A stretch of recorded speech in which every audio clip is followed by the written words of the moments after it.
the wedding festivity. The price will be $999. Didn't have a whole lot going on in hand last time we checked in with that Deep Cavern Bat, so we'll see All if anime the top of art, his library has been a perfect. bit kinder Ship to him. it. Restless Anchorage also an option for the German here.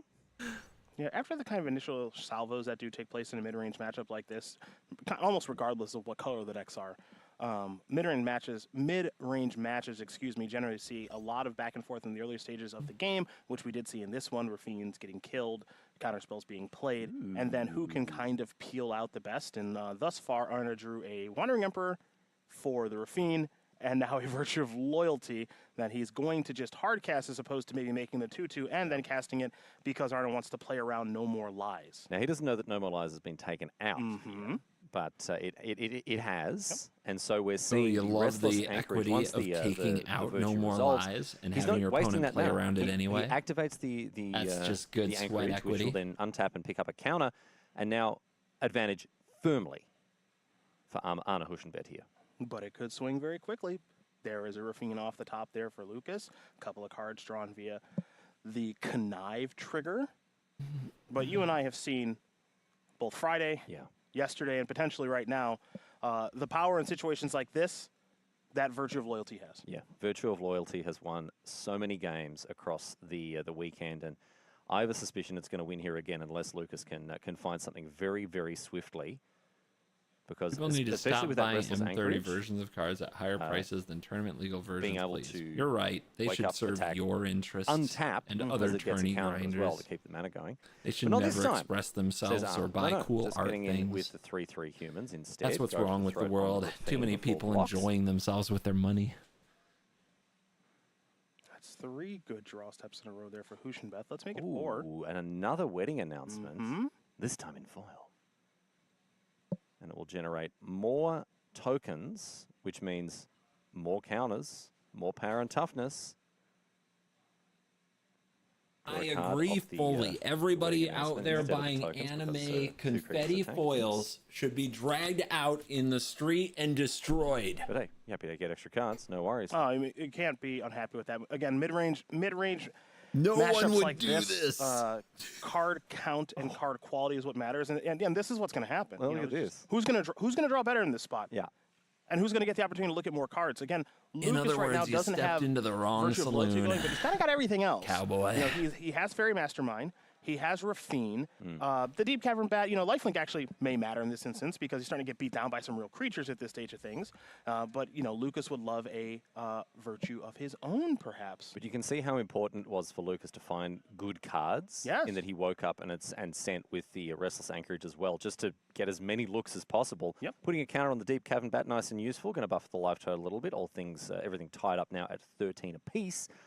I'd say Arna still has the advantage with the Virtue, but Lucas is digging deep to try to find an answer or to find a way back into this game. Yeah, it's not an overwhelming advantage here from Huschenbeth if he does have one, though these creatures continue to be quite large. The player with the Virtue of And they come. Loyalty Don't forget that we'll have has, a +1/+1 throughout the in weekend, addition to always the won counters. We're going to these. see a chump block here. So I think that should be a hit for 8. Maybe I'm a little high on that. No, that's 8 life. No. It's eight power with Somebody yesterday pointed out that Virtue of Loyalty was like seemed to be trending down. Map token in Esper, targeting Restless and they're Anchorage. right. You got And to then look this first, weekend, mate. it's like everywhere in the most Yeah, important you card. gotta get that And it counter really You're is not just getting a a mirror. counter. No. It appears to land break the instead. mirror.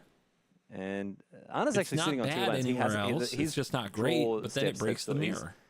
Draw steps are kind of calmed down a little bit. A little bit. I mean, definitely a good string in a row to get Arna back into this game. You saw Lucas actually draw another card there because of the Fairy Mastermind trigger. First draw step plus the map, which drew the land, triggers the Mastermind. So Lucas is still seeing a decent amount of cards. Actually, I would say seeing more cards right now than Huschenbeth. It's just the card quality and the base that Arna has set up is better than what Lucas has going on right now, but that could change starting with a map token I activation. don't know that you draw off the Fairy Mastermind from the Explore.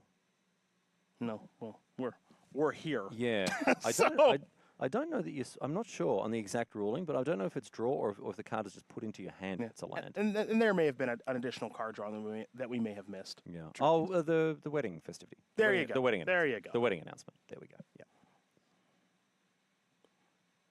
All right, Lucas now on 6. He's going to send here. And again, the bat is the target of Rafine's trigger. Makes sense. If you're going to discard a bunch of non-lands, buffer your life total nicely with a Deep Cavern Bat. And discards, yeah, 2. So that's now a 4/4 lifelinker. Whew. It's turning into a respectable threat. And the answer as well for the Restless Anchorage in the form of Destroy Evil means that the bat won't be eaten up. Yeah, and that's notable not only because the bat doesn't get eaten up, but also because What's your favorite card to cast Destroy Evil targeting? That was the one that had some counters. What? on it. What to Big you is the was a evil that 16 must be Arno destroyed, with chat? the attacks here, and what is kind of starting to turn into a bit of a weird racing Leslie, scenario. thank you for joining the Cool Yeah, Kids in a Club. racing scenario, if you're the one behind Hope a you 4/4 enjoy early flying access to the lifelinker, videos. I don't mind this. But on 10 life. Oh, a lot of Shelly. Oh, look at the Shelly. With 2 5/5s. I should have and known. the 3/4 Bunch of Shelly flyer. hate. And just the one blocker here. I should have Is known. this going to be it? In they come. No, that's not going to be it at all. No, we've got a Tishana's For Tide me, it's Binder to Monastery perhaps Swift counter Spear. the ability from the Restless Anchorage. Usually because it's a product of their own greed. No map token for you. And here are the blocks. 5 life. Lucas down to 5. Same as Arna. We've had a very close game in terms of life totals. It's not the first time that these two have been tied.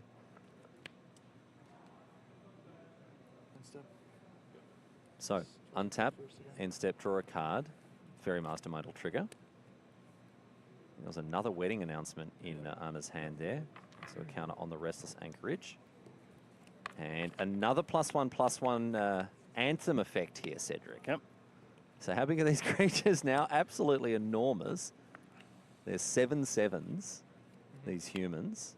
The buff from 2 wedding Lucas is gonna try to festivities cross the finish line here. and a I wonder virtue. if he's going to get there as well. because Every the little soft fire- thing just because becomes the so anchorage deadly. is not awake. I don't know if Anna has enough blockers here. He's going to need blockers and removal spells. He can wake up the anchorage. But See connive here. Draw 5. this attack, Discard 5. is it lethal? This could make the bat truly colossal. Or Gotta whatever. go for it here. I Lucas feel has like pointed the this connive trigger at it. Rafine Maybe is it's Fairy digging Mastermind, might for be a one of the Restless removal. Anchorages. And I think I saw a Wandering Emperor. Yeah, I think what's going to happen here, I think Arda's going to concede this game, but he wants to get information on his way out the door. I don't think he has enough. I don't think he has enough blockers on later, Jazz. So you might as well get a good look at it. And he's going to pack it up. Wow, look at that. So Anna firmly ahead for a long time there with that virtue of loyalty, but Lucas, top of his library, treated him very well, and he used all the resources that he drew to excellent advantage to get himself across the line there. Well done. Full credit to the American. Not expecting that much. He did a great job. That was a But game getting that the was back and forth. It was a win. virtue game that it was a half of it was a virtue game, half of it was a Rafine game. The thing that Rafine does nicely, of course, is that Rafine sees a lot of cards. So it's not to say that Rafine is better than Virtue of Loyalty when both of them are on the battlefield. It's just the game takes a very unique texture, and Virtue was not enough in that instance, where clearly Rafine was. Quietly, MVP, Deep Cavern Bat. Lifelink's nice. Yeah, no, it was because Lucas would have gone down without that. That's right. He ended the game on 5. The bat gained him, I think, 8 life, maybe 9. Yeah. So that bat was critical in keeping Lucas alive there. But this bat isn't going to be, as it gets hit by a No More Lies by Anna, who follows things up with a wedding announcement. It's a 1/1 into play. And it's back over to Lucas, who has a second bat, and this one is going to find its target.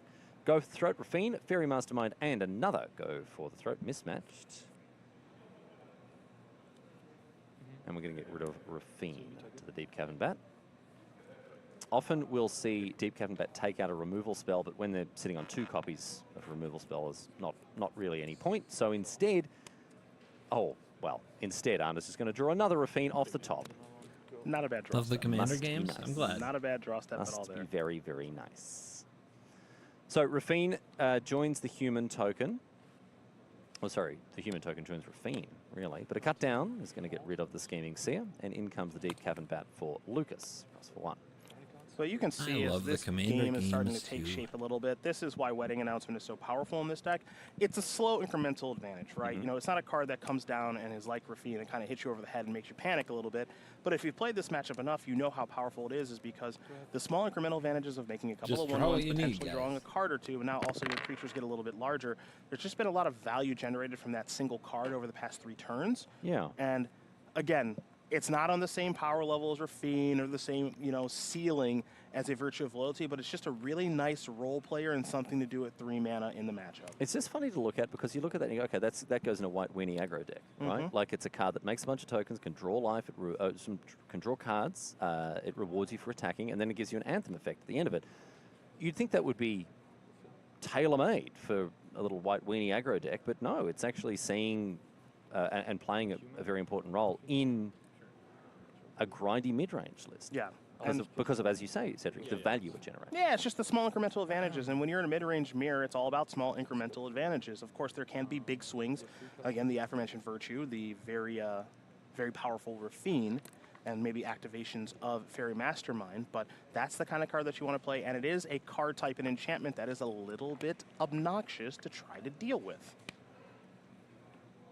I do like Gabriel Nassif's technology of playing main deck Destroy Evil. There's very few matchups in which it is a blank. Even against mono red, it's going to kill a Commander faces Kakazan, even when it's flipped. Oh, no, you're right, sorry.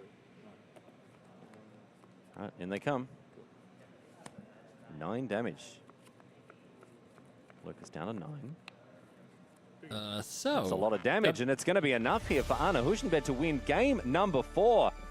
Lucas congratulates him on his victory, as do we, Cedric.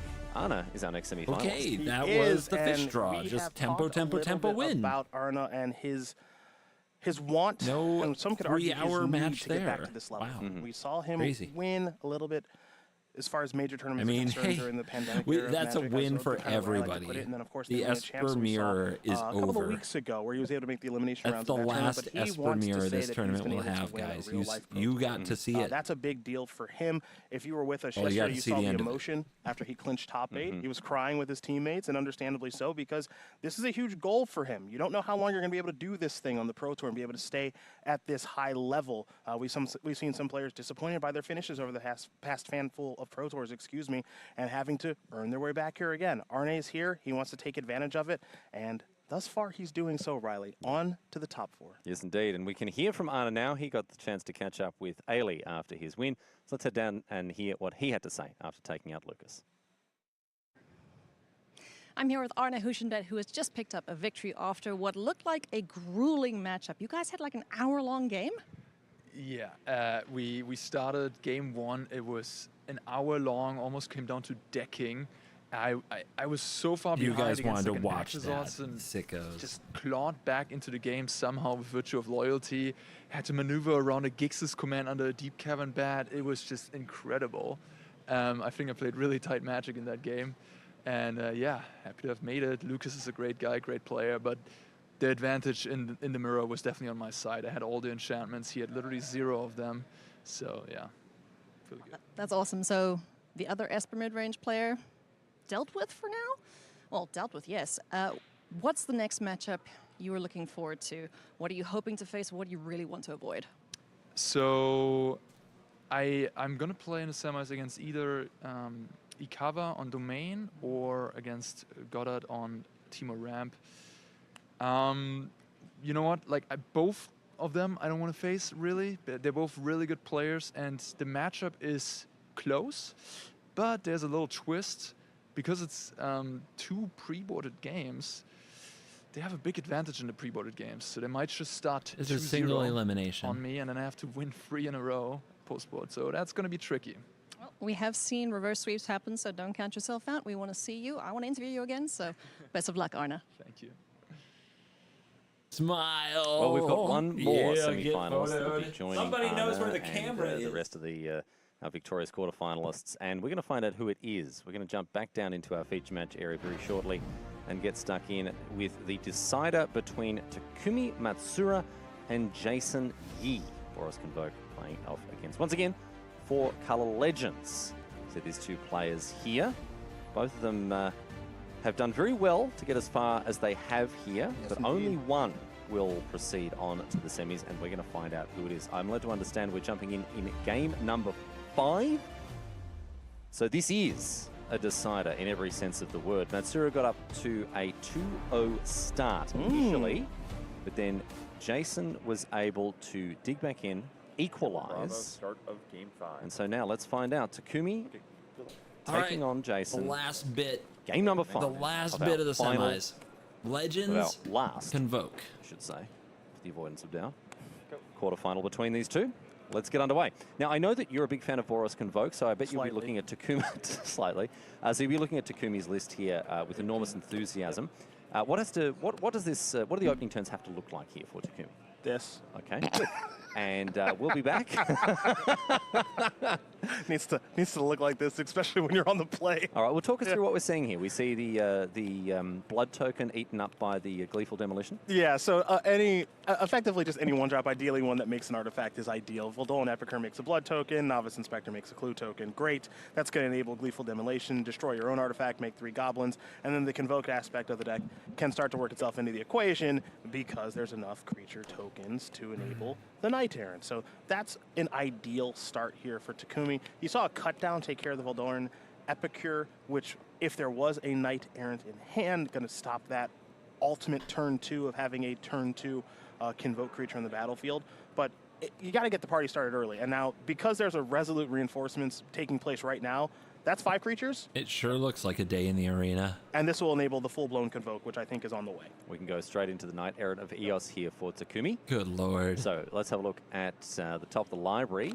Not like this. Snag some goodies from it. We do hate to see the whiff ski. No whiff this time. That's far from a whiff. There's an Imodain Recruiter in their partner, and that one's pretty good. And I know a lot of folks make fun of old Yosh. That's Yoshin Front Liner, I believe. That one's actually pretty nice. One, because it's an artifact, and 2, when you do People some attacking, there's some frontliner? positive text there with that as well. I would never make fun of an aggro Seen some card. players this weekend playing, I believe, 2 copies of that card. But a highly scientific one-of in this list here from Takumi. You say one of, I say fun of. Yeah? Oh, yeah. Okay. I think playing this deck is the loosest approximation of fun that I could possibly conceive of. You play all your creatures, I'll just hit you with a Sunfall, baby. Actually, no, I'll probably die before I get to cast a turn. Yeah, Yes. All right. Yes. All right, I'll admit it. I'll hit you with a Depopulate. How about that? I'm over it. All right. Well, we'll see. We'll find out. Further research required. Go for the throw, taking out the Knight Errant here. Jason leveraging some removal to try to keep the pressure down. But the damage already a little bit done when it comes to that 5-drop. The fact that Takumi would have taken 2 extra cards into the hand there. Now, when we think about 4-color Legends, and if you've been with us over the course of this weekend, remember, one of the keys about that particular strategy is that it really loves to have a 2-drop on the battlefield, be it Rona, be it NT, and then kind of get the ball rolling with a Slogurk and a lot of the powerful legendary creatures and Relic alongside those creatures. Jason has not been able to put together that combination just yet. Jason has played a couple of removal spells that have been timely. A Go for the Throat, of course, taking care of the big 4/4, and then the cut down to stop the 4/4 from getting on the battlefield on turn 2. But where are the legends, Riley? Yeah. Where are the legends? Yeah, we were promised legends, and they're not forthcoming here. And this is one of the problems with Jason's deck, or one of the problems that Jason's deck can run into, is that it's not a control list, right? Correct. You can't just hope to answer threats and wait for your time. You have to be proactive as well as reactive. Get on the board, get your feet under you, and get the ball rolling. And that hasn't happened for Jason just yet. Are you going to play? I don't know. Takumi something? has been taking a little bit of a All we've conservative seen is approach. like the mere Remember, that control Knight Errant of strategy. Eos did reveal Not good that against a bunch of Yoshin 1/1s. I'm Frontliner, pretty sure and there's Takumi no elected to sweeper in not this play deck it last either. turn. The previous turn there cycle, Gixes and coming played in? it just this last turn, and then played an Inspiring Jason? Advantage. Pardon me. There's an Imodain Recruiter in hand. Everybody knows it. It was revealed, of course, I and it could have mean, been nah. played right now. But Nah, getting a there's little, nothing that does taking a this tactic with thing. everything and just continue to be a little bit conservative. You would have to as, combo off That is not the from desired no use base. of a channel Otawara, my Definitely friend. not. And for the full 4 mana as well. There are 3 copies of the card Glistening Deluge in Jason's sideboard. Sorcery. Oh, yeah, one we're in black, sideboarding all, games. All creatures get This is game 5. -1 until end of turn. I'm dumb. Creatures Path that of are green Peril. and or white get an additional Path of Peril -2, is a card. -2. Devastating card against the Convoke list. I'm a dummy. And so we might be seeing Takumi Let's here see.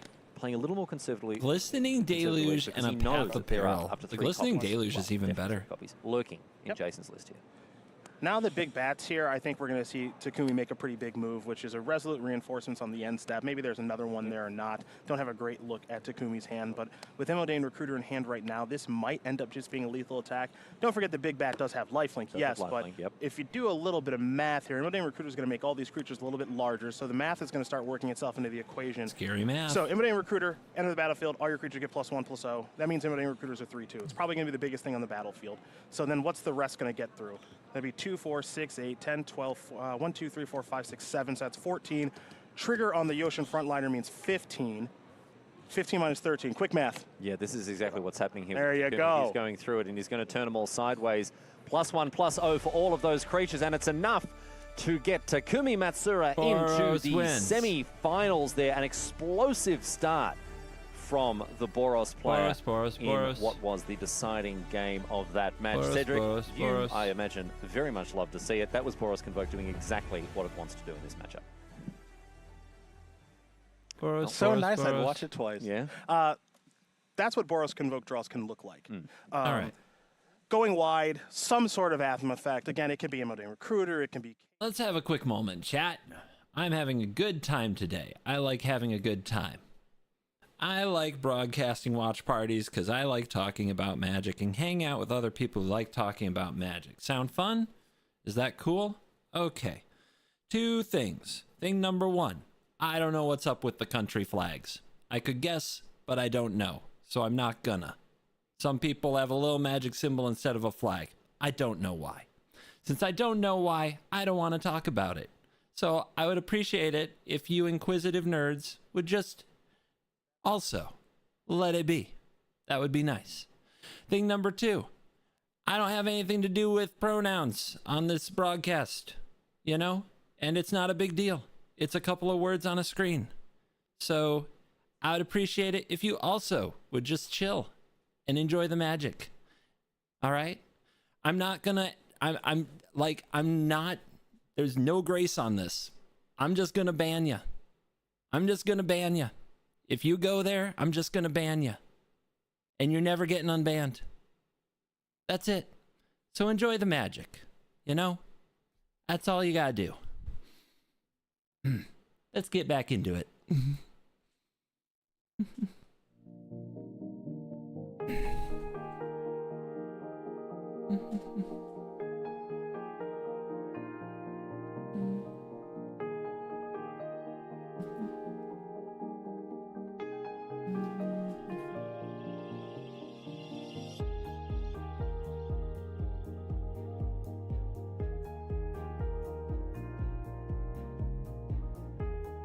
I think people are inquisitive, and it's hard to tell in a content creating position the difference between inquisitive and trolling, because both kind of come at you fast. So the only way I can still enjoy the broadcast is by just having a 0 tolerance, which sometimes means inquisitive people, you know, they get caught in the crossfire. It's gonna happen. Which is why it's better to just ask no questions.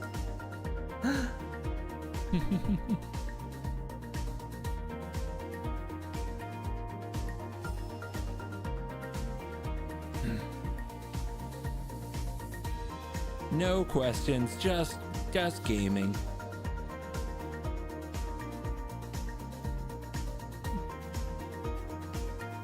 So, do you guys want to see Esper versus Ramp?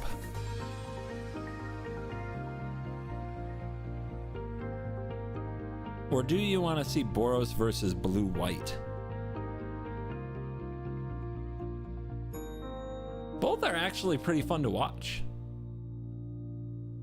What am I cheering for? Blue-White, Yuta, Takahashi. Not close, but...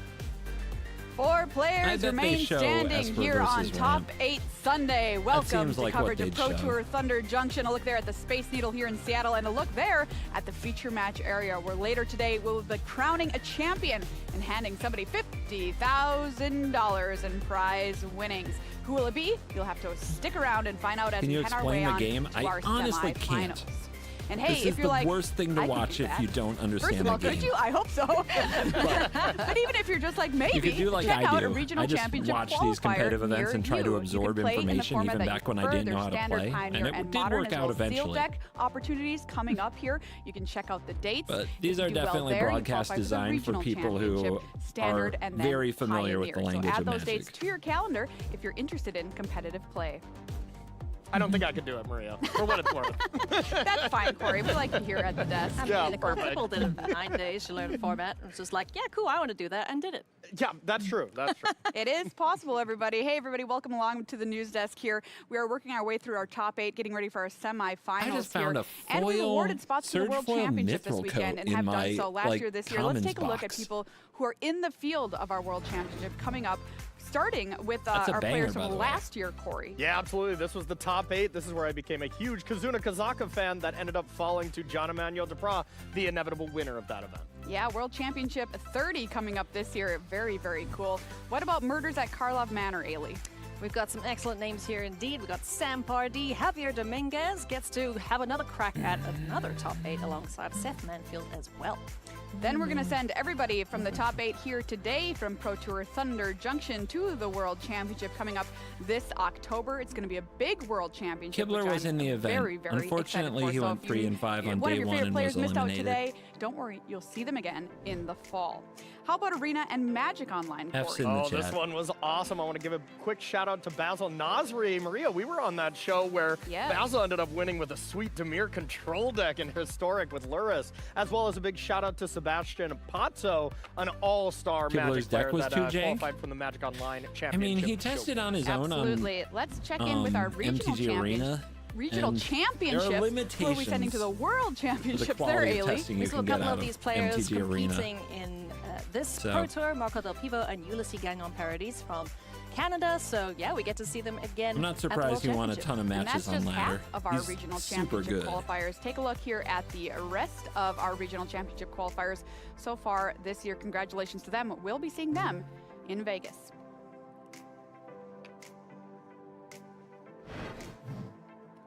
Well, we've been keeping track of some very cool cards that people are playing in Outlaws of Thunder Junction this weekend. Watching in the latest Standard, Raren we're video, gonna how go do you through feel some about a more with you 4-mana to give you some 4/5? ideas. Maybe you've got some decks brewing. So I've been Standard is watching the the biggest Hearthstone that Worlds. it's ever been. 3,000. I'll let them chill for a bit. I've been watching that Hearthstone World Championship that the Raren video was all about. And yeah, turn 2 Chillwind Yeti from Druid is busted. It's stupid.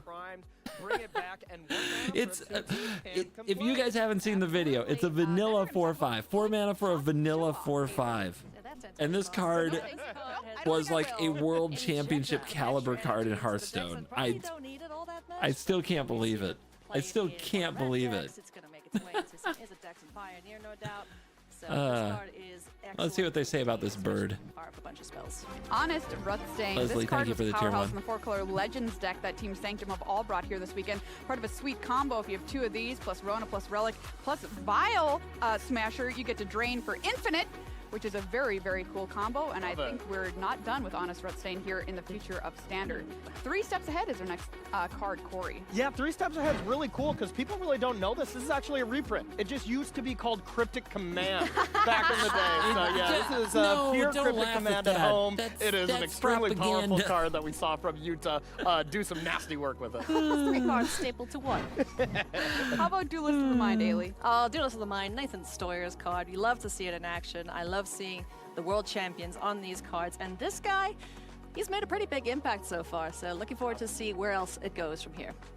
All right, let's look at some very cool Thunder Junction cards you may want to put into your decks.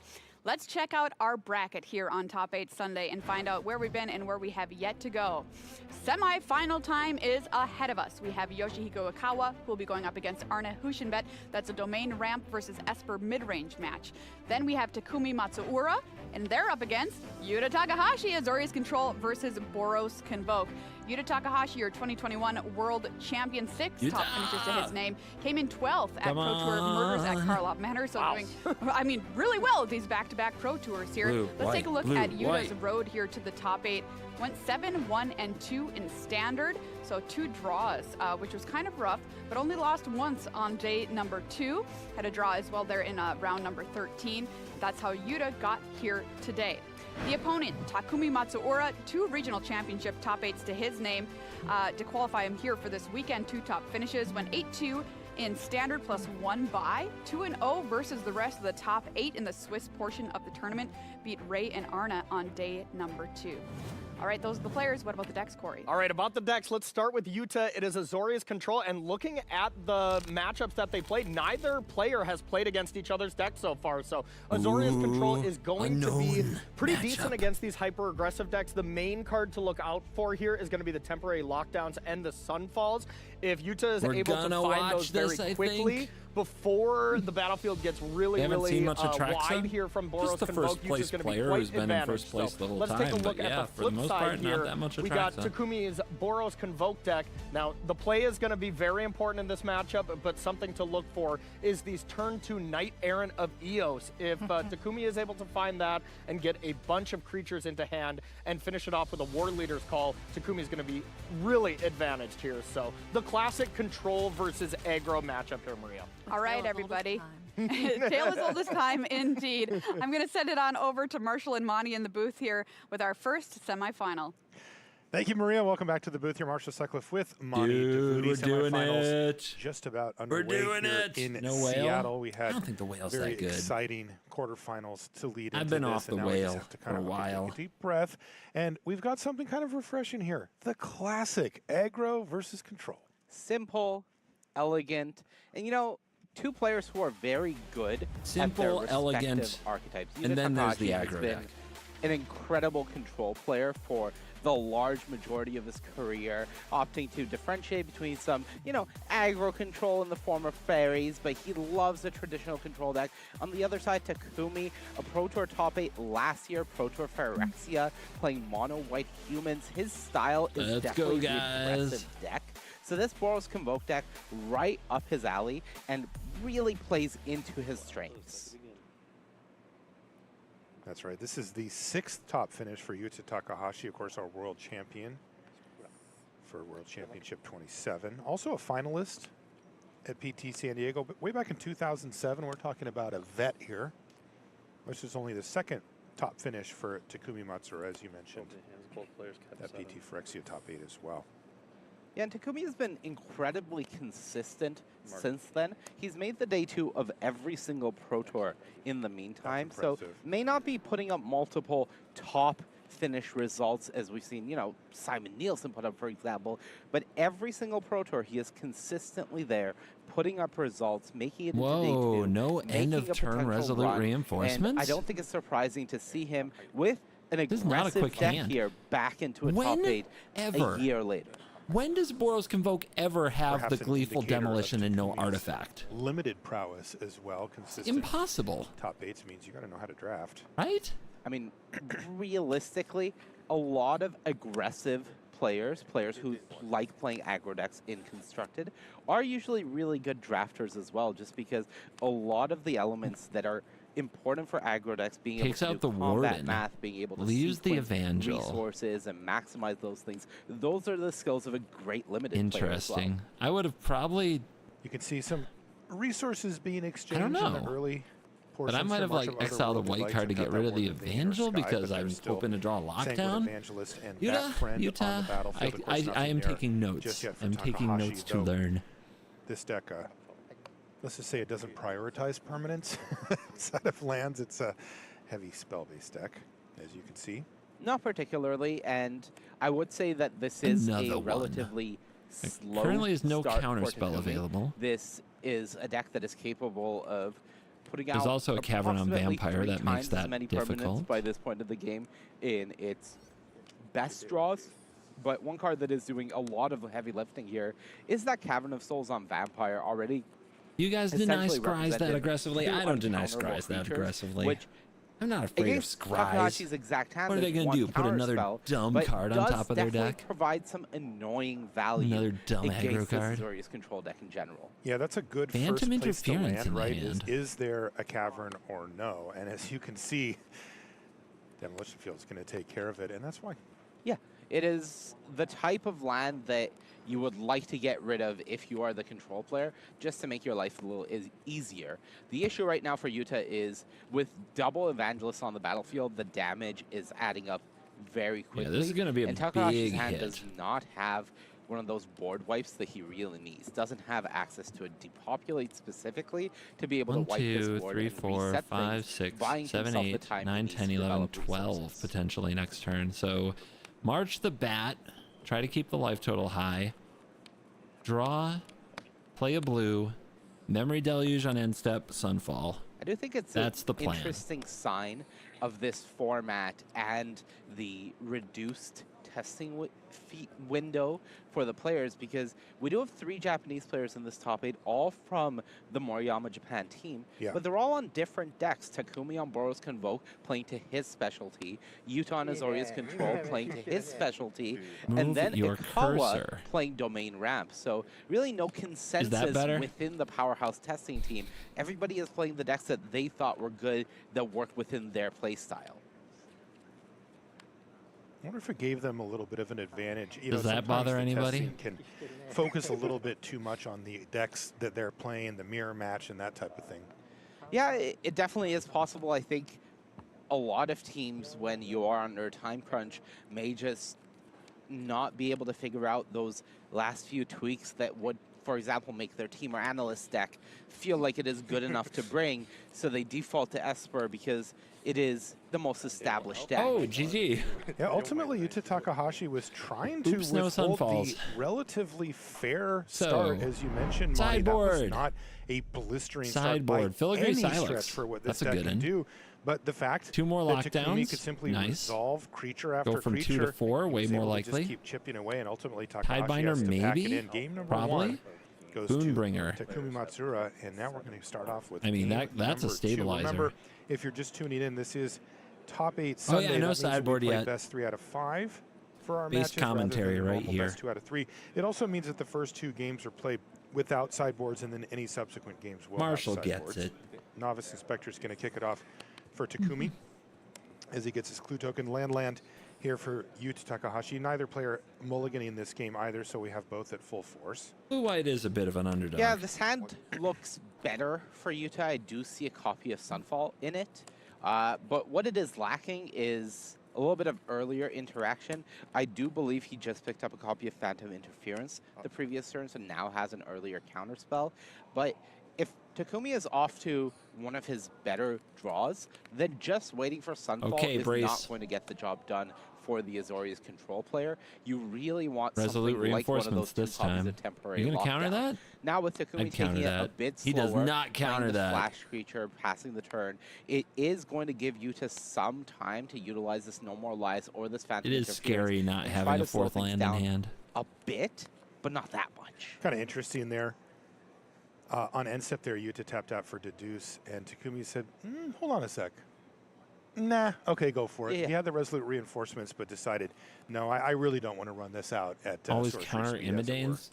Right, But you that's- don't. And there we go. Okay. Here's the question, Boom. and there's the answer. Okay, so that's huge. Phantom Interference is going to get that. Always Iron, counter Imidanes is and tough that is because you can't always massive, counter as that Imidanes is the because of type of card that Cavern. can snowball. It adds to the board, and it's one of those things that it can be difficult to come back from without a proper sweeper. And what is really nice, or was really nice for Yuta up until that Vantage was drawn, was No Takumi was land. stuck on lands a bit. Certainly a little slower than he would like, though. Now Yuta missing a land drop as well, so both players a little bit of stumbling. Yeah, and you know, really, really punishing for Yuta as the game goes on. Takumi can operate this deck off of 3 lands, ideally. Get that right? out Like of no here. more is fine. Denied by No More Lies. No More Lies, by the way. Top deck.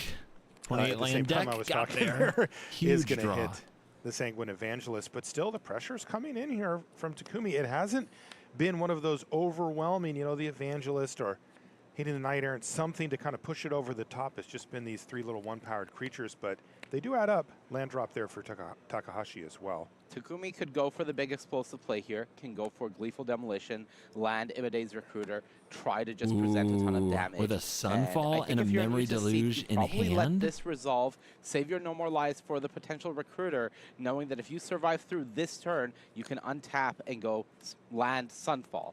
He does not have the 5th land right now, but if Takumi doesn't go for the Recruiter, then Yuta can go for the Memory Deluge.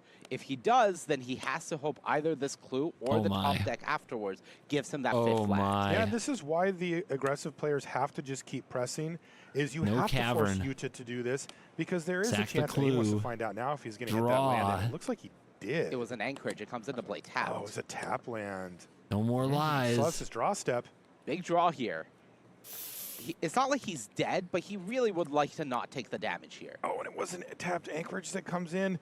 And it was a Seachrome Coast. Another big that's hit. another and the tap Seachrome land. Coast was his top deck. Okay. Okay, the good news is Takumi's hand is really not adding anything. Takumi can get extra aggressive if you would like to go for an epic here and go for sacrificing that blood token to try to find something.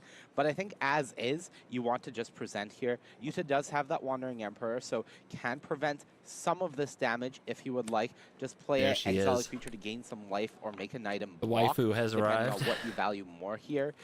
Either way, with the Sunfall, you are going to lose the Knight token, so maybe wants to prioritize some life here. Could also just go Wandering Emperor and not activate at all. Really depends how much he wants to use his life total as a resource here. It's a question or, of life plus, total you do or activate. Sure, but you just mean don't do anything. Right, because -1 here, you are paying 1 life, but you are keeping an extra loyalty on the Wandering Emperor. -2, you are not paying any life, you are gaining that too. Down to but you're not taking a 8. creature off the board, so your Sun falls a little Really bigger. wants some more creatures here.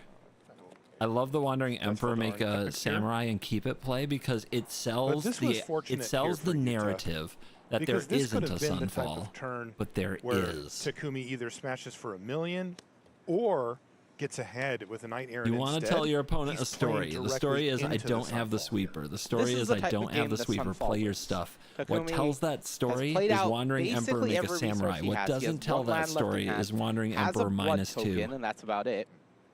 Did scry and keep on top here with the Warden there. So whatever this card is, it is enough for him to play the 5th land as well. And here comes Sunfall. Takumi knew that was coming. He was saying yes before that thing even went on the stack. Boom. It is 8. All right, that's That's Oh, actually a boom. great way to win a game pretty quickly. Did against get an opponent 2 who more has creatures nothing played out going, there. Make another 2/2. Except for Pass a the blood turn. token. All right. You saw Takumi did play his land there. He's not able to activate the blood token. It actually does have All right, tap what as does part of its Boros need? ability that turn. He can An now. Undertaker. Ooh, War Leader's Call. Is that what that was? It is. That so card is terrifying. This is a bit of an issue for Yuta. Yuta's clock is very fast, so Takumi's reliance on, okay, I'll have time to draw multiple creatures and really get this ping out of the War Leader's Call, it's not really going to work. Well, because I mean, what do? You essentially he draw a has Gleeful one Demolition, you draw make 3 step, and creatures, This you is burn for 11 4, damage being presented. for 3. 2 draw steps, I guess, with that blood token, but at 7 life, Yuta's feeling very safe now. 7/7. 7 all. Can Takumi find That's a land. something? Get rid of it. Try again. Last draw. Yeah, that Incubator Down here. token's just going to end it here. Not quite. Well, darn, Epicure Epicure. says no. You take 2. Yeah. No hand. And But Get if- lost. So he just needs any Memory way to get that Deluge thing out of first. the way. Gotta Like milk that it. get lost in hand. Absolutely have to milk it. Yuta is going to go for the Memory Deluge here, but it looks like we are heading into Oh post-sideboard my games. God. All tied up. So who does that favor? Is that Yuta? It is Yuta. Yuta gets a lot better tools. I believe he has 2 more copies of Temporary Lockdown in the sideboard, and the full 4 copies. Temporary Lockdown has been an answer to the Convoke deck in Pioneer before this.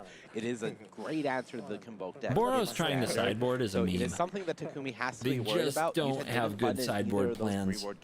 All they can try to do is get better at what they already do, which is something that opponents after sideboarding get really good at stopping. In the Ikawa position of, okay, you've lost both pre-board games. Good luck. Right. I'm just going to have one And the explosive festivities, draw. no. You can't stop Barrage, maybe, but not really. Yeah. Destroy Evil, no. I mean, I guess you could bring in Get Lost and Destroy Evil to try to blow up Lockdown in response. 4 Invasions is the best thing, and then Forge is okay. The reset. So this is an excellent start to Game 3. The first post-board game for Yuta, and Takumi mulliganing is Forge never is good. It's where not good you want against to be Tidebinder. on the play here against the control deck, where you need to have refuel after refuel. Feels just like a very hostile environment for Takumi. It's not great. This card is one of the all-stars post-board. Invasion of Gobakon? Yeah. As you say, you can't Invasion of Gobakon on the top of my deck. Been saying that for years. So the thing with Invasion, decades, really, Invasion of Gobakon is great. Looking at the hand here, as soon as Temporary Yuta Lockdown misses is a in the land hand, drop. So Takumi can Invasion take of that and Gobakon very is much mediocre slow as down long as Yuta's Yuta curves ability out. To interact. And with 28 that Gobakon lands, can you would really like scale to out think. of control if you can You would attack like it to enough to think. transform it. Yuta Okay, will that's get there. interesting. That is a game changer potentially for Matsura here. We do also know that he has access to that Resolute Reinforcements in addition to the 2 Warden of the Inner Skies and a land. So plenty of ways to present more pressure here, but can't flip the Invasion this turn. How does Invasion play against sweepers? Really well against Depopulate. Okay. But doesn't really do anything against Sunfall or Temporary Lockdown, which both exile.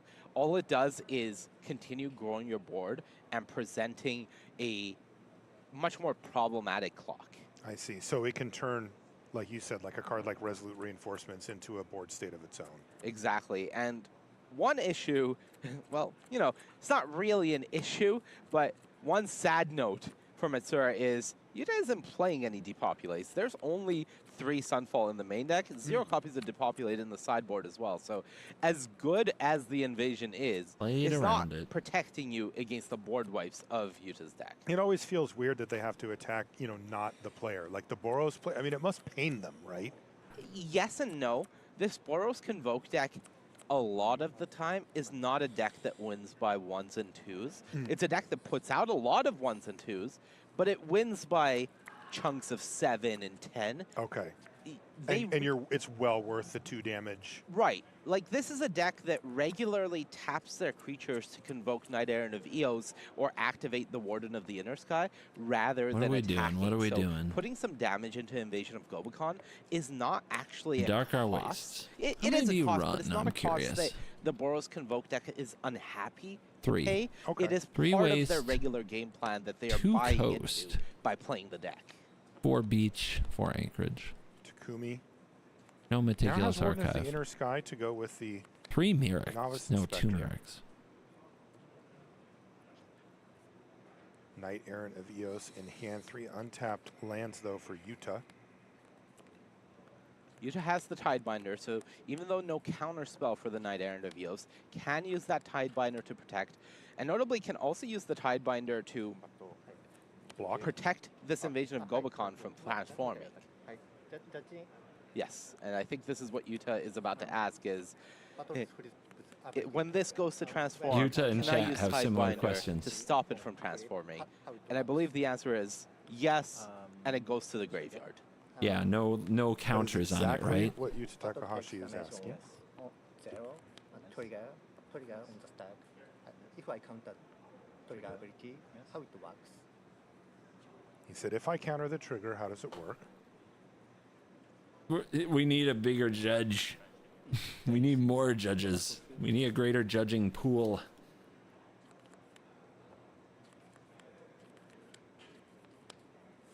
This trigger does not do nothing.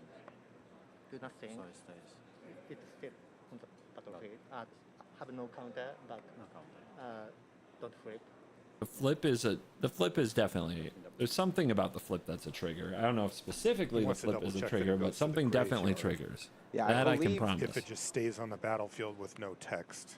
We got a note earlier on. Or no counters, I mean. We got a note earlier on that this interaction, I believe, Is there a way to become does a work judge in the way still? that Print yourself a name the tag, battle is show put up at into an the graveyard event. as a state-based action. I don't Easy. believe the battle can remain on the battlefield with 0 counters on it. So one of two things has to happen. But we will allow, of course, the judge staff to double-check, confer, and give the players the official ruling. Takumi. He knows what's going to happen. I feel like Takumi Have you ever cast Emrakul? understands Which how one? the interaction works. When you remove the last counter. So Yeah, if there's no if counters, no counter, no target. stays there. Okay. ゼロになりました。You have to ダメージ取ってゼロになって、You have to それをカウント。 Trigger on the stack. そうするとゼロになるまま、もう変身できない。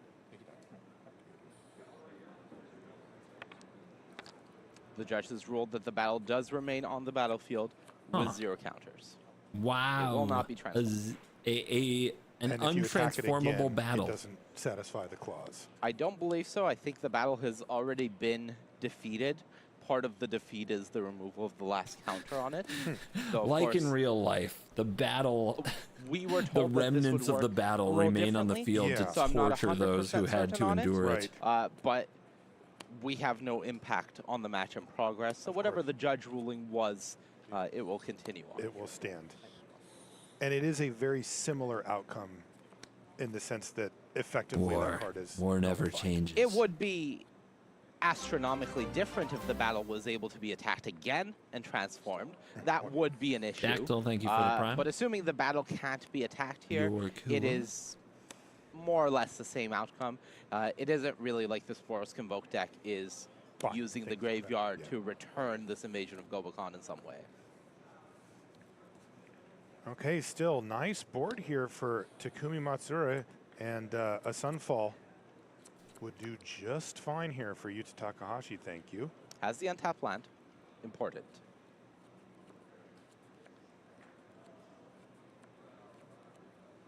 Guys, we live in a society.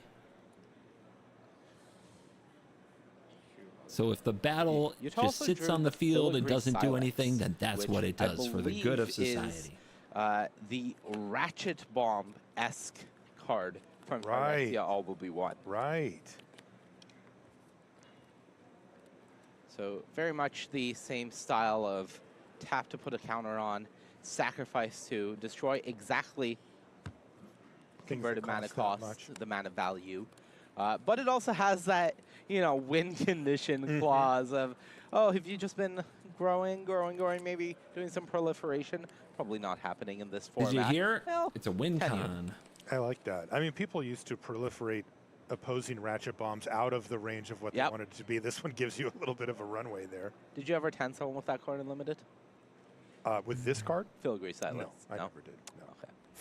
I see you don't live ambitiously enough. Whatever. it's fine. I'll try harder next time. We're different people. It's fine. Don't worry about it. That is true.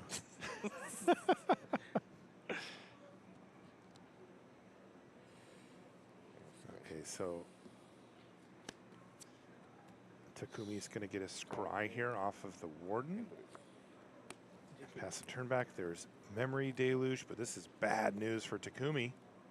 Yeah, this is... Oh, and I think Yuta found another Sweeper? temporary lockdown should he want it, which I don't even know if he needs, because at this point, once the field comes down, first Sunfall will happen. The entire board will get wiped. Then there is a temporary lockdown that has a 2-mana tax on it, but for 5 can still come down. Plus the Filigree Silex in hand. With the open plus mana a March does now picked possibly up. imply That like a means get that lost, right? So you need the Yuta is Sunfall. well set up to remove the next hi. 2 board states Wow. that Takumi presents in this spot. And right now he's on double Epicure and a Clue. Yeah. And that is really hard to come that's a back good from feeling. if you are Takumi. Interestingly, you The world can is sacrifice healing. clues even if they're tapped. Boros They is don't have a reeling. tap clause. Blood tokens do. You do need to pay 1 and tap them. Clues you do not. So you can very much use those clues for cards like Warder of the Inner Sky and then sacrifice it. Man, this matchup feels... I mean, Takumi did take a game, but like... It's definitely in Yuta's favor. It's in Yuta's favor a little pre-board and a lot post-board. Yeah, so you said, how many copies of Sunfall did you say? 3 copies of Sunfall in And the what main. about... 2 lockdowns in the main. 2 lockdowns. 2 more lockdowns in the board, plus this 1 Filigree Silex. It's a lot. Tishana's Tidebinder does quite a lot of work. Chat on One of the the main big cards channel's from going Mitsuru is off one over that the he hasn't judge seen yet, but ruling? we have seen do a lot of work in like the Esper mid-range matchup. Urbrask's Forge.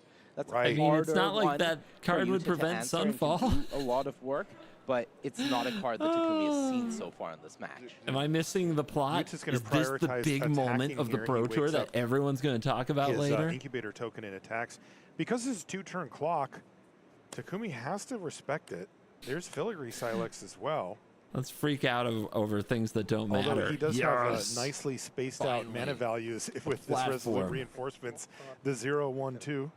Yeah, but he's going to take the creature down, and then that will also clean up the 2 blood tokens. But it comes at a cost. I don't know if Yuta realized that he was blowing up his own Incubate token, because he blew that up really fast without picking up his token until Metsura pointed it out. So I'm not going to say it was a blunder. I'm not sure if it was. But a 7/7 just getting Agana, tossed. thank you very much for the 7/7 prime. was tossed at the cost of a little bit of life saved for Yuta.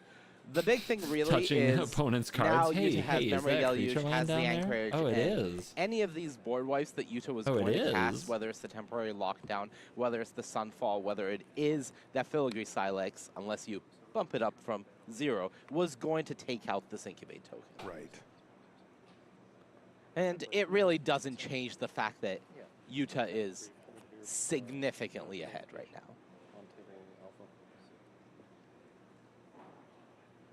Looks like the judges may be having a quick word. We may be revisiting the invasion situation. Guys, we've been hearing that I'm not Twitch entirely chat is certain. We don't know absolutely wait and see mauling what this is over your about, but- ruling. So we would like you to take another look at it and consider that maybe you got it wrong. I saw Yuta did point at that. Okay, we will. He probably said, Mauling chat is something we're all afraid of. I mean, Yuta is one of the old school guys. He knows all. We have been saying this for decades. Yeah, it looks like they may be revising. Yeah, if I counter Toriga ability, how it works to him. Okay. Yeah. Okay. Counter down to 0. Toriga. Honestly, we should all make up our own rules at this point. There's no way judges should be expected to actually understand what's going on. Go to the graveyard. There's too many cards, and they're all worded weirdly. Let's be real. Was there any impact to the game here? Anything? It's not a good look when pro judges can't get it right. Just continue playing. Okay. All right. None. No harm done. No one can get it right. They could just make stuff up. It And would it be is fine. relevant, by the way, whether it stays or not. I did think of irrelevance, which is if Yuta was to go for March of Otherworldly Light, that would exile that Invasion of Globocon if it was still in play. Well, then if Takumi was able to destroy, not March, excuse me, Temporary Lockdown. Yeah. And then if Takumi was able to destroy the Temporary Lockdown, the Globocon would come back into play and trigger with counters on. So great point, there Mark. was a relevance of catching it. Fortunately, it didn't come up yet, but the fact that it was caught before it had that impact, really nice. Yeah, great point. They were Okay, probably so waiting till the back to lockdown got watching cast to Takumi see if there was try to any reason it rebuild could be future in the relevant. face of multiple sweepers. Yeah, notably, just before that judge call happened, Yuta was resolving. a Judges are like, flashback memory why? deluge Why looking at battles? 7th Nobody cards asked in the for best this. two. So Another card Takumi type. knows that he is in a pretty deep hole right now. Anybody want my Leyline Bindings playset? Field of Ruin now. The fact that these Restless Anchorages, without being Where's my modern spun up gamers into at? Where's my creatures, pioneers? can blank the entire offensive force from Takumi is That's extremely impactful here. Really good. Yeah, Restless Anchorage has been one of the more impressive cards this weekend for sure. Multiple decks taking advantage of that creature. Restless Anchorage, card of the really, weekend. Tale as Old as Time of creature lands, allowing these control and mid-range decks to play the trade resources game plan that they love to execute and have liked to execute for a very long time. And then once they've gotten the game to a stable place, that's when suddenly this resource activates and starts providing value, usually at the beginning cost of a tap land. That's right.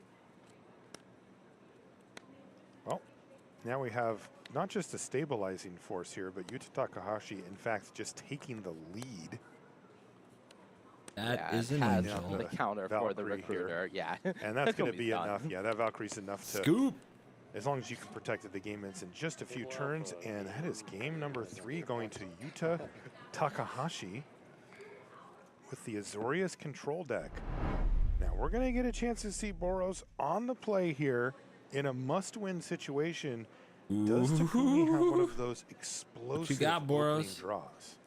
It's This a is 6. good. Blue-white It's control not that will explosive, have but it has an on the Epicure play and a Knight status Errant, and for game 5 if perhaps there is most one. importantly, it has an It could Urbat also Forge. end it right here.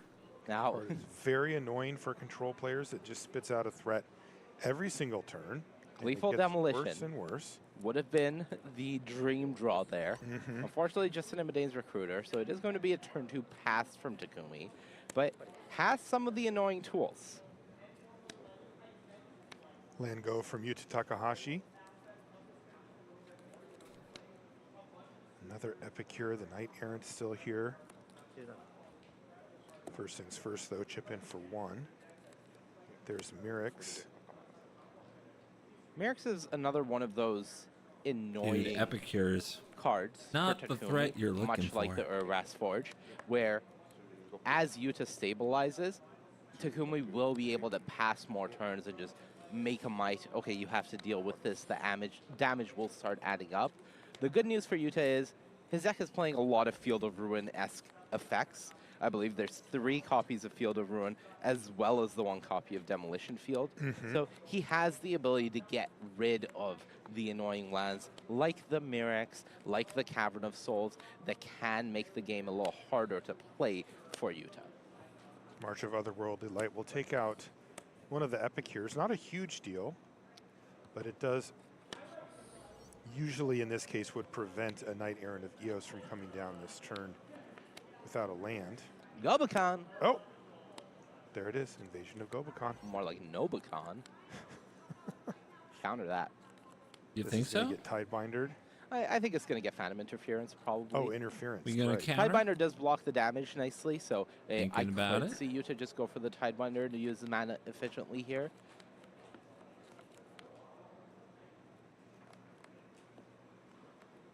Still thinking about it.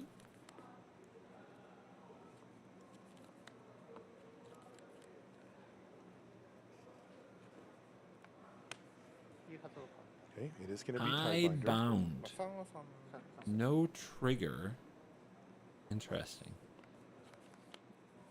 So that means the Epicure is going to have to stay home. Interesting solution, but does cut off the Epicure from the beats. Hits keep coming for Yuta. Ah, this is looking so good. Picked up a temporary lockdown. Okay. Definitely not bad to fire it off there. You do get at least 1 blood token plus the Epicure and the Gobakhan. But I think just being able to pass with Memory Deluge up and whatever Takumi does, you at least have this 4 mana instant on the Dude, end step blue-white's to going to the continue finals, building guys. up I can your feel hand it. and knowing I what can you feel cannot it. tap into. I'm jinxing, but I can Feels feel pretty it. That's great how for spots. confident I feel. Bye-bye, Forge. That's huge also for Yuta, as you mentioned, one of the more annoying cards to have to deal with. And that's the way to do it. Yeah. Counter it before it even hits.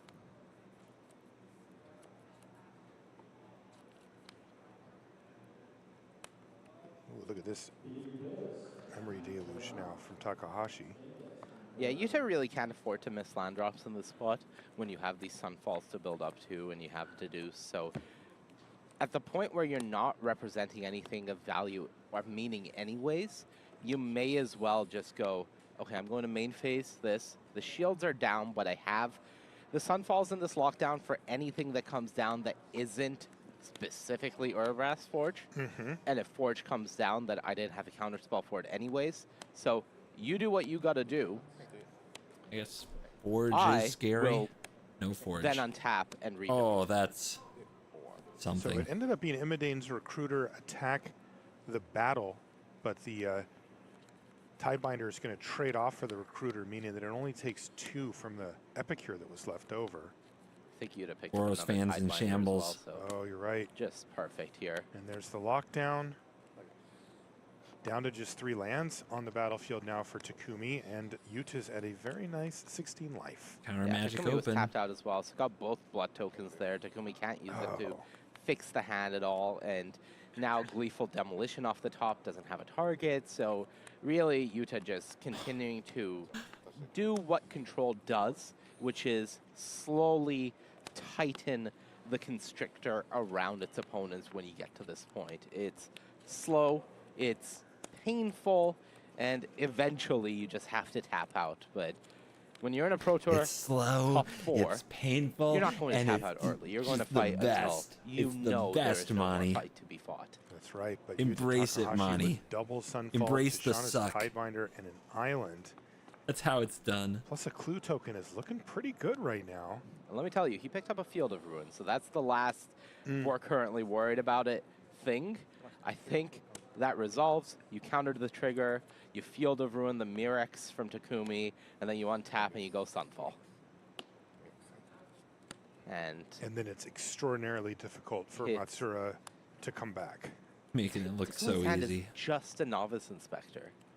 And he's been playing this great. It's just, it's such a tough Boros is a troll battle deck? for this Convoke deck.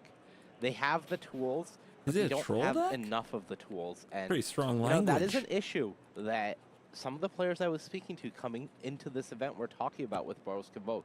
You have an incredible Game 1 deck. Game 1, you're favored against almost the entire field. But post-board, with all these resources that people can have access to, it can just be too tough. And I think that is highlighted most of all in the top 8 when there's up to 3 post-board games. Right. You really do have to survive a slog of answers, and a lot of the time that's just a big ask. Yeah, they also know they're very well prepared for the matchup. They will have either tested themselves or had Finish teammates it. testing on their behalf against your specific list. Finish it. Novice Inspector cracked the clue, but I think the writing is slowly appearing on the wall here for Takumi. Yuta Takahashi very close to advancing out of the semifinals. Opponent still appears to have creatures on board and a card in hand, so we can probably drag this out for another 20 What an minutes. incredible run for him. Just fantastic. Still here. You know, it's funny because in the World Championship that Yuta won, he started out 0-3 in draft and then went undefeated and constructed to win. And there was this incredible run. There was this huge narrative that Yuta is a constructed master, which he is. But that weekend was an anomaly because Yuta is also a fantastic limited player. And when he started out this weekend at 3-0, it was like, uh-oh. And he Yuta's loves back. this type of deck as well. He gets to cast No More Lies here. And now we're going to see him flashback Memory Deluge, too. I think Takumi is very close to the I'm concession. feeling You can see cozy. the smile on his face. I'm feeling does cozy. look resigned here. What They a fight or brutal not. matchup. The only game he won was the one where Yuta kind of did nothing. Yeah. It really is how it goes. It is looking like Takumi's going to have to settle for his second top finish. But it was PT Phyrexia where he made his other top 8. That wasn't that long ago. This is a very good sustained run for Takumi Matsura. And we will certainly be seeing him again. But it does feel like the end of the road for him, especially as now he's the one who's being attacked. And when you see an Azorius control player start to turn things sideways, it means they feel like they've got a really good shot of keeping this thing under wraps. They really do. And, you know, just really great stuff. I'm actually curious because you didn't mention having teammates test for you. I am curious when the players are on the same team. Oh.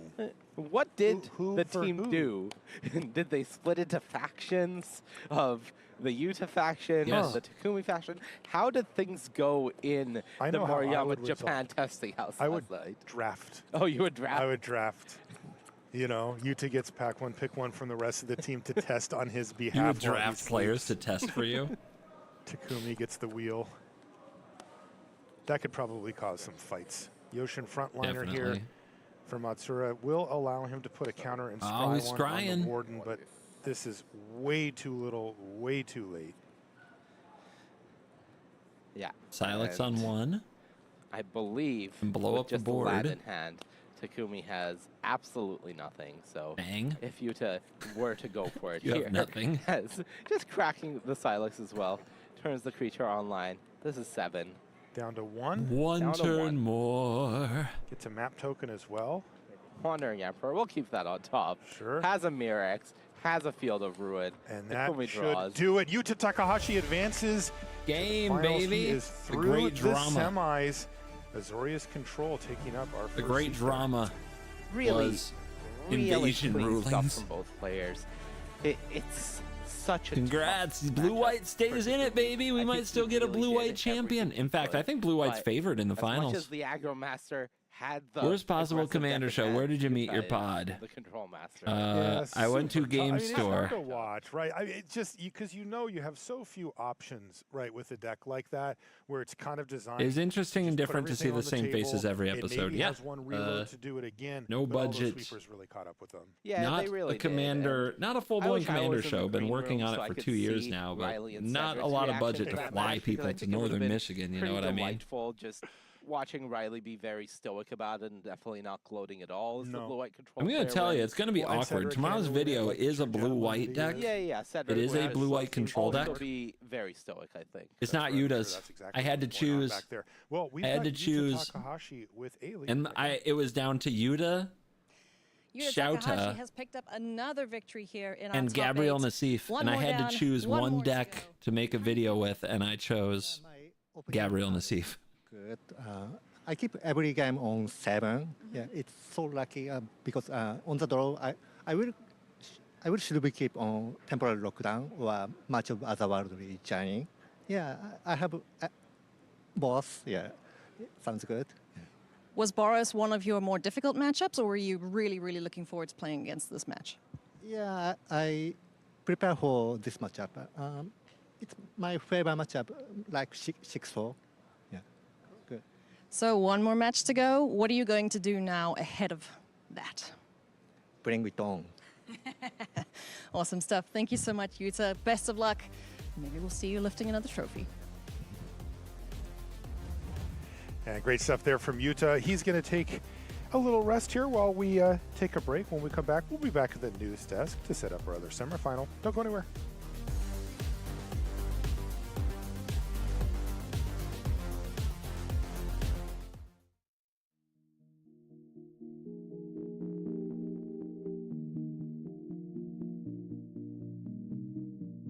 We'll be like, look, a blue-white deck that has 4 different cards. We'll just play Yuta's deck. Even though I played blue-white yesterday.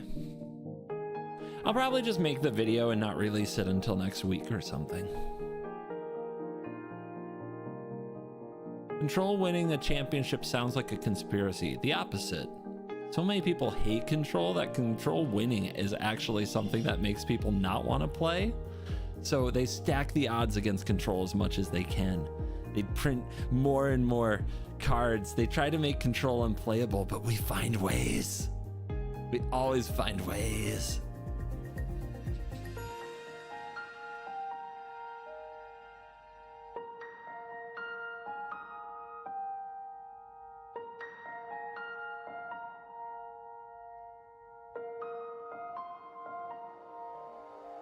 How much would you change Yuta's deck for best of 1? You might need more lockdowns. Mono red is a problem.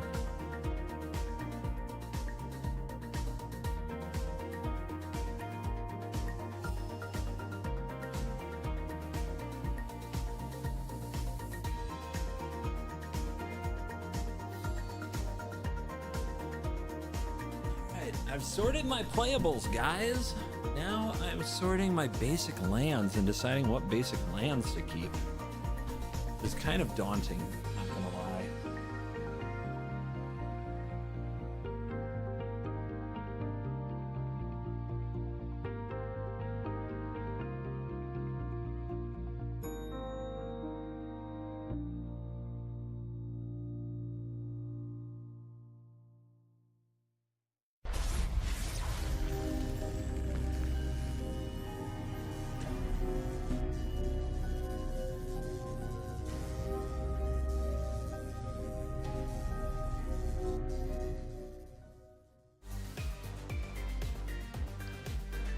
What's up, everyone? Welcome back to coverage of Pro Tour Thunder Junction here from Seattle. A look there at the trophy that one player will be bringing home with them tonight, along with $50,000. Hey, everybody, welcome back to the news desk. Marie Bartholdi and Corey Baumeister with I hope you. they're not trying to we've travel got home one tonight. finalist, but we need to find an opponent. So we're going to do that in just a little bit. But first, we're going to work our way through some of our top teams who are in this tournament and find out how the tournaments went for them. We've been keeping track of them across the tournament, starting with Murders at Karlov Manor. Let's check in on Team Handshake Ultimate Guard there. You can see Javier Dominguez and Carl Serap did the best for this team, both finishing at 11 and 5.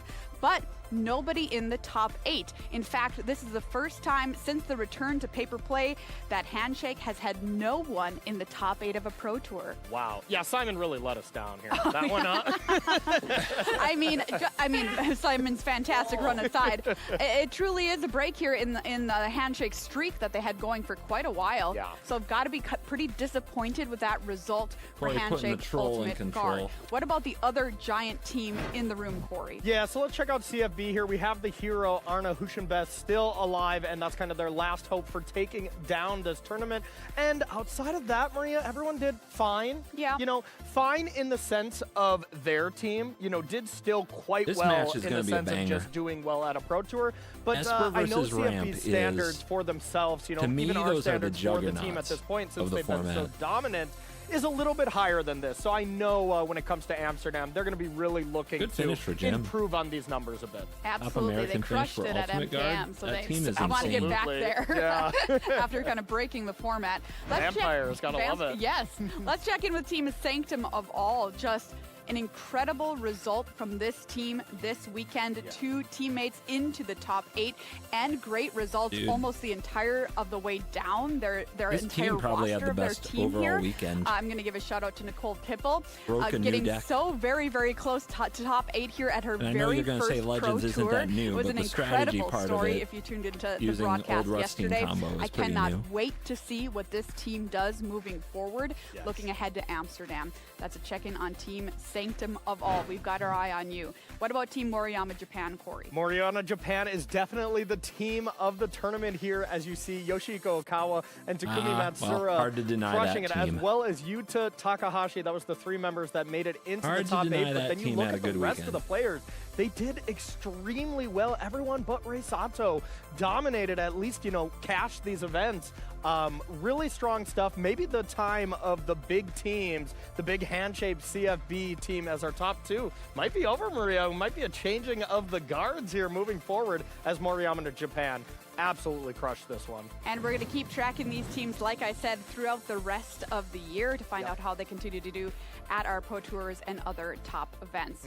Well, if you're at home and you're thinking, hey, I want to play a sweet deck from the Pro Tour. Maybe I want to look a little bit beyond what's in the top 8. Hey, you're a person after my own heart. Let's check out some of the other decks that we thought were super cool that we saw in the hands of the players here this weekend. Kicking it off, Corey, Jund Analyst. Yeah, Jund Analyst. So Teamer was definitely Yeah. the go-to version We here. never saw but this this deck deck, still did plays we? the really solid cards of Aftermath Analyst as well as Nissa Animist, but it plays a lot of cool cards. You're able to sacrifice all of your land with the Pillage Carnage and just bring them all back with Splendid Reclamation and create just a ton of mana that way and finish the game off with World Souls Rage. I played this deck on Roki's Arena played yesterday, like in between our rounds. How'd it go?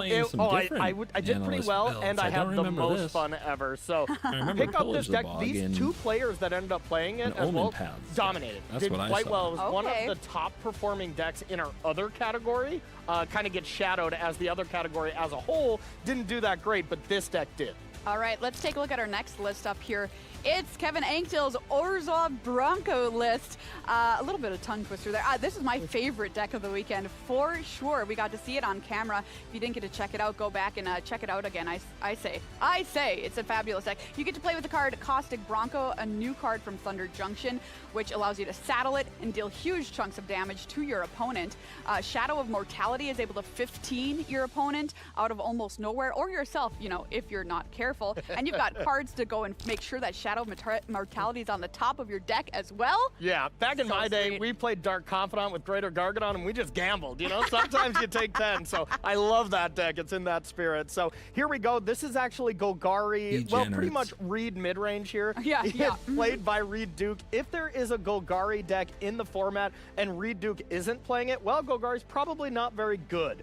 But this tournament, Reed played this, did quite well with this. If you don't want to play the Esper-style mid-range deck, this is a deck where you can take advantage of Glissa Sunslayer, a bunch of removal spells, and then, of course, the video Reed's I made favorite for the card of all MTG time, Arena Liliana channel the Veil. was Yes, Golgari. Liliana It was and a Reed, different a pair build, for the ages. but I really like Check out this the Boros build I aggro played. list here. I like Reed's, but prowess, mine really, had from more Ryan Liliana. Boss. If you're into aggressive I think decks like I Liliana's am, a this one's good pretty sweet. call, You've got especially Slick with Shot blue-white Show doing Off well. that gets +2/+0 when you cast a non-creature spell, and excellent spells But to be able don't to pump tell that card up. anybody Demonic that, 'cause Ruckus, we which want gets blue-white to keep +1/+1, doing Menace well. and Trample, a bunch of other creatures with prowess in this deck, a bunch of other ways to pump them up, just do damage to the face repeatedly. Terrible deck. If that sounds like Gross. your jam, this deck to me looks Throw it in the amazingly trash. fun. Oh, you like the deck that looks close to Boggles, huh, Maria? Yeah, That's shocking. Interesting take here. So let's check out this list from Joseph. Joseph actually didn't do very well in Limited, but went 7-3 with this awesome Azorius Wow. artifact Wow. deck. Wow. Yeah, you're just trying to make a bunch Braden of robots Net. thanks to some of the new Luckies. additions here. You have 3 steps ahead as well as a really cool card. I had and just really, has a really ton hoped, of synergies. like Casting sincerely, artifacts that guys, convert I a had mana really cost 3 hoped or more when to get a Simulacrum construct, Synthesizer spiked from to the Simulacrum $50 synthesizer here just a few days ago. Really, really cool deck if you like I was playing hoping with it was robots. because of, All right, you some know. cool decks for you all to check out Standard. at home. Let's Yeah. check out our bracket here as we It head was not closer because to of our standard. finals here at Pro Tour Thunder Junction. Well, we have one finalist waiting in the wings, and that is Yuta Takahashi playing Azorius Control. But Yuta needs an opponent. Who will it be? We have Yoshihiko Okawa or Arne Hushinbet. It could be either one of these people. Yoshihiko Okawa, our tournament leader for the entire tournament, running Domain Ramp. Arne Hushinbet on Esper Midrange. The deck of the tournament came in the highest numbers, but perhaps not the best performing numbers overall. Very Let's true. take a look at Yoshihiko Okawa's road here to the top 8, went undefeated day 1, 3 buys to close it out, and check out that round number 13 opponent. You see who that is? That's Arna, and That's look at all Arna. the other Esper mid-range there. You notice one little common thing there, Maria, all wins. All wins, absolutely. Doesn't lose All right, to so Esper. Yoshihiko Okawa probably feeling pretty good about this matchup versus Until Arne Hushinbet, who went 6-0 in now? draft. Props to him there. Question mark? 6-4 in standard and 0-4 versus the rest of our top 8, actually. Wow. So Arne here looking to kind of flip the script this time around and take down Yoshihiko Okawa. So we'll see if he can do it this time around.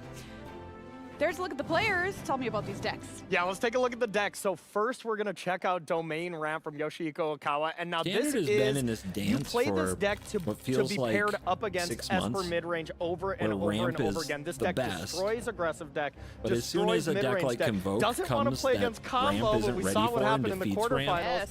Esper Akawa, gets good. in my opinion, got past the toughest matchup here in the top just 8. keeps going I think round and Akawa is round. going to be very excited to play against Arna, especially after already beating him. So let's check out the other deck here. This is the CFB special Esper mid-range here with the 4 wedding announcements. Cartographer now, survey this is version is a Tidebinder lot tech. better against Ooh, other Esper decks. That's interesting. really what they wanted to beat. They were just like, I well, thought it if was there's to a get lot of caverns. domain, Maybe we it's picked the both. wrong deck. It's a bad choice, but there wasn't that much domain.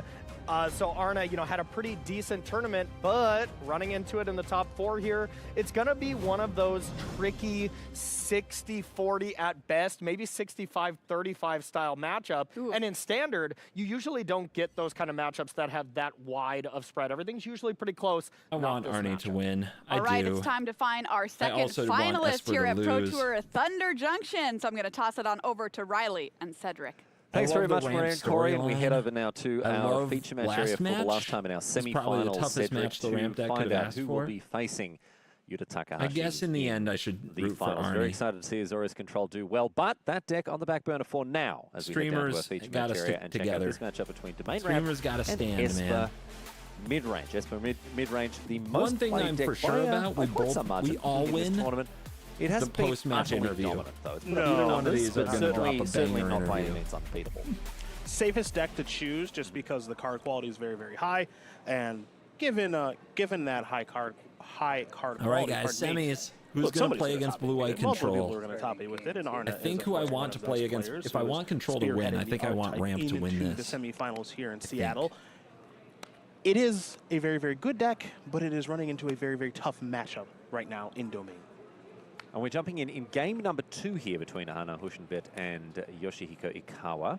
And Arna's off to a good start here with a Fairy Mastermind being flashed in, but we've already sort of mentioned this. Corey was talking about this at the desk, Cedric. Interested to hear your thoughts on it as well. A bit of an uphill battle for the German here. Yes, I absolutely do think so. It doesn't mean Arna can't win again because the card quality in his deck is very, very high. However, as an Up the Beanstalk is going to resolve and a card is Man. drawn here for Ikawa, the very scary Easy. part is that Ikawa's deck, once it's able to get its base set, it just casts very powerful spells over and over and over again. And the Esper midrange deck doesn't have a lot of counter magic or reactive ways to kind of work through that. It can just sort of go over the top of what the Esper mid-range deck is doing really effectively. That is exactly what it would be looking to do, and we have seen Ikawa do that in this matchup over the course of the weekend. So, again, if you are Hushinbeth, your goal is to try to end the game as quickly as reasonably possible. Now, unfortunately for Esper, it doesn't have the fastest clock in the world There's a because it's a cavern. mid-range deck, but it's going to try to do its absolute best. There's a Cartographer's survey. Survey Whiff. here for Yoshihiko. Do we who get the is whiff? playing 0 Do we get copies the of whiff? Invasion of Zendikar. We do not get the whiff. One of my favorite cards in the format. Love a bit of exploding veggies. You guys all know when you see the survey, you're afraid of the whiff. Explosive You vegetation. know Really, that's yeah. what's on your mind. And you call me old. Well, that's not old, dude. Come on. Bet. So 20 Yeah? and 14. Yeah. It's like 10 years old. Honey, you're adorable. All right, come on, man. Let's just. Yeah, I'm sorry. Just to sort of give the viewer a bit of a peek behind the curtain. Cedric, I do commend. Like, he's a professional through and through. I really commend him for his good work that he does. He has really had to put on a brave face here because he is tilted like a pinball machine after watching Boros Convoke get fed its own teeth by Azorius Control. But I will say, I was an absolute gentleman about it. I definitely didn't rub it in. I definitely didn't let you know what I thought of you and your deck there. I appreciate you. That's fine, mate. You know, we're a Riley team. Cedric. We look after each other. Thick I and hope thin, that baby. they get hired forever. All right. Yoshihiko Ikawa, he's in a great spot here. Up the Beanstalk active, but Arna trying to find a way back into this game. Not going to do it when Sunfall is here to take care of those creatures. Exiling the Denic as well.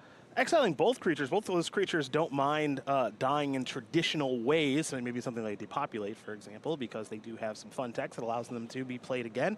Of course, Denic being disturbed, and though the old big bat will just transform into a land a high percentage of the time there. But Sunfall says exile, and also a creature too. Pretty brutal 1-2 punch there from Sunfall. Draws a card as well. When you're drawing a card from your sweeper, Is it's not a bad Esper position to considered be the in by villain? any means. Any deck Not at all. that has Up the the Beanstalk highest meta proven, share too good for by modern. a big margin like Esper does Been is banned out going of to that be format, considered the but, villain by in default. Standard, still doing good work. It's just Doing excellent work in Standard, there's and enough glad it's not haters modern in anymore. Magic. Those times weren't the most fun of times. And I'm one of in them. my estimation. All right.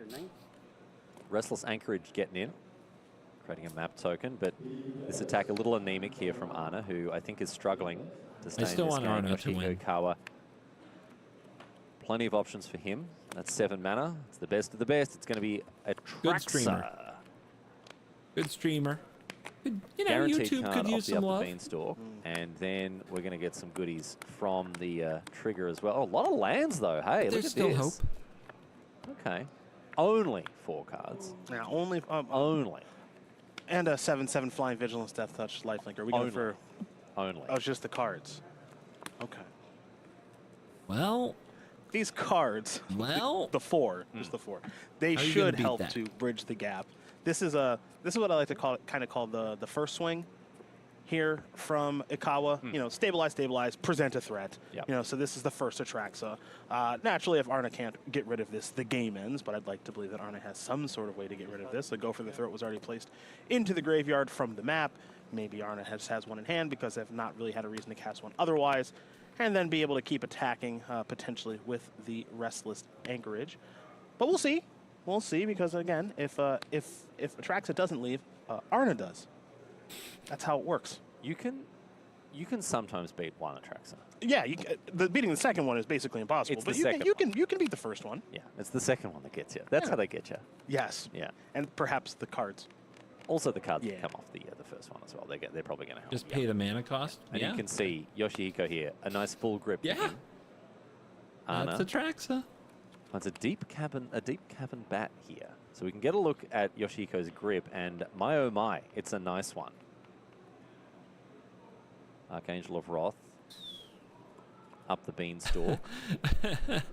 You take the angel, I think. Not hugely relevant, although we might see the herd migration cast as a token generator. It could be a token generator. Gaining a little bit of life isn't the worst spot to be in either, going from 9 to potentially 12. Dude, what does Esper And do if you resolve the herd migration? because Arna's deck is so anemic with regards to attacking, being at Can't counter 12 the life angel, is a though. ton Gotta take for that. Ikawa, and that could maybe cement the game all by take that. itself. Hope they don't potentially. cast So, the herd migration. Again, the follow-up to Or if they Atraxa do that, being you have the Deep counter. Cavern Bat, and now mapping onset bat. Yeah. I'm going to say less than ideal.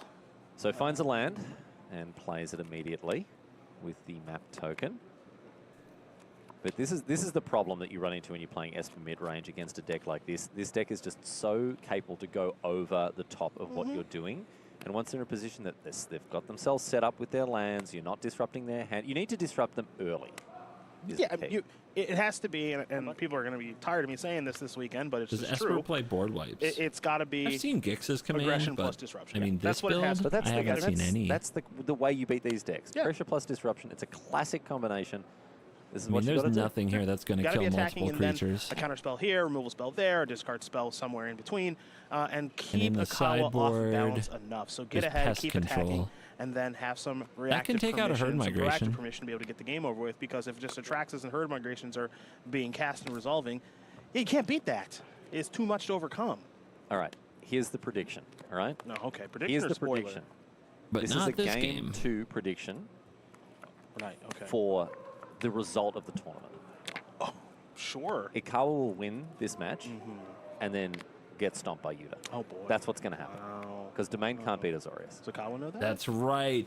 We can go and tell him. That's Save us all a lot of right. time. Riley Or do gets you want to it. watch the matches? Riley plays so much control. Well, I'm blown on second away. thought, let's watch I the didn't matches. know I I don't know, loved him really this weird much. thing happened insofar as Ikawa got paired against Team Analyst, which is another deck that Domain cannot possibly beat. And yet here we are. And yet here we are. That's really weird. All right, so strange. Well, he's used his one time. I and mean, you only get one of you them. can with So the that's it. recruiter, but it's That a is different it. Sorry, game when you know Yoshihiko. about No, it. look, more seriously, anything could happen here. This Domain deck Azorius is horrible against incredibly Domain? powerful Really? explosive draws, as we've seen. Really? And then has a terrific late game as well. So, a lot of magic left to play. A lot of magic left to play here. As Yoshihiko's hit down to 5 now in the air. The bat getting in with the anchorage. But with 15 power of beasts on the battlefield, Yoshihiko is on a... he's got a 2-turn clock here for Arna. Although that deck does change things a little bit with lifelink. But let's not forget, Yoshihiko's plenty of other cards in hand. Still got that egg to crack. Another up the beanstalk. Yeah, I don't know if you know this, but it's always a good sign when the Domain player is moving around and counting their mana and rolls up their sleeves before him. Yoshihiko actually literally rolling up his sleeves. Always a good sign for the opponent. All right. 9 mana here for our Domain player. 7 for another Atraxa. And we've already said that's how they get you. That's the second. The second Atraxa. So, card off the... was that 11 cards? 2, 3, 4, 5, 6, 7, 8, 9, 10. Oh, numbers are really hard. Numbers are really hard. Who knows? The second Only Atraxa. for Azoria's control players. Well, the thing, you don't have to count. Hey. You don't have to count. Is there a creature on the battlefield? Counter sweeper. Is there not? Counter spell. Okay. It's fine. Can you count to 1, Cedric? It's a personal question. Okie dokes. Well, 10 cards off the top from the Atraxa, and 4 of them put into Yoshihiko's hand once again. And again, there is the matter of the 7/7 keyword soup beater here for Ana to contend with. It's going to be a difficult one. I think the thing that Ikawa was searching for the most there was just something that resembles a removal spell, which of course is Leyline Binding. Went through 2 of those. The planes that Ikawa is playing is going to probably help to assist in casting the very powerful enchantment. So Yeah, the fact that he was about to put into play tapped indicates to us that, yes, there it is. Oh, yeah. Draws a card. Leyline Binding the bat. Give me my angel Easy. back. Sand with some of the beasts. Gonna leave one back on defense. Yeah, I kind of like this. Just there's no reason to be over-aggressive at this stage of things. If you're Ikawa, you have a pretty commanding lead if you get the opportunity to untap. You, of course, have Atraxa on the battlefield. You have these beasts off the beanstalk. So your base is set. Your mana is perfect. Lovely. Looks like Ikawa might be discarding a couple of cards here just at the end step. But don't forget, of course, about that Sunfall Incubator token that was made earlier, too, that can be a blocker and an attacker as well. So if you're Ikawa, the goal is, I make it through this turn. This game is donezo. Yeah, yeah. If Ikawa, if Yoshihiko gets to untap, I think that's going to be it. This is the only chance that Ana is going to have to win this game. Yoshihiko on 5. The other thing, is there a herd migration Mana in for hand end for step Yoshihiko? 'Cause shenanigans. that's another 3 life, yeah. if needs be, Yep. depending on what's going to defend his life total better, whether it is the egg or the Scoop. The discard, and it is not going to be any or either of those things because Ana Hushinbet scoops him up, and we're going to go to game number 3 here. Yoshihiko Ikawa, 2-0 for ramp. Game away. It's going to have to be a reverse sweep in the final. Now, Arna had the opportunity to chat with Ailey a little bit earlier in the day after winning his quarterfinals matchup, and he said that Game 1 and Game 2 are pre-sideboarded. And he was nervous about that because he felt that his pre-sideboard games are not great. And that is evidently true given the deficit that Arna is in. However, one of the things that mid-range decks have always done very well historically in Magic is get better after sideboard because they're able to tailor their deck to what it needs to be. Now, the big question here is, does Hushinbeth have all the tools necessary in his sideboard to make his deck better in this matchup? I don't think he has enough options realistically to win 3 games in a row and get the reverse sweep, but to be able to make at least one of these games competitive, let's see, because it starts with game number 3. We can't get to game number 4 until Arne wins game number 3. Right. So he can turn his deck around, get some of the bad cards out, get some better cards in, and try to turn these losses into a win. Well, Cedric, I'm so glad you brought up sideboards because I've been sent through what happened when it comes to the sideboarding that these 2 players did, and I can reveal to you now that Ana took out 3 wedding announcement. Garbage. 3 cut down. Garbage. 2 Denic. Yep. Okay, and 1 Ackles. I like Denic. Yeah, you're not going to. And what about Ackles? You're going to anger the I like bat. Big No, Bats you matchup. wouldn't dare. I like Big You wouldn't dare. You wouldn't dare slander the bat. That's right. And instead, in has come a Disdainful Stroke, a Destroy Evil, a Lauren of the Third Path, 1 Wandering Emperor, and 3 Tishana's Tidebinders and 2 Negates. Yeah, so the deck gets much better. The deck gets significantly better after Significantly sideboard. better. It's just the hole is obviously pretty big here, given that Arna can't lose another game. And it's difficult to dig up, speaking from personal experience. We've got from Yoshihiko Ikawa's side of things, he's taken out just a little bit of this, a little bit of that. Glimpse the Core, Cartographer's Survey, the one I was coming out. 1 Up the Beanstalk, 2 Spelunking, and a Topiary Stomper. So he's slowed down his deck considerably when it comes to ramping, Cedric. And he's brought in 2 Negate, 3 Long Goodbye, so obviously wanting to be a bit more interactive, and then 2 Chrome Host Seed Shark, which I think we've already seen a copy of in Yoshihiko's hand. So very clear that what he's done here is gone, right, I'm not going to try to race to 7 mana and slam my haymakers into play. What I'm going to do is interact. I'm going to slow down and almost, I think it's counter disruption that he's brought in. He's expecting more disruption to come in. He's not wanting to disrupt Arna so much as he's wanting to prevent Arna from disrupting him. Correct. 100% agree. Both players are just getting more interactive after sideboard. Going to disrupt and the disruption. I think that Arna's deck gets better after sideboard than Ikawa's deck does, just with regards to the sideboard cards that are being brought in. Arna's just really cleaning up his deck and making it a lot more streamlined. However, Arna's so far behind in game number 1 and game number 2 that the decks are just, I would say, closer to even, but still in Ikawa's favor. Again, You think so? Doesn't mean Hushinbeth can't win, but it is very difficult. That's really interesting. Yeah, I think Ikawa's still favored after sideboard. It's just, it's significantly closer now. Yes. I know people like to attribute numbers to things, but, you know, Guys, instead of it being, 70-30 in favor of Arne Ikawa wins, pre-sideboard, Utah will have to it might be like face 52-48 now Utah. Ikawa. Yeah. I still think Ikawa's favored. in the I finals. was going to say it was it was pretty close to 50-50. So A I agree foil with your, Utah your that Utah estimation probably there. signed. Because you do lose percentage points when your opponent's bringing in really That should be effective illegal. disruption that they can pair with pressure, Mhm. like we're seeing Arna do right now. Look at this. But a lot of what Arna does Wandering and is Emperor? doing is significantly This better is a on good the play. clock. The concern, of course, is what's it look like when Arna's on the draw. So he wins this game on the play. I would assume that. Well, no, like hypothetically, Yeah, yeah, yeah. hypothetically, he wins this game on the play, and then has to try to Utah get a the second same card if he game wins plan again. on the No, draw he when has his to win opponent Worlds. is a This land, is a maybe Pro 2 Tour. lands ahead. Correct. And you've got It's to very take risks on that prestigious, sort of thing. but It becomes is a not lot more difficult. Worlds. Now. Absolutely does. That's a good point. So Arna right now thinking about what he wants to do with his Wandering Emperor. Going to go upstairs, put a counter on the Plus. bat. Wow. Again, the bat, a great place to plop those one. The 2/2 those does get counters. We've seen it happen all basically weekend. outvalued in one life turn link if body, there's one more ramp effect flying or a life link sweeper. body, I should say. Well, I guess I like plus. A terrific place if you want to Plus into return plus. on that investment of those Wandering plus one, plus Emperor one makes things bigger. Quite fast.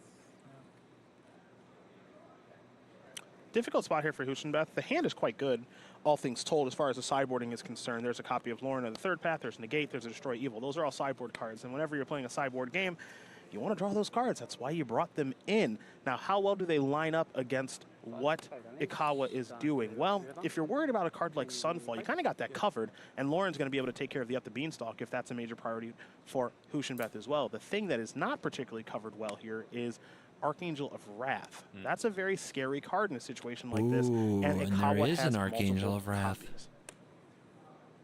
So Yoshihiko Two. loses his Up the Beanstalk there Okay, but the to bat's out of Arna's range. Lauren of the third You kill path. Utah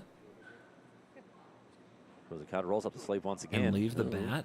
On sleeve Utah watch. and It wasn't as Lauren. demonstrative as the last time. No, it certainly wasn't. But on sleeve watch 24, we're paying careful There's no attention to this sort cavern, of so thing. you like Ikawa can't be sure that the angel will resolve. And we obviously we got a know decision it to make will, here, Sarah. but- Well, and Ikawa also has to think similarly about, okay, what can my opponent do in a situation like this? After sideboard, they have a lot of 2-mana spells that they can play on my turn. They have Negate, they have Destroy Evil, they have access to another copy Shark. of Fairy Mastermind. So Goes is it for as the easy as just shark. playing an Archangel of Wrath, kicking it and that sort of thing, and 2/4 passing the turn body back, in or the better air. served to get yourself into Chrome Seed Sharky Poo? That's a technical, that's the real name. Right. I know it says it was, Chrome Host. it was changed late in development from what I've heard. Yeah. Chrome Seed Sharky Poo that's getting hit by Destroy Evil here. And that's going to Man. get met by a long goodbye to get a bit of value from the Seed Shark before it departs this world. Gets the And get binding. back The binding Leyline gets binding. the Emperor. This will immediately be Oh, cast. that is a excellent sequence. Turn. This is a Oh triple my spell God. turn from a domain deck that does not do that sort of thing very often. Yeah, on 6 Wow. lines. Yeah. So Shark, long goodbye. Use the long goodbye on the bat. Bat trigger. Get your Leyline Binding back. Leyline Binding only costs 1 because the lands are beautiful. Now that those takes 2 care of the incubate Wandering Emperor. tokens. And now, if you are Ikawa, life Once total's the mana still gets high put enough into be those able to make get those into tapped, creatures and then see what transform them, happens after that. Huge turn there for That's Ikawa. gonna be huge turn for our Japanese player. Mhm. Rolls up the sleeves once again. They keep falling down just so we can roll them back up. I know. I mean, that's not just super gross. That's super And Arna, duper you gross. can see you here. guys. That's a technical term. Bit of a look of concern on his face. Down to as 7. in come Fairy Mastermind and the Lauren of the third path. Lauren, of course, having Vigilance. Nice little combo there, by the way. Lauren Looking good for Arnie. Comboed Still well with has- Fairy Mastermind. Yes, it does. Still has advantage. Tap Still ability to getting in target for opponent needs to damage. Draw a card. But now the dinosaur has woken up and is going to get in for a crisp 4 points of damage. And with 6 mana tapped, Archangel of Wrath. Tell me double you kicked. have something. Another Fairy mastermind. Mastermind. Lauren. Look at the card draw. Look at the value. And we can see there that Lauren is going to trigger the 2 Fairy Masterminds, draw 2 for All Anna. right. No. And then no more lies. More lies off the top. Good That's draw what there he from Elizabeth. needed. Really good sequencing, of course. That's As you what he mentioned, activate the needed. Lauren, that'll trigger the Masterminds. Arna draws 3. Hold on to your 2, butts. Of course, It's going to be a Ikawa race was to the 1, and one of finish. those 3 was a copy of No More Lies. So again, this is what it looks like. The pressure on the battlefield, the reactive permission, counter spells, like No More Lies, like negates, Ikawa proactive has disruption, another like Deep Cavern Bat and discard spells. Gotta keep Angel, Ikawa off but has balance to as much as untap. possible, because if Ikawa has turns like we saw 2 turn cycles ago, which is Shark plus removal spell and There's Leyline an Binding, anchorage. turns that look like that are too Ikawa much to could go to overcome. 1 here.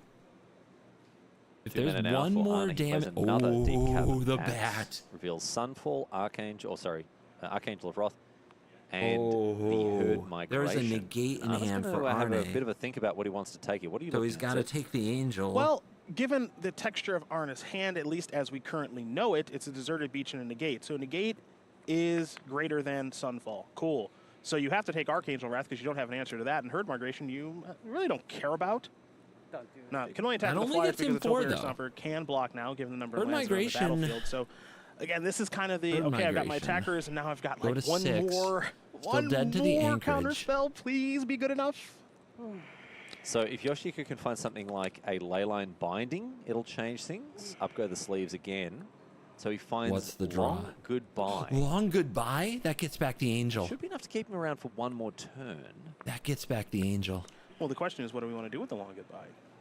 Is it Long Goodbye killing a Deep Cavern Bat? And get it an can't be Archangel, and countered play by an Archangel? negate. Does he play around it? It depends on what you think your opponent has going on in their hand.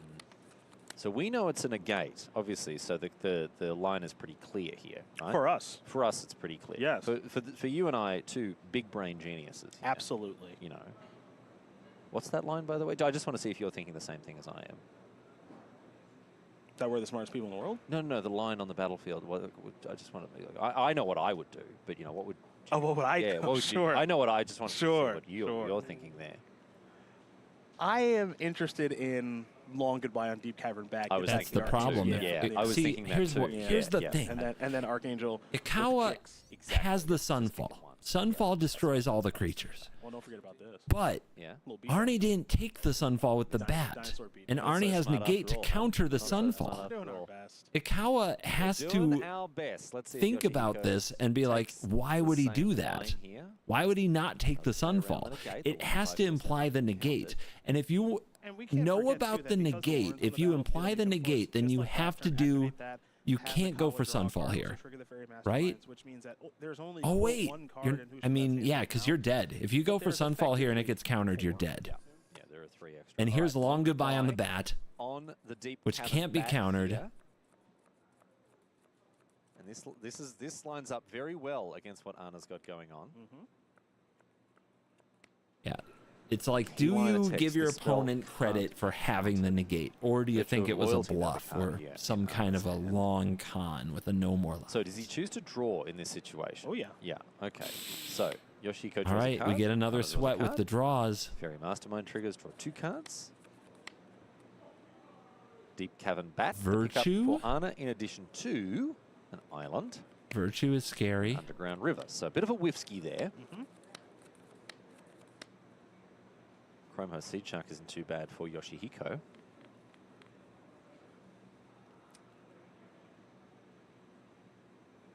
But Anna really is not in a position to do anything here against What are you this Long doing? Goodbye. What are you bluffing? Plus a 2/2. What are you doing? Whoa.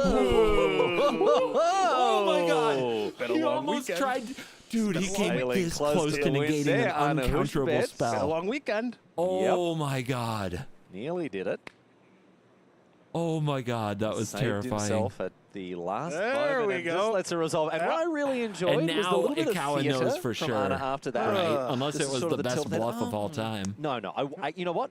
I won't try to counter the That's right. uncounterable spell. That's No, right. I won't do that. He did try to sell it, though, as though he had something that he could have done. But in the end, the Archangel of Wrath comes down, destroys 1 of the fairies. That's going to buffer the life total for 2 points. And Yoshihiko. And now looking getting better that and better lethal damage after through that is going to turn. be hard. Yoshihiko just trying to continue It's to going to be keep real hard. his head above water. That's the biggest thing here. Again, remember, the longer the game goes, hypothetically, the better it is for Ikawa. Now, that is true in most instances. It doesn't mean it's true in all instances. One of those unique situations where it's not true is Yeah, when Arena one player, gives you a Arna, is warning. drawing 3 These cards paper players, to you gotta watch Ikawa's out. 1. So, even though you'd like to just play as many turns as possible to keep your head It would above be water because your cards are unforgiving. more powerful, If he Hushinbet's put just that drawing card and drawing down and on drawing the and drawing table, isn't the he would probably ideal be held to that situation. attempt So, on play. If you're drawing 1 excellent card a turn and your opponent's drawing 3 fine cards a turn, yeah. We're going to need a decision. All right, Arna is going to play Virtue of Loyalty, the Ardenvale fealty, to make it 2-2. Yep. And it's back to the German now. Arna, the only German in this entire tournament, as it true. happens. It's true. Yep. Wow. And managed to make it all What the way happened through to the Germany top in 8 the and pro top scene? 4, indeed. I know I have a big German audience. Where are y'all at? Well, You been Japanese slacking? players, on the other hand, Oh, they're out in force. crushing it. Absolutely. Crushing it. Watching too many Team card market Moriyama, videos Japan, and just being a boomer. Showing us the new meaning of dominance. Now, Rafine is a really interesting draw in this situation because the tricky thing about Rafine, which I think Arna's probably going to cast, is that you can play Rafine and jam with your 3 other creatures and put a Connive Trigger on the stack, right? But you don't really know what you're going to draw off of those 3 cards that could potentially come Scary. your way. So this attack could go well. It could also go quite poorly if that's what things end up looking like. Yeah. And I think Arna is kind of trying to take that into account right now because if you're able to spike something like a removal spell, it's awesome. Yeah, I like so here this. we go. I think this is a good attack. You've just got to hope that the top of your deck's All going to right. treat you well. It Hold doesn't on. in this case. Arna draws 3 absolute stinkers off the top. That was Oh, 3 no. lands. But if he'd found 2 or even 1 removal spell, this attack would look a lot better. Yeah. A lot better. But as it is now, he's attacking creatures that are thoroughly outclassed and outsized by what Good old Yoshihiko has Rafine. got going on. Let's see what we Yoshihiko top is, deck is play. tapped out. Yep. Doesn't so he's have not going it. to be able to activate those incubated And now tokens. you're committed to But all this the same, attack. Oh no. Arna now It gets ugly. isn't in a position to do anything. 4 lands, a negate, and a deep cavern bat is not going to make this attack any better. Yeah, this is absolutely brutal because now if you're on it, you got to figure out, 1, I got to discard 3 cards. So what are those 3 cards going to be? Do I want to discard spells to be able to make my Fairy Mastermind a little bit larger into a 4/3, which of course the Archangel can trade with. Yeah. And then of course there's some life that can be gained. Archangel of course can choose to not block the Fairy Mastermind and block something else. And what does that look like? And we could have a Lauren activation in the meantime, which we are going to have. So that's going to happen. Does he find a removal spell? I think that was. No. No, just No. a land again. Desperation, Oh, my Lauren. goodness. Can I block? Okay. Yeah. Can I block? Can I block is that's not a question I'd want to answer. No, very, very enthusiastic block here from Yoshihiko. Lines the creatures up. Yep. Ganjo would be The clutch. Angel on the Knight. Oh, no, Ganjo gonna is the block best land you the could Fairy draw, Mastermind here. but it's not there. And remember, it's very easy for us because we're working with all the information, just like everybody is at home, to say, yeah, this is obviously going to be Ikawa's blocks and stuff like that. But Ikawa has no idea what's going on in Hushinbet's hand right now. That's 4 cards, and there's 4 cards in the hand, yes, but just a bunch of cards were drawn, right? So there could be, is there a Ganjo, is there a Odawara, is there a different removal spell I'm not thinking of? What's going to happen post-combat? Again, you and I know the answer is nothing. That's the thing. You're not sitting there putting your opponent on the stone cold nothing. No. They No. discarded a couple of lands in a deep cavern bat, so you're assuming right. They've probably got what, 1 land in hand maybe. They've got some business in there. But as it happens, no. Arna is sitting on next to the nothing. Mastermind Am I running on fumes? Am I concerned about a card like the Wandering Emperor? Yeah. Which would have been very good in that combat? Again, the answer would is have been no. absolutely As you said, busted. you're not putting your opponent on nothing when 4 new cards have been drawn. But that's really what is going on over That there, was the actually. situation there. Yeah, you think about a card like the Wandering Emperor giving first strike at instant speed could have been brutal here. Yeah, So not accepting the Yoshihiko sales makes pitch, by some the wise blocks, some prudent blocks, and now gets to untap on 5 life. 5 cards in hand, I think, as well for our Japanese player. And This are we could gonna be see it the for Arnie. Host Seed Shark play Down out here? Yes, 2-0. we are. And remember, I didn't turn the Yoshihiko corner has here. Arna on negate. yes. Ikawa I mean, saw with good through reason. Yeah. I mean, the now you can negate. start checking boxes of what they could have. Yeah. Right, because nothing happened in combat, and nothing happened in second main phase. Yeah. So it's, okay, so what's the reactive cards that you could have, which is mostly No More Lies and Negate, right? Those are the things that you're scared of. And then maybe Wandering Emperor works itself into the equation, but you can probably quickly deduce that that's not that big of a concern. Another point I want to make very quickly is previously, over the past couple of turn cycles, Arna had multiple copies of Fairy Mastermind alongside Lauren. So I was talking about the fact that Arna would be drawing 3 cards to Akawa's 1. Yeah. Right, and so we're kind of playing this little dance of, does Akawa want the game to go really long because Akawa's cards are more powerful, or try to find a way to shorten it because Hushinbeth is drawing 3 cards a turn to Akawa's 1? Well, that little combination is gone now, right? So Arna is drawing less cards because there's less card drawing on the battlefield via the creatures, which means Akawa can kind of settle in for a longer game because we're back to my cards are better than yours and you're not drawing as many cards as I am. Yoshihiko picks up a Zeotora's I'm Proving drawing Ground. the Arna finds same Gopher's cards, but Throat yes. and Rafine's Tower off of the Fairy Mastermind activation. But look at that card that is in Yoshihiko's hand, Negate. This could prove to be a backbreaking card against Arna when he goes for some disruptive play. Again, I mentioned Yoshihiko's brought in these cards, I think, as counter-disruption. Yeah. And so the fact that he's got a Negate, it might end up with him having the final say as to how Arna attempts to leverage his interaction, his disruption, his removal, whatever it is. Oh, but then again, Arna now with a copy of No More Lies. And there are a lot of lands on the battlefield, but not so much that No More Lies is completely irrelevant. Yeah, No More Lies is very much on in a situation like this. So that's a relevant draw step depending how the turn does go and if mana advantage does work itself into the equation. So Hushinbeth isn't out of this, and keep in mind that Archangel of Wrath, well, it didn't attack last turn. Well, why didn't it attack? Because Hushinbeth had that mana up. Again, could have been maybe a Wandering Emperor. It's not something that Akawa really needs to play into at this stage of things. So just taking a very conservative approach because, again, the longer the game goes, the better it is for Akawa. So don't take too many risks unnecessarily.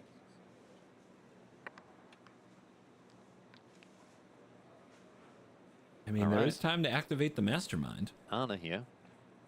Pace of play slowing That down as could he matter. considers what he wants to do. Could matter a lot.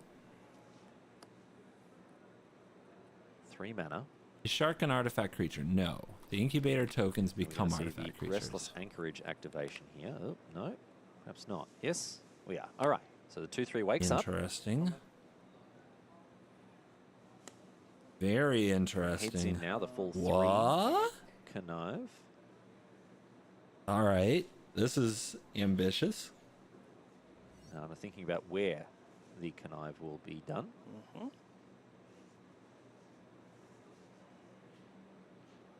Looks like it'll be Rafine. No, we're going to go for the Fairy Mastermind. Okay. All these creatures right now are flyers, which means the Topiary Stomper's not going to get anything done here as far as blocking is concerned. Yep. So, yeah, as the Arnie's gonna battlefield push stands now, one of them's getting all in, The baby. Archangel and the Chrome Host Siege Shark both have flying, of course. Yeah, and 3/4/2/4. if Hushinbeth wants to play this little game with Go for the Throat, plus a counter spell, Oh to my protect gosh, it, look at actually that looks like hand. gonna win that There's exchange. actually a ton of options here. I guess I missed. Yeah. missed. Yeah, at first or Yeah, at yeah, first or at first, you Yeah, don't yeah, say so. You it's can fine. you can make business. Yeah? You I said? can make it? You can make. What was the question? Maybe not triggered saying, it. not saying. I already drew. So Didn't announce the map trigger for we have, Restless Anchorage. We have not done anything that indicates that it has been missed yet because we have Missed trigger? because the Rafine trigger could have been placed above the map trigger. Oh, you're right, you're right. So the game has not advanced to a point where we have missed the trigger. Good point. Yeah, this is. Yeah. Okay. Yeah, final. Yeah. Decision, thinking. So Yoshiko was being Sounds like a very map gentlemanly token is there at the happening. beginning before the judge got involved by saying, as you like. So not treating it as a mistrigger. But then the judge came in to point out that the game actually hadn't advanced to the point that the map couldn't be generated, as the judge said. Maybe the Rafine trigger resolved first. In which case, Hashtag Arna rules. will receive the map there. Yeah, in this world, basically, Arna stacks Anchorage trigger, Rafine trigger, which means Rafine trigger resolves first, Yeah. draw 3, soon to be discarding 3, and then resolve the match for Yeah. on the Restless one. So the map is still on the stack. Yes, indeed. You just got to bring it up mid discard decision But to you can't throw their half brain resolve off, Rafine. right? No. Mess You gotta- with them. Oh boy. Yeah. What a card that'd be. Oh, Draw 3 if you want. yeah. Discard 3. That's right. It's up to you. And before blocks. Before we go any further, Before guys. block? One second. Why don't we map trigger? Before we go any further, Yeah. if I have to nudge for the pace of play any further, there will be slow play warnings issued. Okay. Okay. Judge getting in there, letting them know. Slow With good play reason. warnings. A lot of thinking to be done by these players, but it has, of course, there's no time limit when it comes to top 8 Magic, but players still are expected to play at a reasonable pace. So go for the throat, meets an It's negate. literally your tournament life. I think you take a warning if you have A good to. opportunity to cash in this no You more run the lines here rope. with Yoshihiko down to just 2 mana available. And this is the difficult spot here for Arna because Arna has to fight back. If Arna doesn't fight back, that means Archangel gets the opportunity to block. Same with Seed Shark. You can get the trigger. Yeah, trigger. Okay. Okay, so we have a negate. An incubator with No 2 more counters lies, made, probably. thanks to the Chrono Seed Shark. Negate, targeting, go for the throat, targeting Archangel of Wrath. That is the current stack, and I think Arna is about to add to it. This is a juicy target for that No More Lies, and he's going to take it. Yeah, I think that's wise because again, this is a card that does fall off in value the longer the game goes. You want to pick your moment with it. The problem here and why Arna is not thrilled as far as the body language is concerned is because he knows that there's the ability. Right? Yeah, there's the ability for an untap, and there might actually just be ability for a kill here, yeah, which is incubate up and kill you. So block there, Yep. incubate up, Really wanted 6, to have 7, 8, mana 9, 10, available. Stompers 14. You're just dead on the kickback. So Might be no 14, counterplay. 14 damage comes across on the crackback here. Yep. Because Arna is now tapped out. And then gain 3 as well with the herd migration. And that's exactly why Ikawa asked, and he said, "You're 13, right?" And it's like, "Yeah." And it's yeah, like, okay. and now Arnie knows it's over. So there's your block, and then it's just fire Untap. in now. Yeah. Activate incubate this should tokens. Should be, excuse me, just a Swing. a kill on the swing back. So A wake up 3-0 all the sweep eggs. for Akawa, taking able out to attack Esper straight away. mid-range. The most So played Yoshihiko deck with in a the Sunfall tournament. Yeah, that's it as well. So if it all goes sideways, it's not going to. We're going to see Yoshihiko crack some eggs, make an omelet that's going to send him to the final of the Pro And Tour that's here. game. Congratulations, Yoshihiko Ikawa, Ram taking out versus Arna Hushbek Control in straight in the sets, finals. 3-0. Arna put up a hell of a fight there, Cedric. think it was a but, a misplay. difficult matchup. Made all the worse. I think by the that fact he's Arne playing one was of the in a best corner. players that we've seen. When you in back the a Pro tiger Tour into the across corner, weekend. Ikawa they don't at always the do top the of best things for their Swiss, health, the last but they undefeated make a player. shit- He was they go running for the it. tables for the longest time. And I'm excited to see him go up against Yuta Takahashi in our final. So Domain was in a very interesting spot coming into the weekend. Everybody knows that Domain exists. I don't it's know just a if- matter of what does the I metagame feel like look Domain- If there's a lot of, let's feel say, like Blue-White can beat Tamer, Domain, analysts, but or those analyst style decks. That's not Ikawa good news for does Domain. not lose. Quarterfinal result notwithstanding from earlier today from Ikawa. That's not a good place to be in. And if players want to beat Domain, Ikawa there are does very not clear ways to lose. go about doing it. But we're talking about an open format with 200 plus players. Is everyone going to be thinking the Already same way? This beat is a Pro tougher Tour. You and I have been matchups. doing these long enough. We know that's not always the case. So you can take a little bit of a risk by playing Domain, which is my deck is really good against particular things. And if the metagame breaks my way and my matchups breaks my way, I feel like a genius. Now, I might run into a bad matchup along the way, and maybe I get a little bit lucky to defeat that bad matchup. But if I get my good matchups, I could win this entire tournament. And as you just saw, Esper's a really good matchup. And it was the most played deck. So the Domain players must have been going, yes, perfect. And Ikawa has absolutely smushed this tournament, has been in first place for the majority of the way. Another good matchup done with one more left to go. Yuta Takahashi waiting in the wings on a Zorius control. That will be I'll a tell trickier you, Yuta matchup. can't But right miss a land now, drop it this is time to time. catch up with Ikawa. Ailey got the chance to talk to Yoshihiko after his victory. I'm here with Yoshihiko All Ikawa picking up Japan another in victory the finals. against Arna Hushbek. Congratulations. Thank you. You'd look forward to the finals now, up against Yuta Takahashi. Are you ready? Yeah, ready. My teammate, best friend, and so good driver. Yeah, very happy. Good driver? I can fight Important. against him Very in the important. final. Yeah. How do you like your matchup against Azorius Control? Maybe not so bad because his Azorius Control don't have any JSs, but one Hora is maybe difficult to defeat. Yeah, but not so bad. I think. Yeah, hopefully. Well, yeah. Excellent performance from you and your entire team. So congratulations and best of luck in the finals. Thank you very much. I did the best. Well, it was great to hear from Yoshihiko Ikawa there, Awesome. and I'm very much looking forward to heading back and watching this final take place. Before we head out, Cedric, I want to thank you for your companionship and your expertise across the weekend, mate. Thank you so much, It's been partner. a pleasure. It's incredible. We've been doing this a long time. Yes. First time we ever got to do it together, and mate, it's been a hell of a ride. So thank you so May much it for your not support. be the But of course- last. And These thank two, you as well these to two the were rest of the sizzling. broadcast team, and of course to you around the Sizzling world in tuning the booth. and putting up with my nonsense along with Cedric. It's been great to have your company. We're going to get underway with our final here at Pro Tour Thunder Junction before very much longer.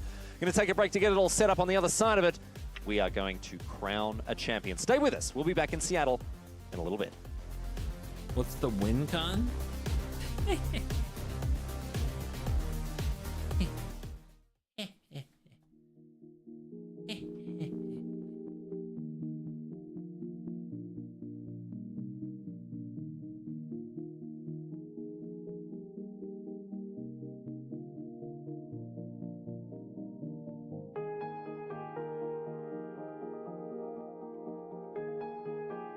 I mean, for you best of one players, you might not have know that Jason best of three is not a thing. Competitive players don't believe in the Jace Mill WinCon.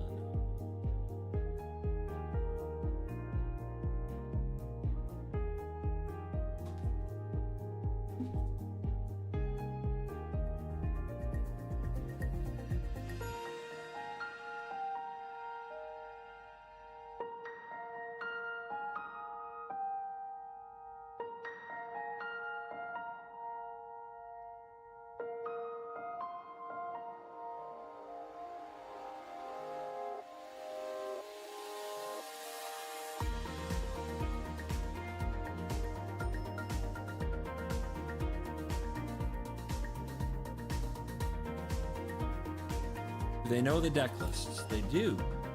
Deck list info becomes public pretty much as soon as the tournament starts, because back in the day it was just a mad scramble, and the teams that were big enough and had connections could, you know, literally afford to have members or people they brought with them running around writing down what other people were playing. So to even it up, they're just like, all right, everybody gets the deck list as soon as the round starts.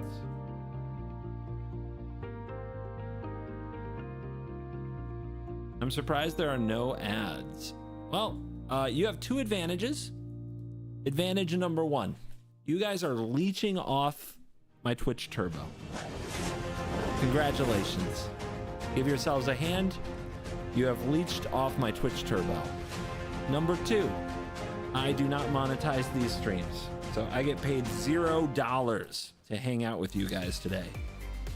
So I'm not running ads on my YouTube. It's time for the finals, the moment we've been waiting for You guys all might be getting weekend ads long on Twitch. here at Pro Tour But if you're Thunder watching on Junction YouTube, from there should be Seattle. no ads There's from a look either right now at big, the feature ginormous match area billion-dollar before the company players involved. walk out to take the stage to try their chance for $50,000. So if you the were title of wondering why champion you were and the watching, why you trophy saw that no see in front of ads, you right now. it's me. I'm It's very CGB. excited to get underway. Hey everybody, welcome to the news. That's Marie Bartholdi and Corey Baumeister. Are you excited, Corey? I am so excited. Finals of a Pro Tour. What's not to like? Absolutely.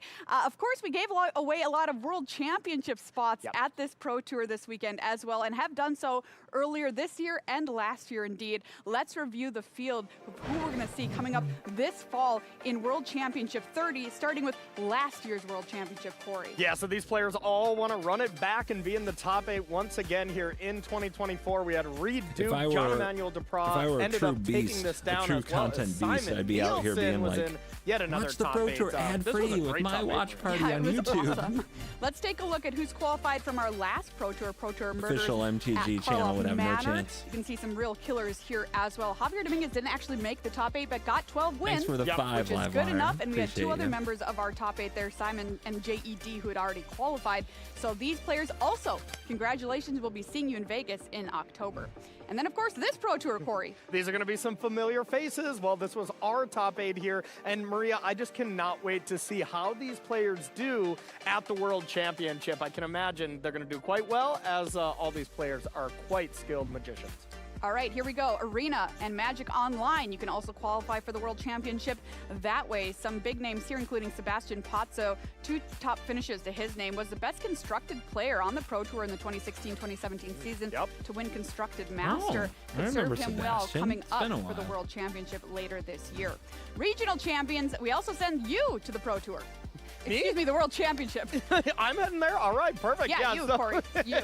Can Here we all is our agree regional 3-year champions so rotation far. A was a lot of mistake? great I think players all of us sitting as here in well. chat can agree with Aiden that. Lamson did pretty well, as well as Marco But it's Del not Pivo. really we about saw us. going It pretty was- the deep change in was this made for tournament the already. players, So and big players are, congratulations to the people who as already one might locked it up expect, at the out there regional playing. championship. And that's only half of our regional championship qualifiers. Take a look at the other half here on your screen. So if you head out to a regional championship, not only can you qualify for a Pro Tour, you can also qualify for the World Championship, which is pretty $4.99. awesome. Covergo sister plays Magic cards with CGB. If you're watching the Wen. players play these awesome decks here this weekend, shall you're at see. home, you're wondering what you should play, don't worry, we got you. We've We got should some of not the assume that most awesome everybody and wants to go well-performing on the deck lists internet from this and, weekend be that pair subjected up to with your play nonsense. style, whatever kind of Magic player you are. We've got a list I don't for know you. if we'll ever We're gonna see her start on off the with channel. our aggro players. I'm going to raise my hand. Players like me, Boros Convoke. Check it out. This is a list we recommend if you're an aggressive player.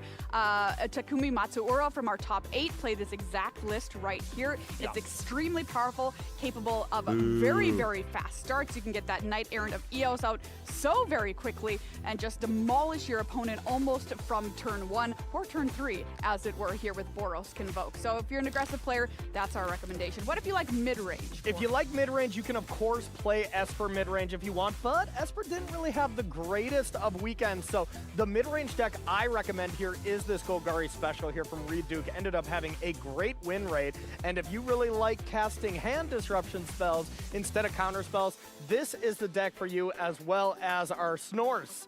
The Snorse is man. here. Gotta love it. Gotta love Dark Confidant at home.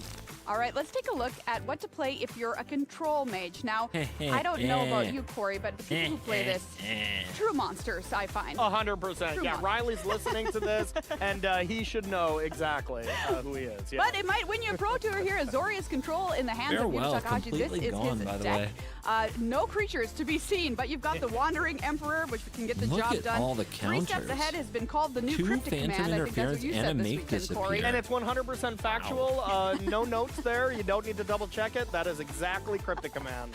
Okay, it's been said. There you go, Control Mages. That one's for you. What if you like combo? All right, combo. Of course, you can play Teamer Analyst or Jund Analyst. These are kind of the go-to A combo little too decks. But slow. I Yeah. love this one. It is. As you have Pitless Carnage It's just the and commander Splendid card, guys. Reclamation to work well together. You can plop that card, Maria. And then if you have Nissa already in play, you can float all your mana, sacrifice all your lands, then bring them all back, get a bunch of triggers off Nissa, and then destroy your opponent with World Soul Rage. Well, you draw like 11 cards to find it as Sick. well. Yeah, and Pillage the Bog is basically dig through time when you have enough land. So Well, you're just, this is your thing now, Corey. Just renaming cards as legendary older cards. Exactly, I'm trying Yeah, to, that's how show my boomers inner talk to boomer each here other, of all the Maria. cards I once played with. I'm really aging myself here. It's All our right, everyone, special those are some language. awesome decks for you to It's try out basically at home if demonic anything piques tutor. your interest here this weekend. In Dark It's time for the Confidant finals. and Let's Cryptic take a look Command. at our bracket and find out what happened today You know for what our those do. top 8. We've arrived at the final stage. Yoshihiko Okawa on Rona? Domain Ramp Rona's a versus combo Yuta card. Takahashi on Azorius Control. Let's get to meet our players a little bit better. They are teammates on Team Moriyama Japan. They are also One best taps whenever you friends. cast a I think legend, this is and just the most Relic of spectacular Legends lets finish you you could tap hope it for for a if you're one of mana. these players here today. Absolutely, they're best friends until they sit down and play their first land, though, I'll tell you that. Yoshihiko Okawa, the team leader of Team Moriyama Japan, as well are a tournament leader for the entire time Team this weekend. leader. No losses until round 10. An utterly dominant performance. Beat leadership's Yuta in dead? draft, but that was back in round number 2 and again in limited. Yuta Takahashi's road to the top 8, 7-1 and 2 in standard. Started day 2 with a loss, but then battled back to secure his spot here in our top 8. There's a look at the players, best friends, teammates. Tell me about their decks. Yeah, absolutely. So let's start by looking at Domain Ramp here. Now, both of these players, both of these decks that we're going to be seeing are really trying to beat Esper midrange, and, well, both of these decks kind of did it. Now there's no more Esper midrange in the deck that was the most played. So it comes down to how is the matchup between Domain Ramp and Azorius Control.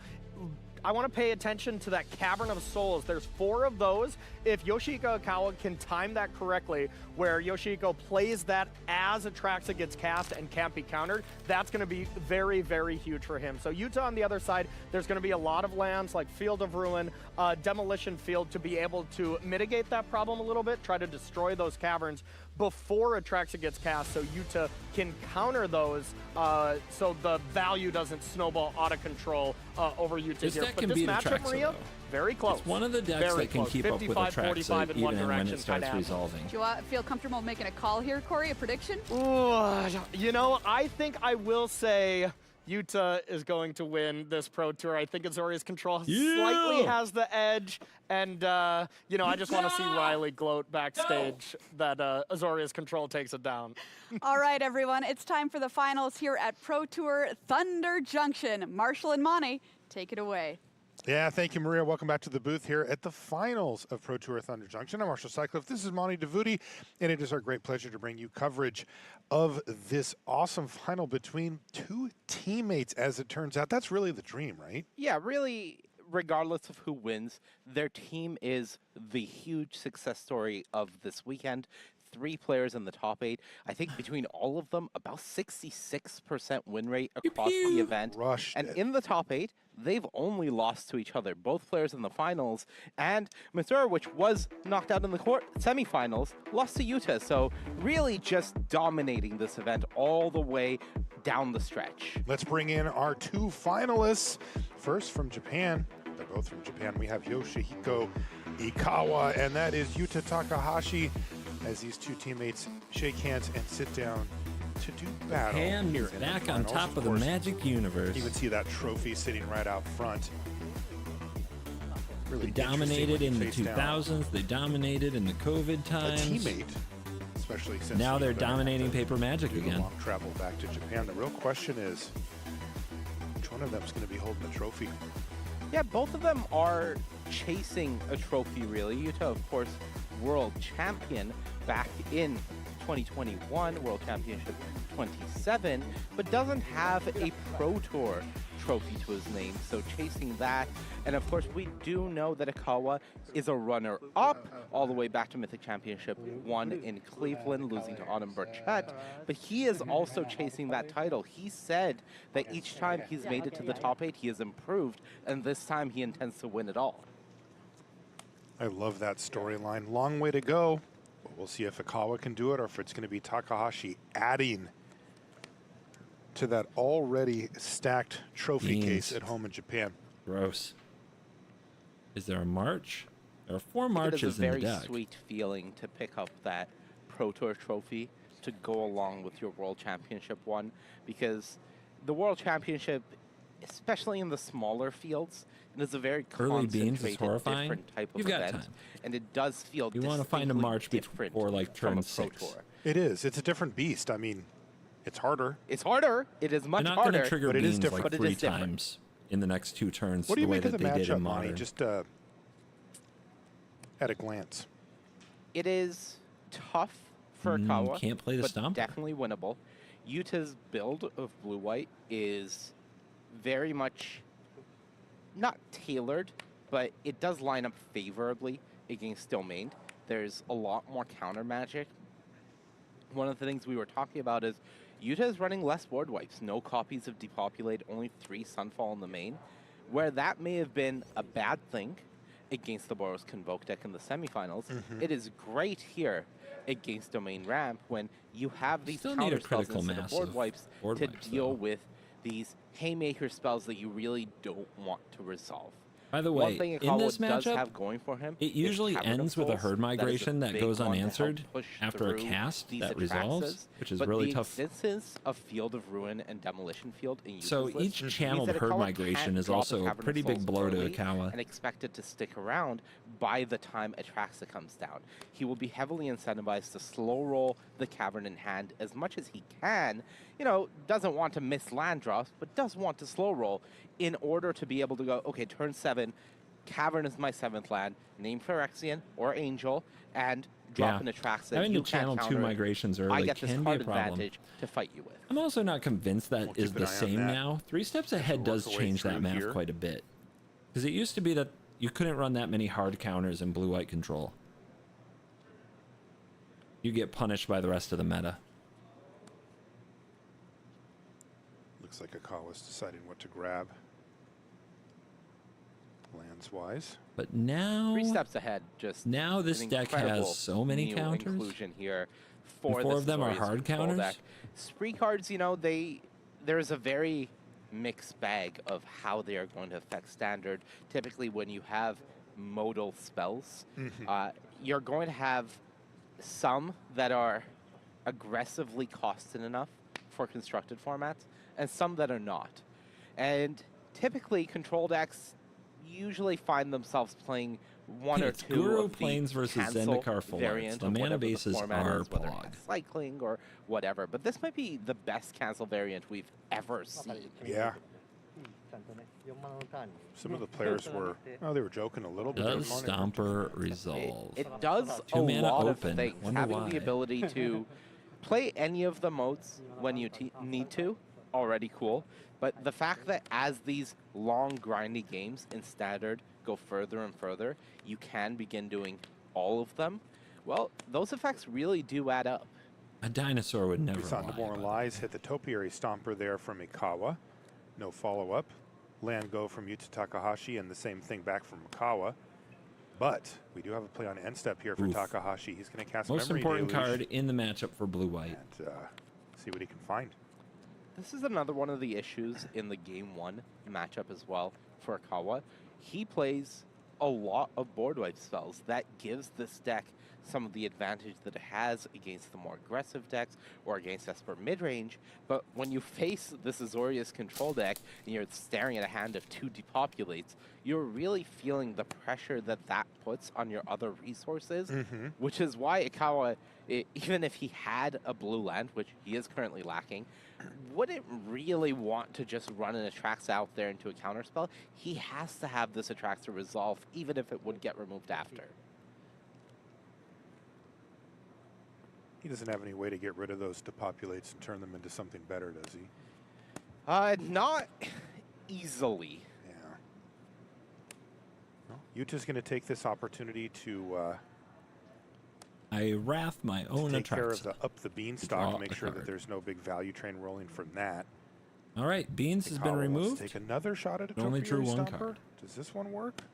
No, it's also going to get countered. Wow, so still no blue mana. That might have been part of the equation there too. Definitely part of the equation. Also, just looking at Yuta's hand, Topiary Cancel your Stomper is Stomper. an annoying one. The fact that this card has Vigilance means that the Wandering Emperor isn't a clean answer to it. So it's one of those creatures that you'd rather counter than Fresh have on the Beans. board and then be like, okay, well, I have to fire off a Sunfall Fresh just Beans to deal feels with like this 3 one steps creature. ahead. So countering it makes a lot of sense. You could try to play Wandering Emperor tempo, though.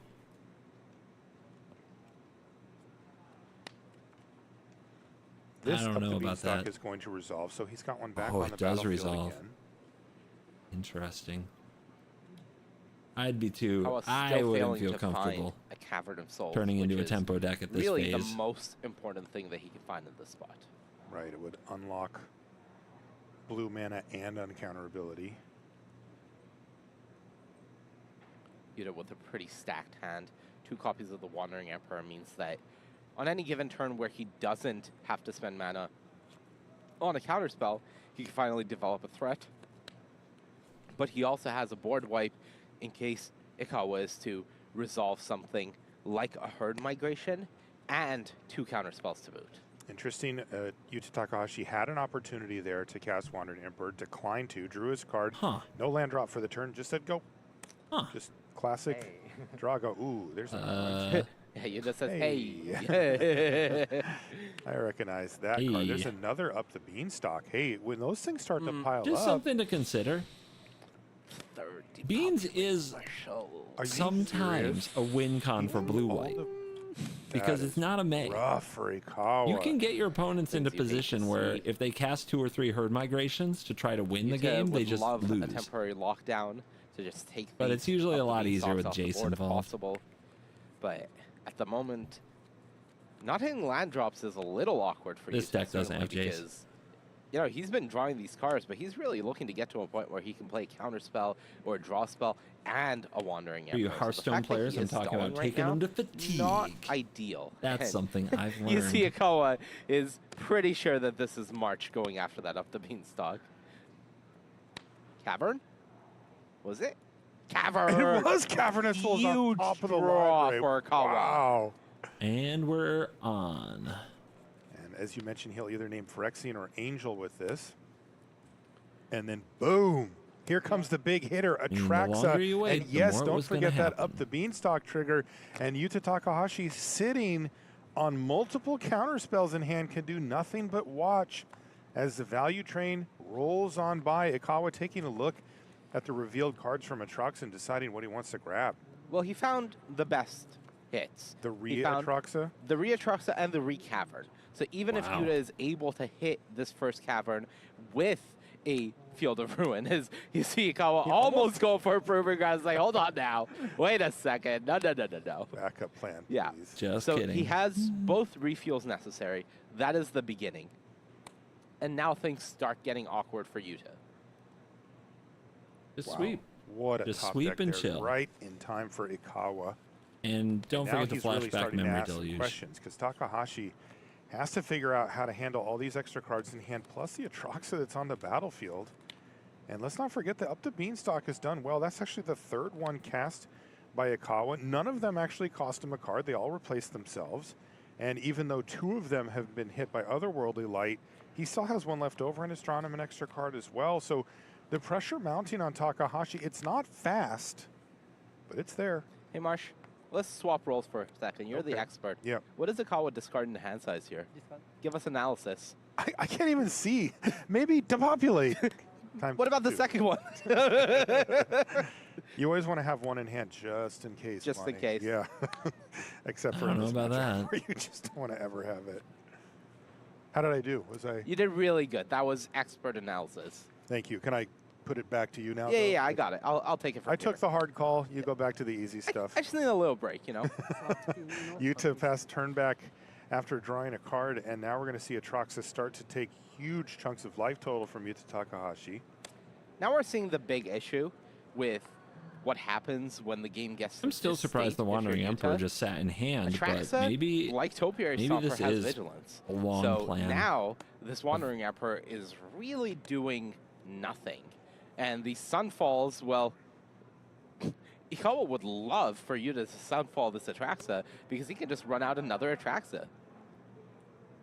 So you buy time, right? If you have 7 mana, this is your flashback memory deluge turn. You buy time. You take this hit from Atraxa. I think game one, Anything we are they going to add see to the Cavern board of just Souls gets name swept Angel anyway. a lot. You memory deluge. Games two as well. Probably grab land Right. another Post-board, deluge if you when the can. Chrome Host Sea Sharks And then start come in, blowing stuff that's up. when we may start seeing Phyrexian. And you're just going to see But Wrath in the into pre-board games, Angel threat, covers into Atraxa Wrath, and into Archangel. threat, into Wrath, and the into other threat. ones that you would like after you have your redundancy set, you'd like Dinosaur to cover your Topiary Stomper, and you'd like Human for the Imidane's Recruiter. Okay.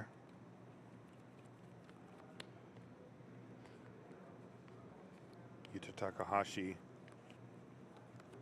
flashing back memory deluge here at 13 life. And a game that seemed pretty close got blown wide open by Cavern of Souls. As it usually does. And of course the Atraxa. Yeah. Yuta does find what looks to be a demolition field as one of the cards off of this memory deluge. Still considering, of course, hasn't taken them yet, but looks to be considering that as one of them. That's an answer for one of these Cavern of Souls. A lot of pressure now on Takahashi. We're just in game number 1 of the finals, but you can sense the intensity between these two players. Yeah, I think pre-board games where Ikawa still has all of his board wipes in and hasn't really sideboarded to prepare for the control matchup. His deck is suited for the more aggressive ones. There is a lot of pressure on Yuta to be the one that is taking the wins or at least getting a 1-1. So each time that Yuta loses one of these pre-board games, that is very costly. We see Sunfall used just to get rid of Atraxa. Because but you it's as got to good do of an it. answer as any. Wandering Emperor isn't going to do it. I think Ikawa is pretty incentivized to go another Atraxa, Cavern of Souls on human, Emine's Recruiter, attack you with both. Because if the Atraxa gets in for 8 damage here, we start getting to the point where multiple Archangels of Wrath start threatening Yuta's life total. Oh, so those can be relevant Gary? later in the game, although it looks like or the other right way. now Burn deck mode, activate. this is going to be an Archangel of Wrath down to 9 false Takahashi. And as you said, even just that one double-kicked Archangel does put that 1-2 punch that you mentioned, Emine's Recruiter, as well as Atraxa, as a lethal, right now, lethal type attack whenever First Ikawa Cavern decides to down. go for it. Gonna need to counter Caverns at, well, gonna probably need to counter an Angel or two Notably, at some while point. the Archangel does cost 6 for those double kicker, the mana value does remain 4. So up the Beanstalk, not triggering for a card for Ikawa there. Demolition Field is going to take out one of the caverns that named Angel, but the other one's still there. Yeah, if Yuta can find a second one to take out the other cavern, that would take Ikawa off of the uncounterable Atraxa into uncounterable Imidane's Recruiter line. We do see there is a third Cavern of Souls in Ikawa's hand, but that play really does rely on both of these being available. You know, it was a colorless land, Hey, but it's Mirrex. Now you're looking for, and this is what, you know, kind of waiting for. You're looking for Ikawa to Yeah, attack with and I that Angel think- so you can Wandering Emperor it. Because going that's for the it? only thing in Well, pretty there much is an the issue, deck which that is Wandering Emperor the does something Archangel against, and that's why does you hold not it. have Vigilance, I believe. So it's true. That is weak to Will the Wandering Ikawa Emperor. play around and it? with the multiple copies of the Wandering Emperor, the full 4 in Yuta's list, Ikawa, even though he knows one was exiled to a March of Otherworldly Light earlier, part of that has to be an assumption that Yuta has a second one available. If you want to see next level, so you don't really Ikawa want to not enable attacking that here to have a would be target. next level. And you see that here from Ikawa. Land go. No attack. Doesn't even Wow. cast anything. Wow, what are you doing?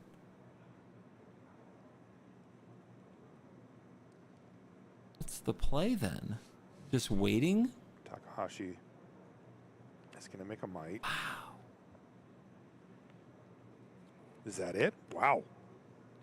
Going to be a game of patience here, I think. I mean, I get the not attack, but not casting anything is like, holy crap. I think Ikawa really looking for another Archangel of Wrath off the top, just to get Yuta's life total to a point where the double uncounterable spell can just get through all counter spells and the Wandering Emperor. I mean, That's just discarding the hand size at this point. trying to cut Yuta off of gaining life, I think. Yeah. Settle in. We've hit a bit of a stalemate here. But Yuta can always Wandering Emperor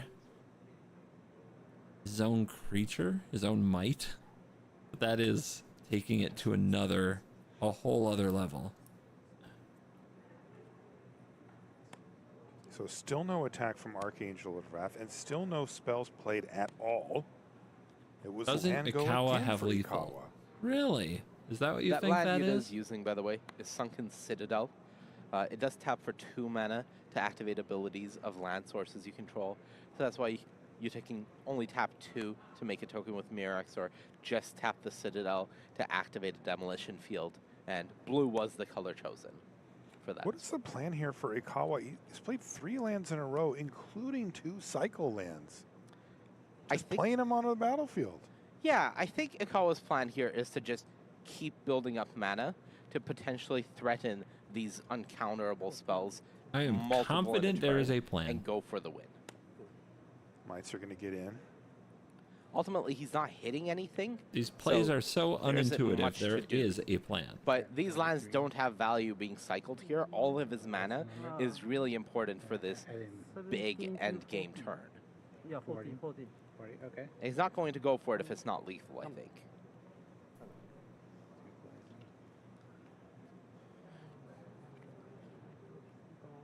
But now the poison counters are on. Okay, well, here's Boseiju. Boseiju to take care of that problem. It's going to target the Murex.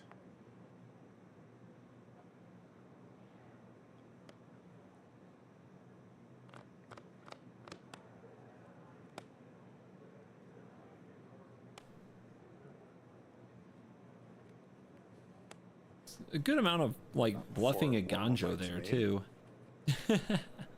Just attacking right into the Angel. Fearless.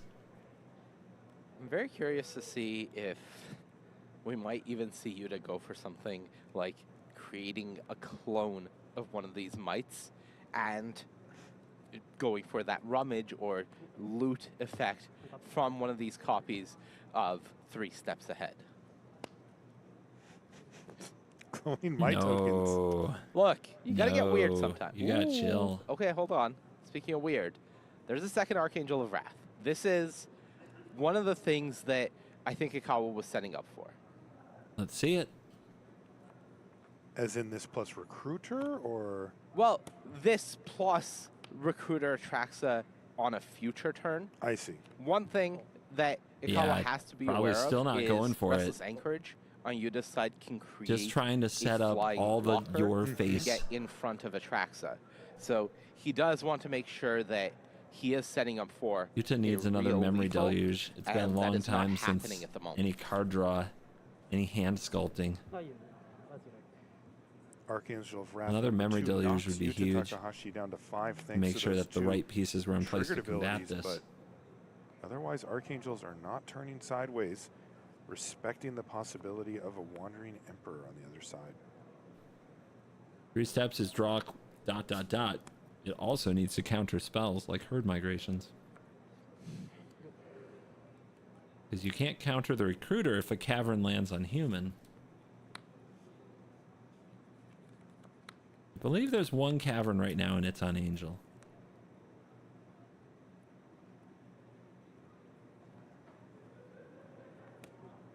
Okay, he's going to go for the Atraxa now. All right, step 1, draw a card off of Up the Beanstalk. This has been a long time coming. Would love to find like Long Goodbye here. Ooh, another Archangel. That's really good. Long Goodbye? What a Leyline Binding. What am I missing? Fine. Sunfalls. The problem with Binding is it doesn't go after the Anchorage. So you can remove any blockers, but not that one. It's for the Anchorage? I don't know if that's the problem. But yeah, you want to give Hasty Atraxa, but you don't have the think it is human. pretty risky You need the Cavern on a to human or take it an gets Archangel countered. here. I think you're Oh, there supposed is to a take an Cavern down there. Atraxa. Okay. You're supposed to take a Cavern. I like taking Spelunking. I think all of this makes sense to me.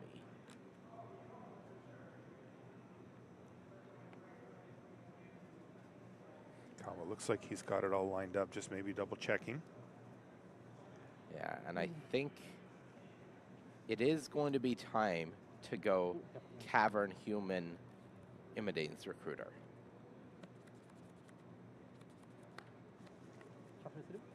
Really need a memory deluge to another memory deluge.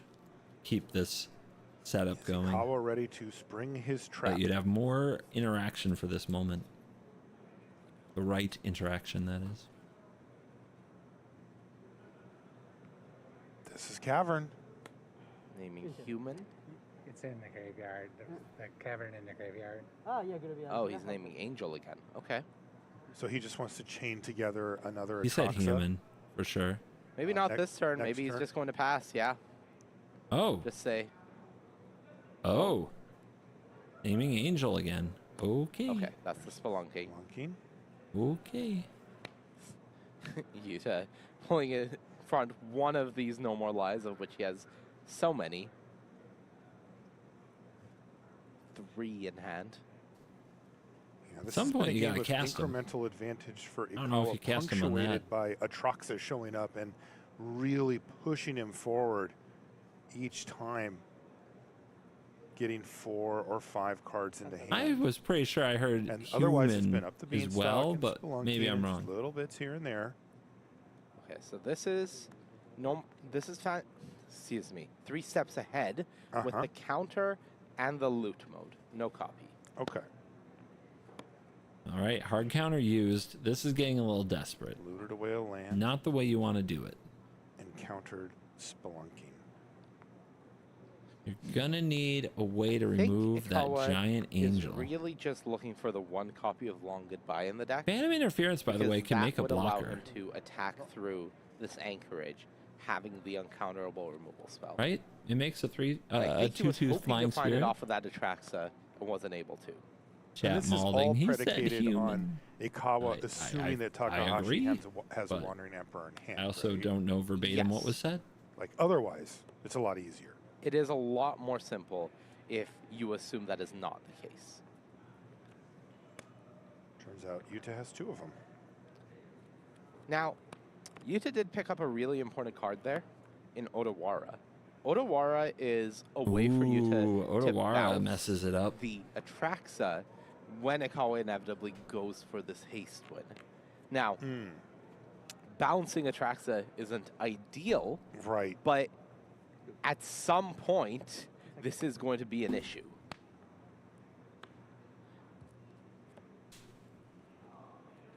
I mean, right now you're just more worried about another Archangel of Wrath plus another Archangel of Wrath.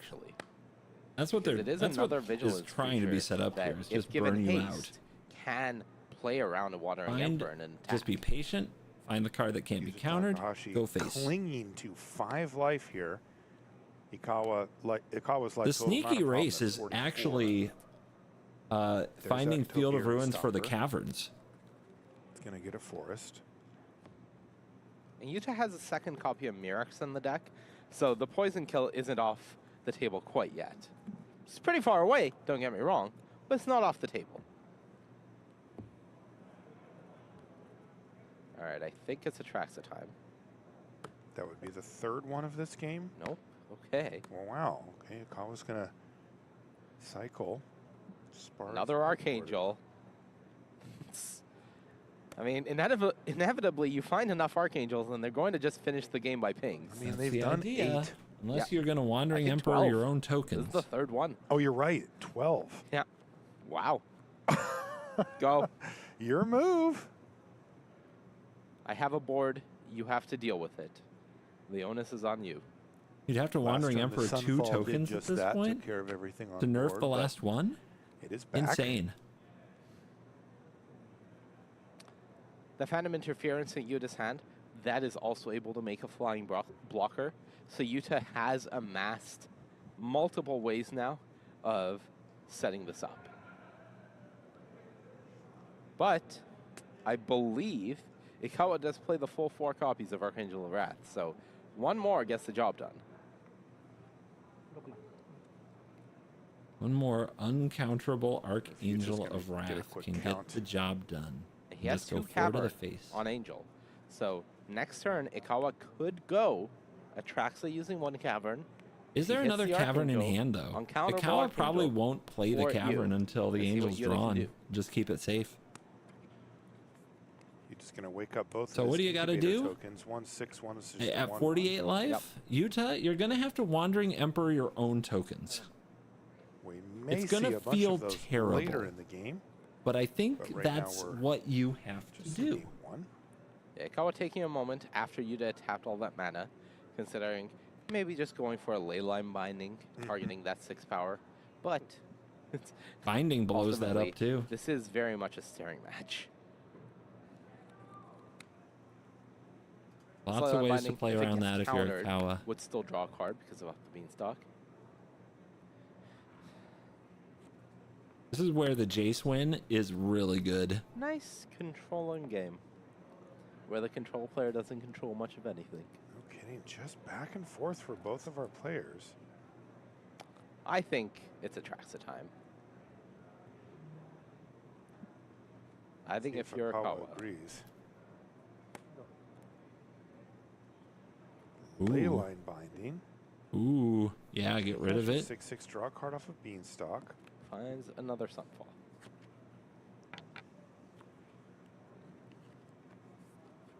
Traxa into Archangel into hand. I don't know. Kawa has played this game so patiently. I don't know. Going to do a count. Because at some point when you've seen enough cards and you've seen the bottom of the deck, now he has shuffled since then because of the Topiary Stomper, but when you've seen enough cards, you can Like, what can go wrong? safely assume an Atraxa looking at 10 cards is going to hit the card you want. Right. In this case, the cards that he's really interested in are the Long Goodbye, because it is an uncounterable removal spell that can help I'd love push to some see damage CGB through, coach run and through a the run. 4th Archangel of Wrath. Thank you, Balthazar. This does feel The like a game that has $9.99. become about Supporting the inevitability. stream. 3 Sunfalls now. Hope you guys are enjoying the ad-free 12 cards. experience. 12 cards left. Which means Atraxa is not guaranteed, and I think that is something that Ikawa is thinking about. Attack with a Vigilant creature. This does force a chump block or a removal spell from Yuta. Yuta's clinging to 1 life. 48 to 1. Kawa has not been able to get quite over the finish line, but he's very close. Box.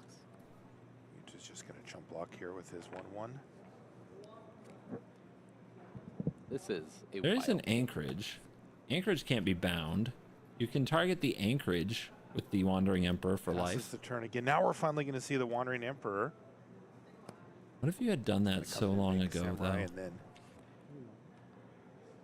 Yuta gets to go to his turn. The other thing you want to do as early as possible from the blue-white perspective is start punching with the Restless Anchorage. I've done it as early as turn 4 in this matchup, just because they can't another remove one. it in a lot of builds. Double Vigilance. They literally can't kill a Restless Anchorage with their 11 whole deck in some Cavern Souls cases. are doing so much work this game. This wouldn't even have been a game without that. Yeah, they're the entire game. You see the No More Lies ×3 in hand for Takahashi, just stranded. Okay. So now with 11 cards, what Ikawa knows is that if he goes for Atraxa with 7 mana, even if the Atraxa doesn't see... Ooh, going for a Sunfall of his own. Okay. Alrighty. But even if Atraxa doesn't see that Archangel of Wrath, which was just drawn, then he would It's know there. that the last card is Archangel and he could have cycled into it. It's As there. is, well, let's do it again. Let's go for it. 4 damage, uncounterable. Okay. Do you have a way to gain? You need to power up Anchorage, tap it for mana. And he's going to scoop Nope, him up. That that's was only a 2. very patient Not game 1 enough. victory Bam. for Yoshihiko Ikawa. None of y'all on ladder would have won that Felt game. like he was on the verge of victory for multiple turns there, but really leaned into that inevitability. And ultimately, what, it was 4-8, 12, 16? Yeah, you really do not want to take any risks here. 4, 8, 12, 16, and a little bit of damage dealt earlier was all it takes. I think that was a perfect display of understanding of the matchup and understanding of his win condition. Yuta had the ability to gain 2 life there using the Wandering Emperor in hand, plus the Restless Anchorage. He could animate his own Anchorage, tapping it, and then exile it for 2 life. Oh. But didn't have double Anchorage or double Wandering Emperor to gain 4 life. And It's tough. When you're considering plays like that and then you can't even do them, like those are... Look, Marshall, we had a lot very of difficult downtime there. I'm decisions. thinking of anything I the know. players can do. Players are having a chat. Now, as we mentioned before, first off, if you're just joining us, thank you. We appreciate you taking the time to hang out with us here on a Sunday in Seattle. This is the finals. We're playing best 3 out of 5. Now that Ikawa You see knows, 1 game to or the now good that for Yoshihiko Yuta Ikawa. knows how Ikawa's going to play that matchup, His opponent, Yuta Takahashi, is Yuta not definitely wants to play Azorius Wandering control, Emperor so earlier and at least try to use it to player are generate some you? tempo on the field. if you're the Boros type player, I'm sorry. But, Force we did have one in the top 8. Ikawa to use bindings on it and things like that. Top 4 is Instead of just have it sit in hand and do nothing. And the other thing to know about these 2 players is that they're on the same testing team. Team Moriyama, Japan. Interesting that they're on the And same Bor- testing I mean, team, and it really feels like odd Yuta stuff. didn't know That is a what Ikawa knew dominant about how to play that performance matchup. I feel like for Ikawa that team. had a And it's plan funny, people in the top the 8, whole that's very game, rare. and Three I think people in the Yuta top caught 8, on to it really other than late Ray Sato, because who I didn't make play day two, the way their that Yuta worst does on performing ladder. player I of the hold other the 9 Wandering Emperors just were waiting for the 9-7. Archangels to attack. So 66% But they were never going win to rate for the attack. team.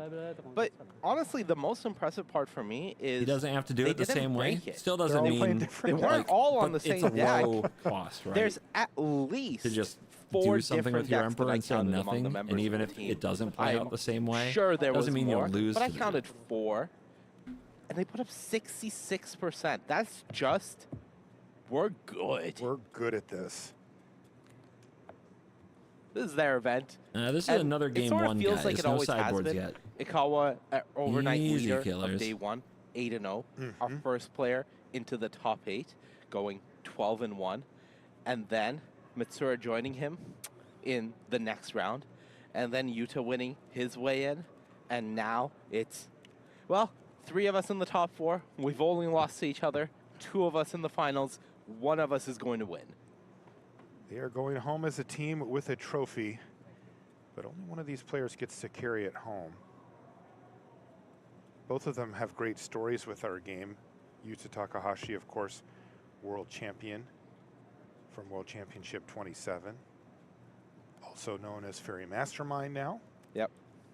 Unfortunately, no Fairy Masterminds on either side of the matchup here. Yeah, playing blue, playing instant speed, but couldn't quite make it work. Look, creatureless means creatureless, and this is Ori's control deck, at least in the pre-board games, is well and truly creatureless. And we did see a lot of Fairy Mastermind this weekend. Very popular card.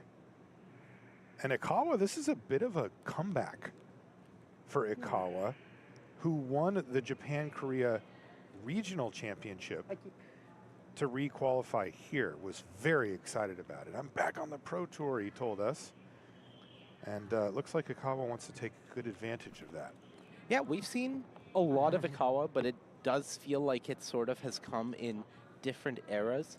We first saw him top at a Pro Tour way back San Diego, 2010. Then fast forward, 8 years, Mythic Championship 1, loses to Autumn Burchen in the finals.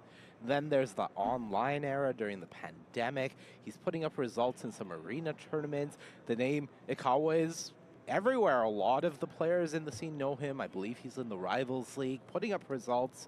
And then, you know, we come back to paper and we haven't heard from him for a while. And then, regional champion, I'm back, baby. And you know what? There's no better way to make a definitive I'm back statement than just crushing your comeback Pro Tour. That's a great way to put that. Players, by the way, are resolving mulligans here. And I will remind you that they're not sideboarded just yet. That will happen after this game and any subsequent games that we play. And we're live, so. Yes, indeed. The rest of the weekend, you know, sideboarding everything is something that just sort of happens. Oh, but we're here, live? it's all happening in real time. I didn't even All know. right, we are underway now. Yuta Takahashi gets to kick things off here after losing that first game. Yoshihiko Ikawa. Forest. It's a little weird. Has the herd migration and has a copy of Cavern of Souls in the hand that you see, but as we covered the previous game, 6. Not going to be playing that anytime soon if he can help Classic it. chat. A lot of tap lands in this deck, though, and this could come back to bite him a little later if he has to draw into a chain of tap land, something like that. Yeah, you do see Takahashi on the other side. Mulligan to 6 for him. Ikawa kept his 7. But part of that 6 is at least 1 copy of Demolition Field that we see on the battlefield already. So that is checking the Cavern of Souls that we see in Ikawa's hand. But we also know, based on the previous game, that if he can help it, Ikawa is just not going to play this Cavern, especially into a face-up Demolition Field, until he has to. That's right. We see Spelunking attempted, but No More Lies will send it into exile. I really Jenker's would have Guard jammed the follow-up, Emperor, though, though. for Ikawa. And another one. Not sure that's right. It's what I would have done. After seeing the way So game far, 1 was that's really played, been I'd try to be the a tempo flurry deck. of action. That might be a bad play. Okay, up the beanstalk. This card can do a lot of work. We saw Yuta counter respect draw it. We're going too. to see it again Ah, here. feels so good. Counter, loot. 3 steps ahead. Lot of lands, though, for Yuta. Is this a bad thing? It's bad right now. It's fine right now. It will be bad in 3 turns. No if he's memory continued to deluge. draw lands. Okay. Because right now, Gotta Yuta wants find to the just memory have the deluges. answers, which he's had. In 3 turns, Ikawa might have an No Atraxa attack. on the board. And if Yuta's still holding all lands, that's a problem Still want That's to a get great that draw, though. anchorage cooking. for Ikawa. What did Ikawa find? Herd Migration. So what Cavern. Ikawa was lacking in this spot is, 1, a 6th land, but 2, Protecting the Cavern. Cavern is only covering one of Atraxa's black or blue mana. Right. He doesn't have either. So now this Herd Migration can either go get the Swamp or the Island in the deck. Swamp probably because of the Archangel of Wrath. Not many blue cards in the main deck of this Domain Ramp list. So you get that, and then you have this Cavern in hand, and whenever you draw the Atraxa, you go Cavern, Angel, Atraxa, you. And there's that swamp. So now he's set up.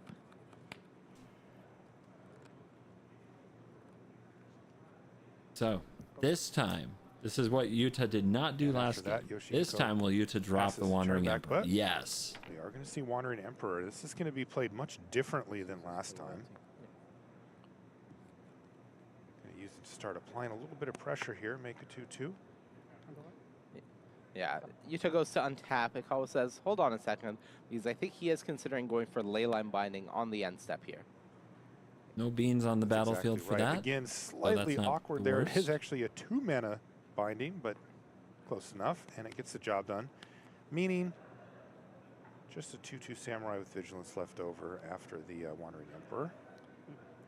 Would be really Wow. awkward. What is this? It's time to make some maps. Yep. Okay. There it is. Restless Anchorage is going to get busy here. No, this alongside is not insignificant. the Samurai. So 4 damage comes across, and as you mentioned, This is an Monty, a important map part of the created matchup. as well.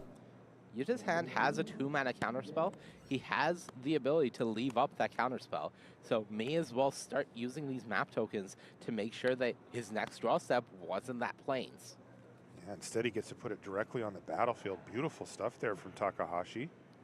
Hard to imagine that this game plan will go the distance, but there's a little bit of value and a why not aspect to it here. You don't have anything else going on. All right, Jetmir Garden is going to get Holding cycled Cavern. now. Just looking for I land think the drops for first Cavern's Ikawa. going to Yeah. get held until And on Atraxa that same resolves. plan that you mentioned before, Monty, keeping Cavern of Souls in hand until it's necessary to play it, and then play Atraxa. Yeah, not just looking for land drops here, because Jetmir's Garden would be By a the land way, drop. does this mountain Specifically gross anyone else looking out? for Atraxa or non-cycling land drops, the Right, ones right. that he would be It's drawing. like the most misprinted, and miscut card I that would own. be a dead draw because it's not progressing the board, and Look Yuta at that is thick pressuring. top. Right, good point. All right, in comes the team once again. 4 damage and a map token. Run it back. It's kind of working. To be fair, you as a kid thought Leviathan and Yeah, I Polar think a few more Kraken were the turns 2 of best this, and cards Yuta will in the game, force despite Ikawa's owning 2 hand Beta on this Moxes Archangel of Wrath. and an unlimited Lotus. Yeah. This land, deserted beach. Yeah, you use those to cast your It's an Polar Atraxa. Kraken, dude. How else are you going to cast them? Depopulate to go with a pair of Sunfalls. Yikes. Huh? Bye-bye. Well, at least it got something. Got something. Ikawa has a plan. He's sticking to that plan. The clock from Yuta has been halved. It is very nice for Ikawa. Well, nice in multiple ways. Keep the that anchorage these map going. tokens have only hit land so far. Because it is very hard for Ikawa to answer this anchorage. Yep. There's a plains off the top of the library, and it's land go once again for Ikawa. Sweeper flooded. There's March to take out the Leyline Binding and replace the Wandering Emperor again. And I think Ikawa will once again go for the Leyline Binding here while Yep. the Emperor has Trying to keep activated. him uncomfortable. You just want to There keep you them go. You get uncomfortable another night out of these. instead of just sitting back and waiting These to are win. Slowly but surely benefiting Takahashi here as well. Ikawa not getting extra cards. There's no up the beanstalk here. Not as good a draw as Atraxa, but a second Cavern would allow Ikawa to go play one, play the first Archangel of Wrath, and go after this Knight, plus put a 3/4 lifelink on the board, which does check this anchorage until Yuta is able to answer it. The map tokens help you get through the flood too. They're a big part of it. And Atraxa would be so good here.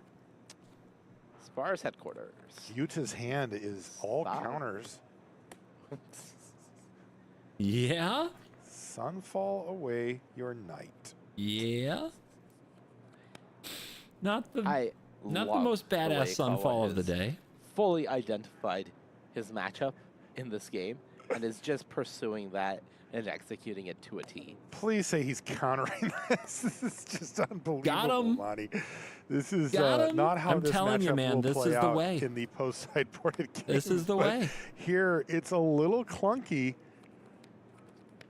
Look, if it works. Sunfall gets And this is, countered. I mean, he should have done this in game one. Man, can Takahashi actually just ride this wave all the way? Oh, absolutely. It is becoming more and more real. I mean, Hello. deduce. has to find Okay, we're something not just sitting before here then, staring at right? lands. Famous last words. I mean, at least the Archangel Surely. of Wrath. Yeah. Surely Ikawa will find something. Surely. Come on. No. That's an ambitious die. That's the fourth lad. Fourth time that Takahashi's hit a land. I, And both of them it have a little laugh happens. about it. You can't play the deck All right, Atraxa without being blow ready this to game flood. open. Atraxa Cavern. And the map tokens make a difference. Depopulate. Are you kidding me? Do it. Another sweeper? Do it. You know you need to. Oh, man. I tell you, Ikawa's not going to be able to wait to get these cards out of his library. That one does resolve, however. And there's another Wandering Emperor to replace it. Cannot board Yuta's these the fairy rafts out master. fast This enough. is basically blue-white fairies. You just flash in a 2/2. Ikawa drew a And good you number of protect them it. in the first game, That's but it. was That's ultimately how fairies able to find a wins. victory. It's just classic Fae This time, behavior. though, it really feels like it's stifling him. The rates There's are a chain little factor sus, but to it's this the deck. same deck. The first Atraxa will find the second Atraxa, the second Cavern, a good amount of the time. But that first Atraxa is a big hurdle. So the fact that Ikawa has not found one in the, I would eyeball Activate about a third land of and his deck that copy he's it. gone through. The Pretty problem with copying unfortunate it is here, it doesn't turn because into a it creature. is very much holding the game But it might be back, nice to have two of and them. Soon, I the don't game deny is going that. to end. It's just Yeah, now really the clock's looking awkward. very real. Not only does it the two creatures from before, but also one of them has a counter on it, as we see the Wandering Emperor doing its thing. I mean, it's lethal next turn, in fact. 5 health. 5 health. Spara's I understood headquarters. Atraxa. They were I heard laughing when he the word powered up the Atraxa. anchorage. Who's laughing now? All right, I think it is time for Cavern Angel. Beat you to death with lands. To just buy What? yourself some amount of time. What? Is there already an answer for the cavern over there for Sure Takahashi? is. Okay. There's been a demolition field since like turn 3. Okay.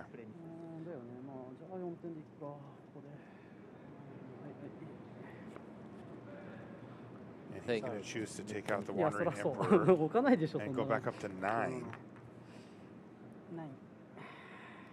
Despite all the innovations in Takahashi Magic over the eyeballing years, that Magic Cavern players of still Souls over don't there. always draw what they need, guys. Eyeballing It's gets amazing how this continues to plague the I game. want to see the top of the library for please. Ikawa. I guarantee it's Atraxa. It doesn't look. Discipline. More discipline than I would have had. I like that, Ikawa. It didn't matter anyway. You don't like causing psychic damage to yourself? No, I do not. But I really wanted to see.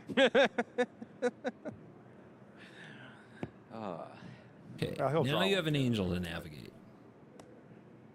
I know how this game works. What a time Yeah. to not have You've been Mishra's here before. Factory. Balthazar, you get me. Not your first That's how I rodeo. used. That's how I won games, man. This is my first time covering a They rodeo jesters theme cap my millstones. Pro All Tour. right. Okay. I wore a cowboy Don't make me hat this power up these weekend. factories. Thanks to you, Monty. I'll do it. Look, A man of the people. He said, I Counter signed your you up for Armageddon, something." beat you to death. This doesn't end well for me, and it didn't. I think it was fine. He'll be okay.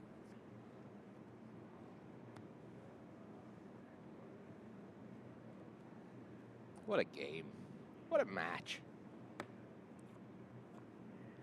You and I have been very fortunate with the matches that we've covered this weekend. They have been fantastic, and this one already is living up. Anchorage coming back. Here we go. Here we go. It's getting dangerous. Takahashi putting a lot of pressure now on Ikawa. We'll call it an alternate game plan, or perhaps one that was deployed a little sooner than it normally is. But That's a land. thanks to Ikawa drawing all these sweepers. and Phantom never interference getting makes an a 2-2, by Atraxa. the way. Watch out for that. 6 down to 3. And that means that the 5 lands. Yeah, dude. Don't play the deck if you're not down for drawing some lands with your map tokens. That's value. Long goodbye. There you Oh, go. there's a nice find. The That game is the- continues. Long So now goodbye we're is the back only to thing in the deck that hunting kills for the Anchorage. Caverns and Atraxas. Well, Sunfall first. Sure. And then, yes. Step 1, survival. Awkward, no more lies. Can't leave up long goodbye if you pay. A lot of people coming from the Raren video today. Hope you think guys who didn't watch it yet, check it out Ikawa is after. dead. Because he I can't pay for loved this. Has to go for Yeah. He's like, I found it. And he's Game? Wow. too late. So this is what happens Yeah. when Ikawa Make it never 2-2. sees Win the game. his key card in Atraxa there. Yuta Tempo Takahashi Emperor. evens It's things up basically fairies. at 1 game apiece here in our finals. Great stuff from our 2 teammates down in the feature match area here, Monty. And now we get to go to the sideboards. Now we get to go to the sideboards, and things change. Bad cards out, good cards in. Both players have Tells all negates. this time one of the great Magic adages about, you know, sideboarding. And really, these sweepers, you gotta get them out of there. That's right. So while we let Ikawa take those depopulates and Sunfalls out of the library, we're going to take a short break. When we come back, we'll have game 3 from the finals. Don't go anywhere.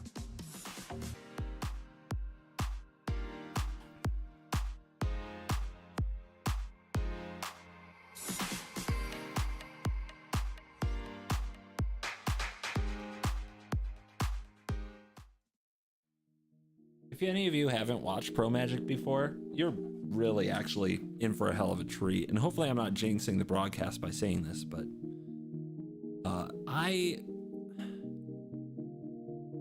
the time where I grew the most as a Magic player in my life was watching the Japanese players like Kenji Samura dominate tournaments. And so many tournaments would come down to these finals where it's like the best 2 Japanese players with some sick decks in the room playing against each other.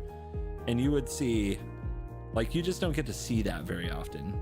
If you watch my videos, you get to see me play matches and you don't really know much about my opponent. And every now and then, you know, somebody outplays the other, but a lot of games are just decided by, like, you know, ooh, big draw, right?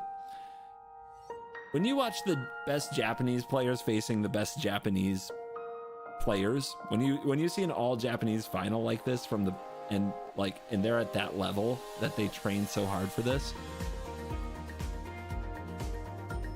you get to learn things about the game you didn't know. Like, how many of you, if you play Domain Ramp next week, are going to be thinking 12 turns ahead and trying to set up like, okay, I need this many Archangel Raz. I'm never going to attack. I'm never going to let Wandering Emperor gain 2 life. I hit my opponent for 4 with a Stomper. They're dead. I just need to wait and play these Caverns and these Angels at the right time, and I can't lose. Like, that's the kind of thing that gets unlocked when you watch the best players play each other. Not when you watch the best player play somebody else who's not the best player, right? So, like, these are the kind of things that helped me really grow as a player. I leveled up the most watching tournament coverage back in the day, And yeah, there was also Welcome a back to period where coverage here like of Pro Channel Tour Fireball Thunder was Junction. broken and Marshall they were the Sutcliffe with best in the Monty Navudi. world. Thank you so much for Watching joining them us play here each in other Seattle, is where I learned a lot. Washington. We are in So the you guys are finals. lucky. Enjoy. We're headed into Game 3, which means we are in the sideboarded portion of our event. And I think that there's nobody happier to see that than Yoshihiko Ikawa, who doesn't have to try to populate for the rest of the tournament. Yeah, I think this is a very exciting point for Ikawa. Pre-board, the matchup is a little rough, but you can Are definitely you going to be execute covering it in more a way events in the future? where I it hope works so, out for but you, as we saw it's in the first complicated. game. They tend Second to game run Pro Tours was at looking very Ikawa favored, Magic-Cons just these wasn't days. able to And find I a tend to track set attend really push Magic-Cons things over the line. because they're very large Now, gatherings of things Magic get players. a lot better for the domain So ramp I player, can't and do both. the number of things that I you can't need do a to watch go party right if you're in and Judas be seat goes up. at the Magic-Con. They split the first two games, so we are playing what looks like It's traditional possible best Ultimate two out of Guard three would from let me here do a on out, watch but party from their sideboards booth. are going to be in play, as we just talked about. If you guys would show up for a Sunday sitting in top 8 only Yoshihiko Ikawa's seat, event, I might be something to able be to make hopeful it for there. happen. Yeah, I think the fact But that it does your depend on cards you guys showing up. primarily line Like up if I tell them really I'm going to well get 3,000 into people to this watch, they'll do control it. list. Yes, they have counter spells, but Cavern is huge for you. Now you have more uncounterable removal. Second copy of Long Goodbye coming in does wonders against preventing what has been If you were on the Utah's casting primary team, win nah. condition so far, which is the Anchorage, Nah. because it dodges all of your That's leyline okay. bindings and They got their all of your thing sorcery going. speed wraths that don't exist anymore. They do That is a commentary the problem way they card. So want the to do fact that you commentary. get It's not access how to I a would second do it. Long It's not Goodbye for me. or plenty of Long Goodbyes. There do seem to be 3 more in the sideboard, so we're waiting on confirmation of how the player's sideboarded, but there are we quite get to a lot finally, of Long Goodbyes finally, guys, that all Ikawa weekend. could potentially We bring finally into get the to watch matchup players shuffle. really take care of these anchorages, but it feels like Finally. it is very firmly in Ikawa's Oh, this is favor, what this is assuming what we a haven't game been like able to that see doesn't since happen the new again, coverage which format should occur launched, where less they post- cut all the sideboarding and shuffling.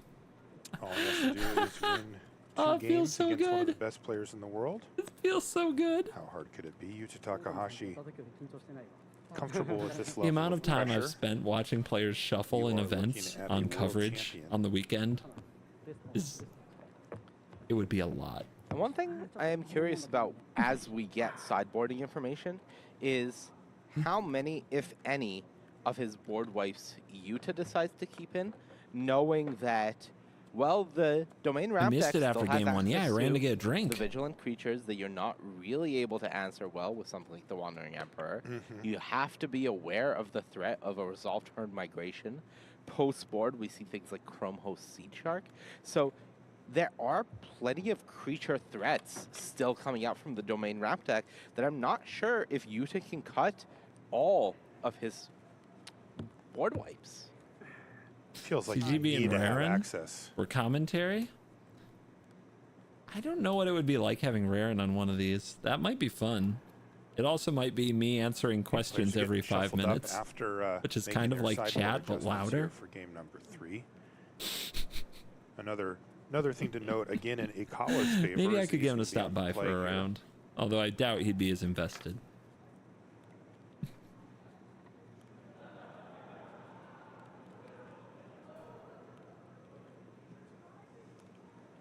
Yoshihiko has a very solid resume as well with those 3 top finishes we talked about earlier, Monty. You got a mulligan? Yeah, I think really one of the key members of this Moriyama Japan team That's a is keep. Ikawa, and certainly one that with this top 8 2 lands for qualifies migration the upcoming beans. World Championship regardless 1 cavern. of the result today. The only risk is if going you to be play that seen at cavern the on next turn few 2 and it Pro gets Tours, blown up, and it's that going to means feel that real his bad. presence is going to be felt as part of this testing team for a while, which, you know, I'm pretty excited for.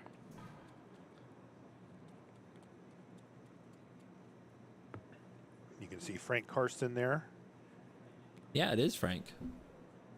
Speaking of Hall of Famers. Frank's just here doing coverage things. He's working for us this weekend. There's the good doctor. Thank Classic you, Frank. wizard Doing a great shill, job Frank down there Carson. in Peach Metro. He's I'm got his just messing. iPad, and I do not he mean is that. he's behind Ikawa to get the cards in hand for us. Yeah, but also confirming some of the sideboarding that the players did. Really? We do have cards You've in hand for turned both Frank Karsten players. into So really, a person who keeps track shout of the out to our cards in feature hand. match area, getting the We had to information call that in we're looking a for, doctor as of you do mathematics see for the this. sideboards being returned here. I'm humored. We do have sideboarding information, I believe, available to us now. Anything surprising? You'd be shocked to find out that Ikawa took out all of his board wipes. Depopulate and Sunfall have exited the building, have they? All 6 have left the game. On the other side, maybe Probably it's a for little the best. surprising, Takahashi also taking out all 3 copies of Sunfall, as well as I can both tell of the you, Frank's Wandering happy to Emperors. be We there. saw them look quite awkward in those games. Speaking of awkward, You get flown we've out got to up the Seattle beanstalk here for to watch some Yoshiko high-level Ikawa, but Magic. He's take a look at happy. how he had to cast it. Cavern of Souls is his second land. Yep. Had to do it. Had to do it. Field of Ruin on the other side already checking it, so that's 1 cavern down, 3 to go. Now, it does look like Ikawa chose a bit of a middle-of-the-road sideboarding, brings in only 1 of the 3 long goodbyes, so has access to 2 of them post-board, thinking that that should be enough to check Sure. these anchorages from Yuta, and that will keep me in a position where I won't need 3 or even the full 4. I to am answer not these sure how lands. this plays should out be after enough. board.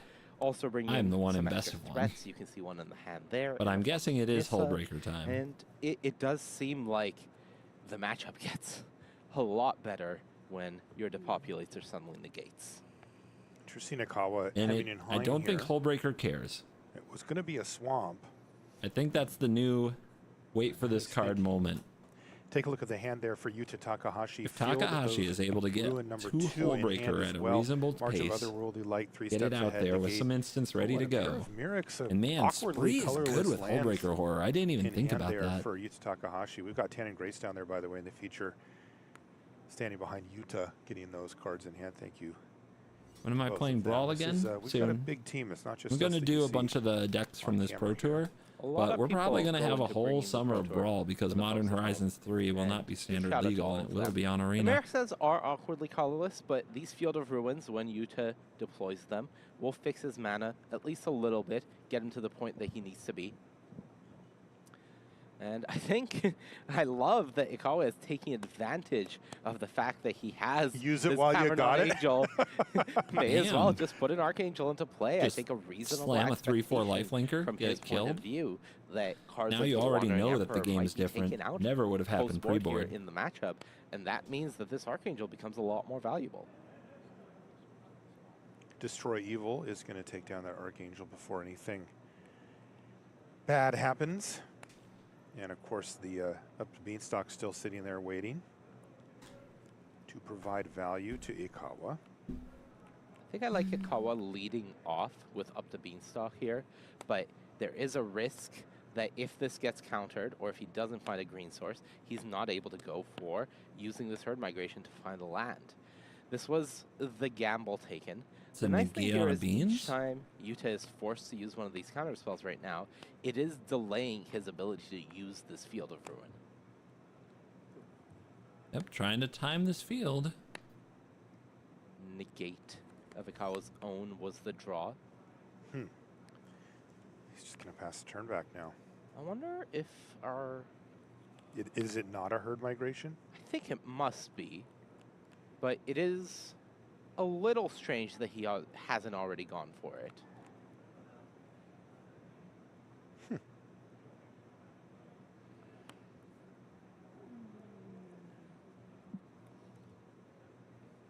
I could also see Ikawa cycling a Leyline Binding here. It's going to get a little mana bump here. We see the Field of Ruin targeting Cavern of Souls. He's going to tap it in response. Probably as far as headquarters, just to get the Herd Migration. Forest to hand from the Herd Migration, and then Plains from the Cavern Dying into play. That allows you One to still have Cavern the going. Leyline Binding up, as well as negate in hand. Not realistic, though, to keep Atraxa counterable. However, does Yuta have Tidebinders? Tidebinder is We're gonna huge need on that Atraxa. Soon. That And Angel, there don't- are don't 3 throw away Tidebinders that quite could have yet. come in. We're gonna need a lot more of those. Tidebinder on Atraxa is a big deal. Cavern doesn't save you.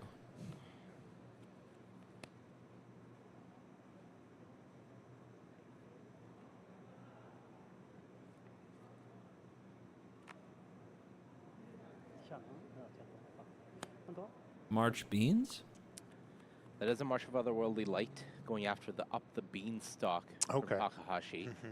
And no. He's going to protect it. No. I like this a lot. Ikawa was saying that I would like to start getting incidental cards off of these big spells that I play, even if they aren't resolving through your counter spells. Yeah, that is another way to fight against counterspells if you don't happen to have the Cavern, is if everything you cast just cantrips you anyway, well, you're going to just run them out at some point. And there's Memory Deluge. This was a land go for Ikawa.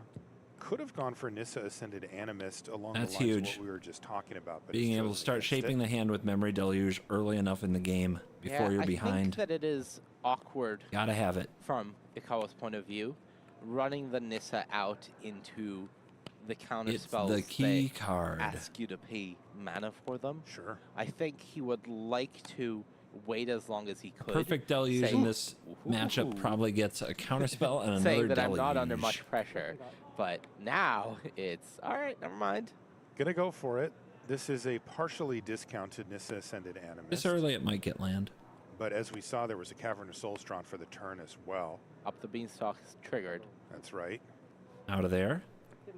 Although you'd love to use the counters that That forced does get countered by 3 steps ahead. like no more lies, but This those card might be is such taken a out, to be honest, fantastic- Man, or at least some amount of them might be taken out. Eating. You to play in all 4. The Traxa in hand, it is. But So Cavern of check out Trax the is on the setup menu. here for Yoshiko Ikawa.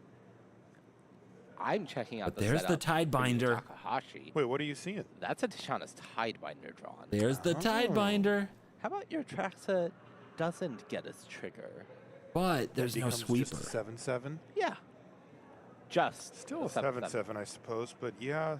No given all the sweeper text yet. on that Gotta have a card, way to clean up the 7/7. Downgrading it to just a merely 7-mana 7/7. Although it's a lot worse against Wandering Emperor when One it of the doesn't have things vigilance. certainly that Ikawa is relying on, and the reason that Ikawa went for that Nissa the previous turn, is when you play Atraxa, you will be refilling your hand. So you don't want that many cards in it.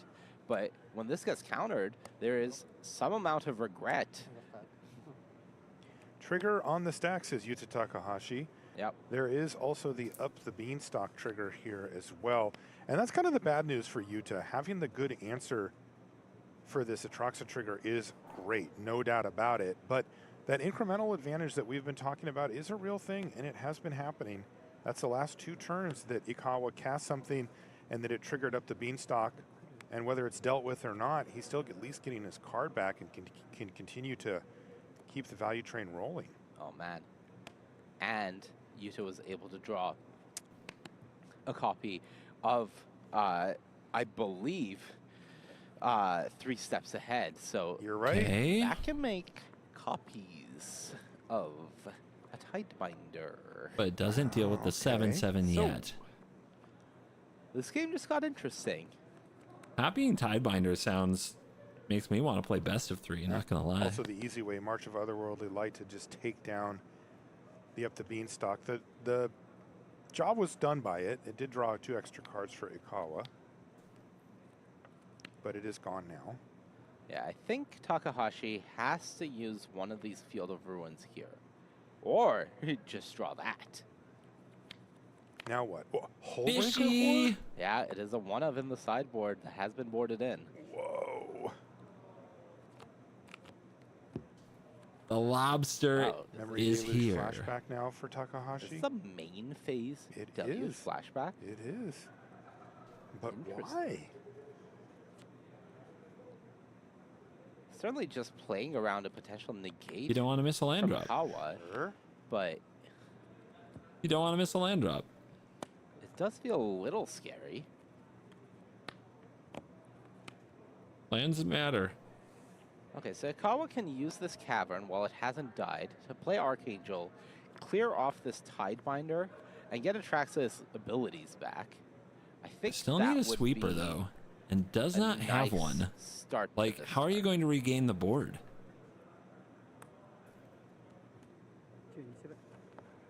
I'm getting a little worried that Up to you just 27 can't for recover Ikawa on the after board. Migration gets cycled away. And this is going to be for a Plains. 6 basics in this deck, by the way. No mountain. So they're all here? Excuse me, 8 basics. Okay. So 6 of them are out. 2 of them are left. So each one that Ikawa draws, these Field of Ruins will start turning into strip mines. Ooh. And he's digging him up too, so he's kind of working towards it. Yeah. So Archangel of Wrath kills the Tidebinder, which then turns Atraxa back into her good old self. Vigilant Lifelink. Death Touch Atraxa Fire. feels better. Funny enough, No more Vigilance tide being control. the most important one in this matchup, but Lifelink doesn't hurt. Doesn't hurt. 11 to 38 now. And this is kind of what you were talking about before, Monty. We were talking about sideboarding, right? This is where, dealing with these one at a time can do some things, but a sweeper wouldn't be the worst. Would not be the worst. Wandering case, though, it's Emperor in usually passing hand, the that's turn not back good. over. But there's enough mana here to lobster. Ikawa drew This is one of about to those get basics, spicy. so Oh boy. Field of Ruins getting better very quickly. The question is, can Ikawa close out this game? Attack you. Going to play around the Wandering Emperor, and Yuta Takahashi does have it. Playing around the Wandering Emperor is some grace here, allowing the setup for the Hullbreaker Horror. Yep. The This bindings is an are going to be Archangel of tough. Wrath for lethal. Oh. There's the Hullbreaker Horror and a nod from Ikawa. This is not good news, though. Yep. Deduce can bounce the Archangel, but this will be Ikawa being able to use the Leyline Binding to at least get rid of the Hullbreaker Horror, because I don't believe you Needs a way to clear the binding. cast another spell. Can you spree for 1 and choose 0 modes? I don't think you can.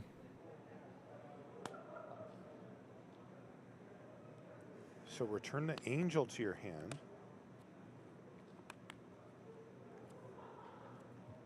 And there's the binding.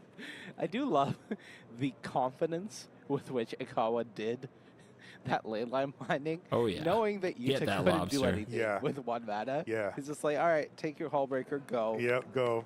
I'll take care of this for you. Yeah. No, does it resolve? No, put this on the stack. No, what do you want to Yeah. target? Just, it's out of So here. you Tide move. Binding was good, your but no turn, take sweeper is turn, where this enjoy. game tilted.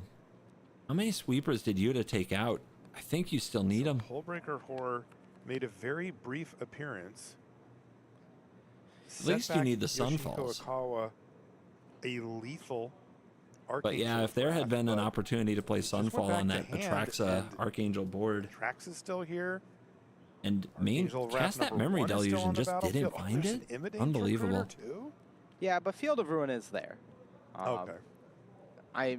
All the Sunfalls are taken I out. don't I can't really believe know- it. Recruiter's not even castable. That seems crazy. Recruiter is not castable. There's no red mana. Right. And he drew the other basic. Field of Ruins have just turned into strip mines, Marshall. Doesn't matter. if this game You're keeps going. definitely thinking about the wrong thing. Some Ikawa people are close out extra this game tilted by before land that even destruction, I guess. matters. Yeah, that is what I'm wondering, because he is going to go for the Archangel here. And I'm wondering what Yuta does in this position. None of the counterspells do anything. The Wandering Emperor doesn't have a target on a tapped creature right now, so Yuta would have to create a target for it. Block with Anchorage. This doesn't immediately seem like a great position to me in Yuta's seat. Also fairly Lethal? intensive. Again? If Yuta does want to say, How did you fire not up the Anchorage cavern? and then How did this also how is this cast cavern the allowed to Wandering survive, Emperor guys? on it? How? It's not ideal. How is this cavern still on the board? Never where you want to be. Would probably in that position. It's not something you're happy about, certainly. All right, this is the loot. Head for just digging. I mean, the plan was to play lobster and win, That's a right? march. And I don't just think that's going to have do it go it. unanswered. But binding is just too good. And another counter spell. So what needs to happen here? Find Destroy Evil. Yeah, because at this point, going Free for the Wandering lobster. Emperor play Bounce will the just angel. mean that Yuta is tapping out and Ikawa Right. attacks for the win. Bounce. Has another 3 steps ahead, Atraxa? so can loot again. Yeah, I mean, if you're using your Wandering Emperor on your own creatures, you're not using them on your opponent's creatures too. Yeah, and the thing is, the deeper Yuta goes here in Oh, terms there's a march.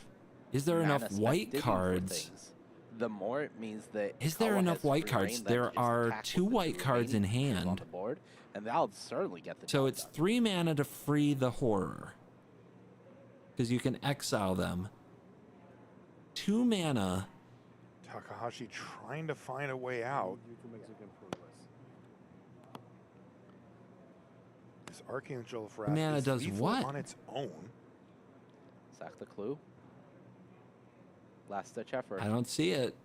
So you need to draw a white card here for the march? Oh, okay. No, he can go for March on the Leyline binding. Who's going to block Atraxa? Exiling 2 No More Lies to reduce the cost. That is an option.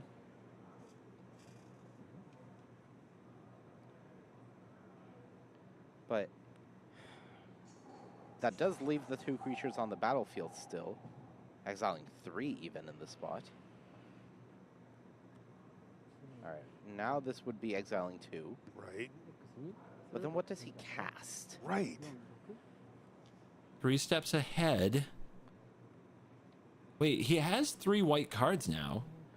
Cast 3 steps ahead, hit March and another 1 mana card? Judges are making sure that the pace of play. I don't even think that does it. I guess you could march your own clue? This may be an untimed top 8, but you do still have to play at a reasonable pace. Yes. And that's going to do it. The 2 triggers there from the Archangel or the attacks. You can pick your poison, get the job done, and that's Yoshihiko Ikawa picking up game number 3. 1 away now from Ikawa. Yeah, ultimately, Ikawa did have, Takahashi did have the Wandering Emperor there to cast and bounce the Archangel back to hand on the stack. But that is a tap out, and then Atraxa just attacks, and that's lethal because of the Vigilance. I forget always. I will remember for you. Yeah, drawing another angel there was nasty. I think there was a chance if he hadn't top decked another angel. Holy cow. Thank you. Appreciate it. Every time I forget. Both Ikawa and Takahashi are very personable, extremely nice guys just to have a chat with. Yeah. But also very serious. Where when it I comes feel like to there was a spot to blow up the being in cavern. the zone I here. feel like You it was see, there. there's some I'm bad not cards on the table, positive. there's some I can't chatting, say but which turn there's also exactly, a but lot it of does focus, feel like because there ultimately, were You guys choices. have both been here in some way or another before. Takahashi in the finals of the World Championship, Ikawa losing previously in the finals of a Pro The Tour. tough part Certainly about it does is not it want still to do doesn't that play again. around just drawing another You can cavern. see the intensity when, well, you can see it right now on Takahashi, but I think we've all seen that clip when he won Worlds. Tears came, you know, it was, you can see it meant everything to him. I was crying when he won Worlds. Seeing somebody that, you know, you've respected for a very long time, you've followed their career, you've watched them as they've had near misses, and they've really put the effort in to continue improving and become one of the best and finally get there. That's one of those things that, as a fan of the game, you feel that emotion. So it's hard to imagine how much more amplified they feel it. I felt that way when you won GP Vegas. Oh, did you? I did. Yeah. I'm not kidding. It wasn't just, hey, I know that guy. No, I mean, I played against you. Like, I'm like, that's Monty. I'm just imagining you, Leonardo DiCaprio, Shuffle sitting on the couch pointing at the screen. shuffle Hey, cam. I know that guy. That's Monty. It's good to have some shuffle Maybe some cam. sideboard adjustments here. And now the players are getting shuffled up and ready for game number 4. That's the trophy that they could take home. These players also played against each other a lot during testing. They're part of the same testing team. They had, I think it's safe to say, a dominant performance here. I still don't know what Pro Tour Thunder we're Junction, doing they to kill certainly were the team of the Atraxa. tournament. They That's put what I need to know. When the 7/7 lands, how do you deal? I mean, that is unheard of. And you mentioned it earlier, Monty, but one of the crazy things is they're all playing different decks. Yeah. way different decks too. They're Destroy Evils? Very different. I didn't look at the like Destroy not just Evil Get slightly Lost different count. builds, but completely I different don't think you want archetypes Get in the Lost top against 8. Ramp, We but see maybe you do Azorius because of Control, a binding. Domain Ramp, as well as Boros Convoke in the hands of the But players. There are people on Utah the team playing really Expert prioritizes mid-range, counter playing spells in those spots Analysts, instead so of removal. Really covering the full standard spectrum, and it wasn't them breaking the format. It was there isn't that much time to test. Yeah, with it's the hard to Pro kill. Tour. It's The testing hard to window was kill shorter. an We Atraxa are if you're going not to going to play use Destroy Evil powerful or decks something. in standard archetypes that we are familiar Silva, with. thank you for and joining the just Cool Kids do Club. it better. You're cool. Hope you enjoy early It really access does to speak the to videos. the quality of play from that I team. mean, I'm guessing Because, that you know, it there's does at happen least 2 sometimes as a Destroy team that Evils, but I'm not finds a sure. deck that nobody else does, and all of a sudden you see 3 of them in the top 8 or whatever, and you know that's great. I mean, that's the whole point of this thing that we're doing here. But this is in its own way impressive. Both players are keeping 7. All right, I both do players think, are keeping.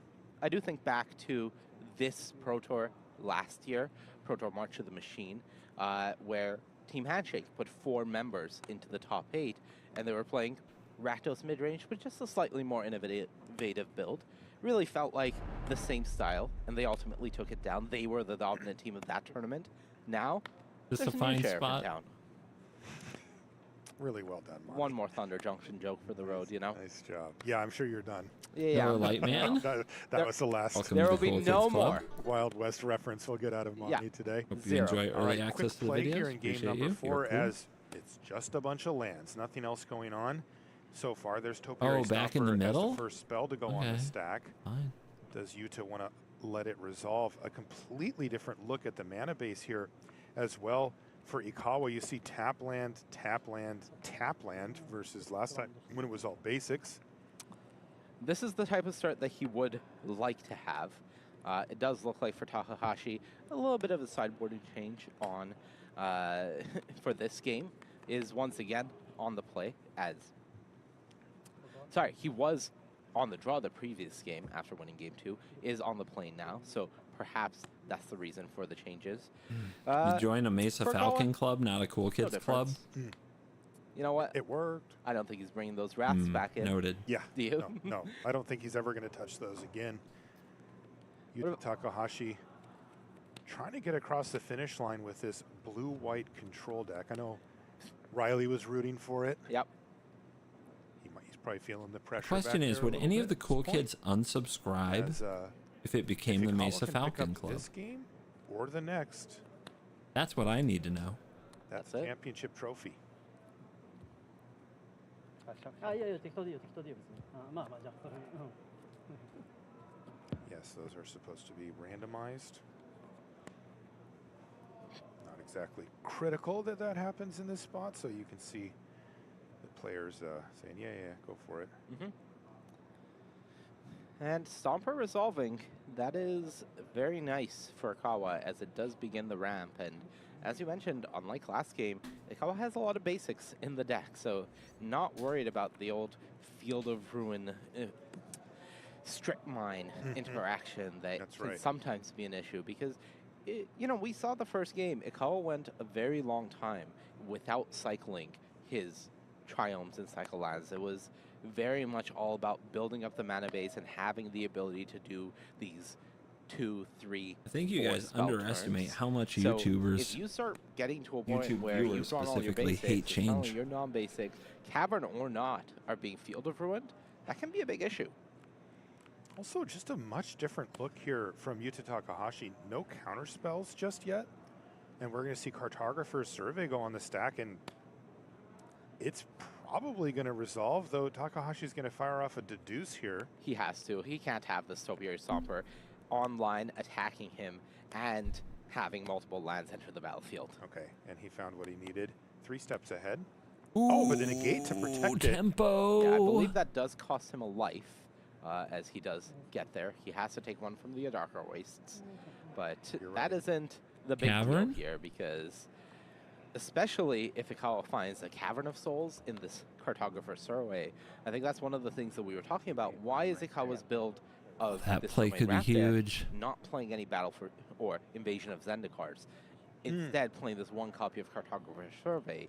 And part of the reason is this can find Cavern of Souls. Invasion only finds basics. Interesting. It didn't in this case, but that makes sense. And we've seen, I mean, to me, Cavern of Souls has been the most important card in the matchup that we've seen in the finals here. Oh, 100%. It has completely opened the floodgates for Ikawa. He has kept it in his hand many times so that he could play it and then play the spell he wants to get No through. Cavern yet. It's been a real thorn in the side for Yuta, and you can see that he's Drew prepared it. for it with the Oh my God. Field of Runes. Got there. Threw it off the top. Oh no. And honestly, is this a good time Yuta, for no. it? Recruiter bash? No, I don't actually, think the you're playing it hand this turn, isn't. but yeah, You I know, wouldn't be surprised. not a big deal yet. If Ikawa chose not to put a Cavern of Souls into play in that spot, saying that I don't have an angel to use here. I have 4 caverns in my whole deck.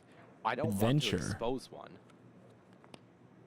It is going to be Imidane's recruiter, Adventure. but just throwing it on the stack and seeing what happens. This is trained troops. I can't believe there are no Sunfalls in this deck. Yeah, so it's the killing recruiter me. can It's wait killing me. another day.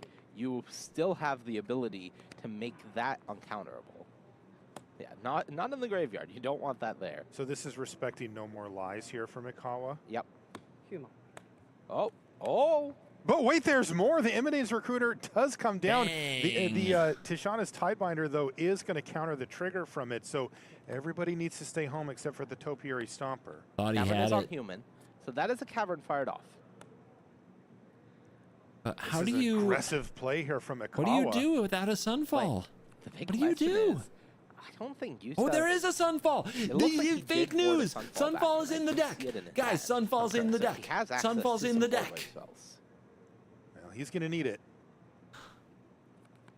I was lied to by Twitch chat. How could this happen? And no time like the present. There is the Sunfall. We're in this, baby. Wow. Ikawa going for a huge swing last turn, and Takahashi is able to withstand it. The combination of Tidebinder into Sunfall means that he gets to maintain a relatively high life total at 11. Burn migration, do it. Yeah. Yeah, he's just casting it. Yeah, do you have a and negate? And again, forcing Takahashi to have specific counter This spells. is huge. As it stands, he has none. This You is have a board huge. wipe? This is 5 creatures. Again, forcing Takahashi to have something. If he doesn't get rid of these, he will just die to this board. Yeah, multiple times throughout this weekend, Marshall, we've talked about the dance and magic of one player is the one asking the questions, and one player is the one being forced to have the answers. And usually, Dude, you do not pull your against the sweepers control against deck, ramp. It is the opponent just asking don't do it. questions. And the control player's game plan is to have answers until there's no more questions being asked. Right now, Ikawa is asking some very important questions, and Yuta is a little lacking on answers. Yeah, this is a precarious position for Yuta Takahashi. Yoshiko Ikawa perhaps on the verge of a trophy here. He has the 5/3/3s. It's just facing down a 5/5, but 5/5 can get cards in bound. hand and a lot of mana for Yuta Takahashi. That is not going to stop Ikawa, though. He's going to send in the team. He said combat. Yuta said okay. And Yuta does have ways to maintain his life. I He hasn't believe gone to block yet. in a thing called I Yuta. don't know if Ikawa has allowed him to go to blocks yet, but it looks like he has. He does have removal in the hand, so could He potentially might be go for holding a something like binding long to goodbye counter. on this token. I don't know what he's holding perhaps a waiting long for goodbye Yuta to for, but act he might be first holding a and- binding. Oh, I think this is it, Marshall. I think we're done here. Wow, this is going to be Leyline Binding going on the stack here for Ikawa. He's going to let this resolve first. Gotta march. Gotta And we're gonna march. see March of Otherworldly Light bounce a token and exile a token. Yeah. And before blocks But still. before blocks, this is 9 damage coming across. Archangel in hand, Marshall. It's over. And there's the Archangel. There's the handshake. Yoshihiko Ikawa is your champion from perfect top 8 to hand. finals. Now he has the trophy. He Oh has my God, what a finally perfect done hand. it. He called his shot. He said that I am back and I am going to be the champion. And all weekend he has stuck to that story. 8-0 day 1. First player into top 8 losing 1 match all weekend, and that was in draft. Unbelievable run. And now his team dominates the top 8, but it is him who dominates his teammates. That's incredible stuff there from Yoshihiko Ikawa. A second place finish for Yuta Takahashi to go on his resume, but ultimately that trophy is going to be in Yoshihiko Blue Ikawa's white. hand. I have to play domain again. Those are deserving hands. Yes, he did very a much so. fantastic job. And look at that big hug between these two teammates and friends. Wholesome And a big round of applause for everybody. Enjoy this moment, Yoshihiko. You earned it. Wholesomest gaming. Look at that smile. Moriyama. He's like, release my friend. And here comes the rest of the team Release to my team. congratulate him.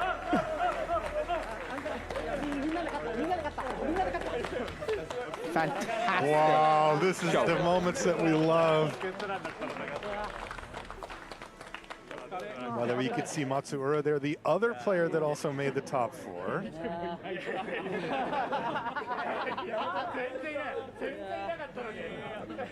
Just some Hall of Famers on the team as well. So awesome. Oh, Shota smiled too. Everybody's That is a happy. rare occasion, you know? You don't get to see Shouta smile every day. Beautiful stuff from the feature match area there. Our champion, Yoshihiko Ikawa, is going to be the one to take that trophy home, but he gets to go with his teammates who got him here as they give him a round of applause.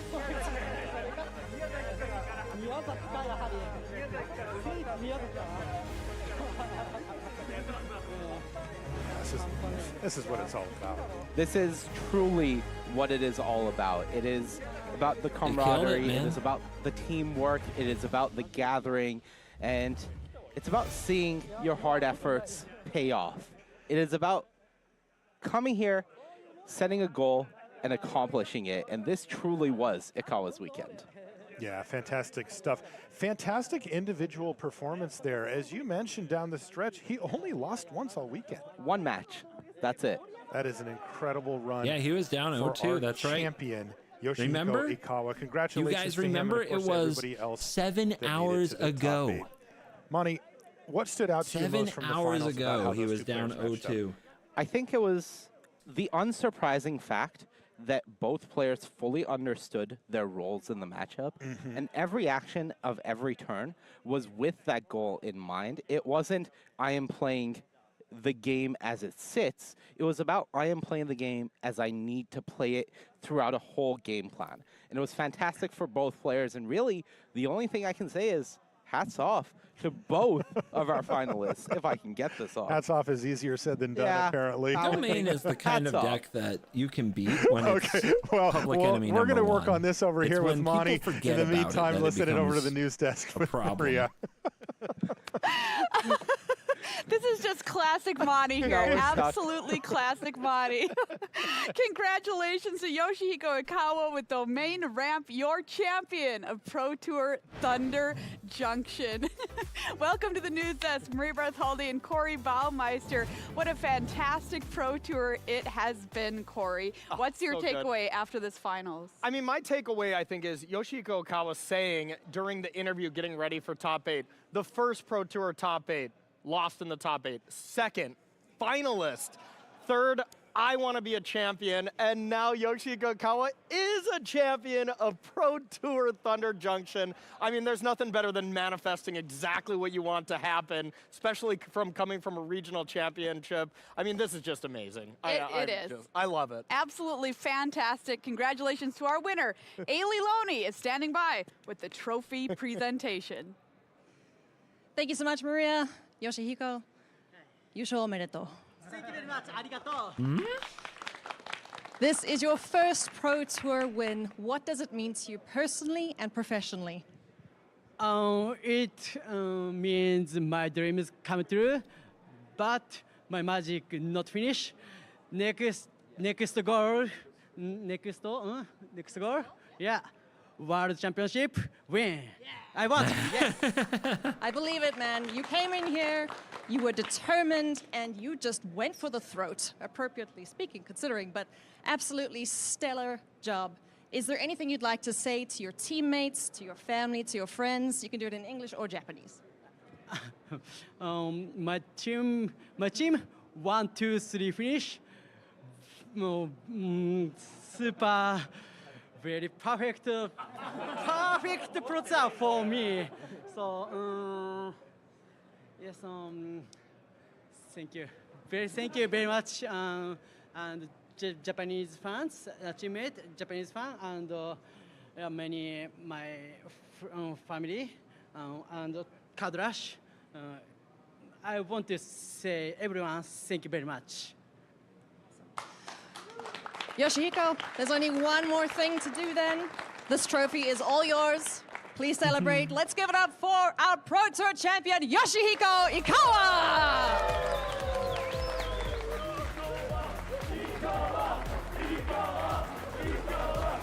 Oh, we get the chant of the name. We get the 4 awkward name chants. Yes.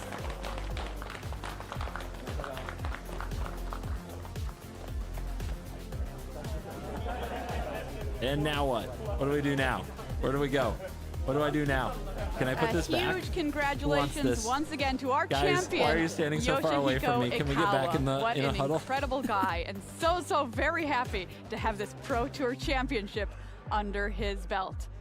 What an incredible weekend it's been in Seattle as 207 players showed up for the showdown right here in Thunder Junction. From a beloved new draft format that players are beginning to refer to as Cube Draft for its complexity and ultra powerful cards, to the biggest standard in the history of Magic the Gathering with more than 3,300 cards to build with. It felt like you could do anything. A few new teams also threw their hat into the ring as they attempted to lasso victory. Sanctum of All and Moriyama Japan sending multiple players into our top 8. Our eyes will be on you. In the end, it was Yoshihiko Ikawa with Domain Ramp who stood head, shoulders, and cowboy hat above the rest, only losing once the entire weekend. Thank you so much for joining us, Buckaroos. We'll see you in Amsterdam. Guys, thanks for hanging out. I will also probably see you in Amsterdam.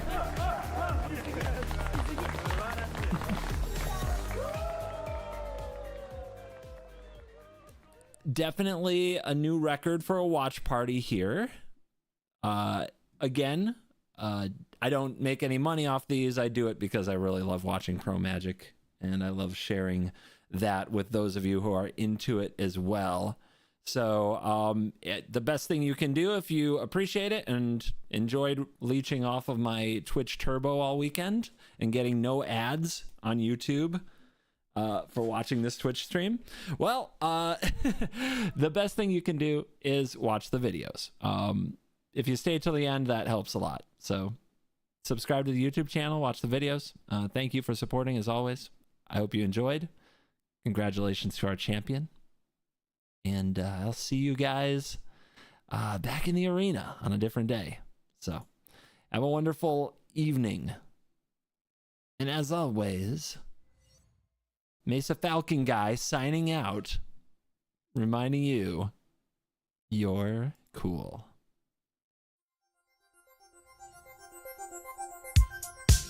Guys, 27 hours of broadcasting this weekend. That doesn't happen too often. I'm gonna go watch some TV with my wife. She probably thinks I'm gone forever. My whole life. Later. There must be something else out there, waiting, you know? Just for us. We could run away. Just leave. Never look back. I don't even care where we go. Just far away from here. I'll come with you.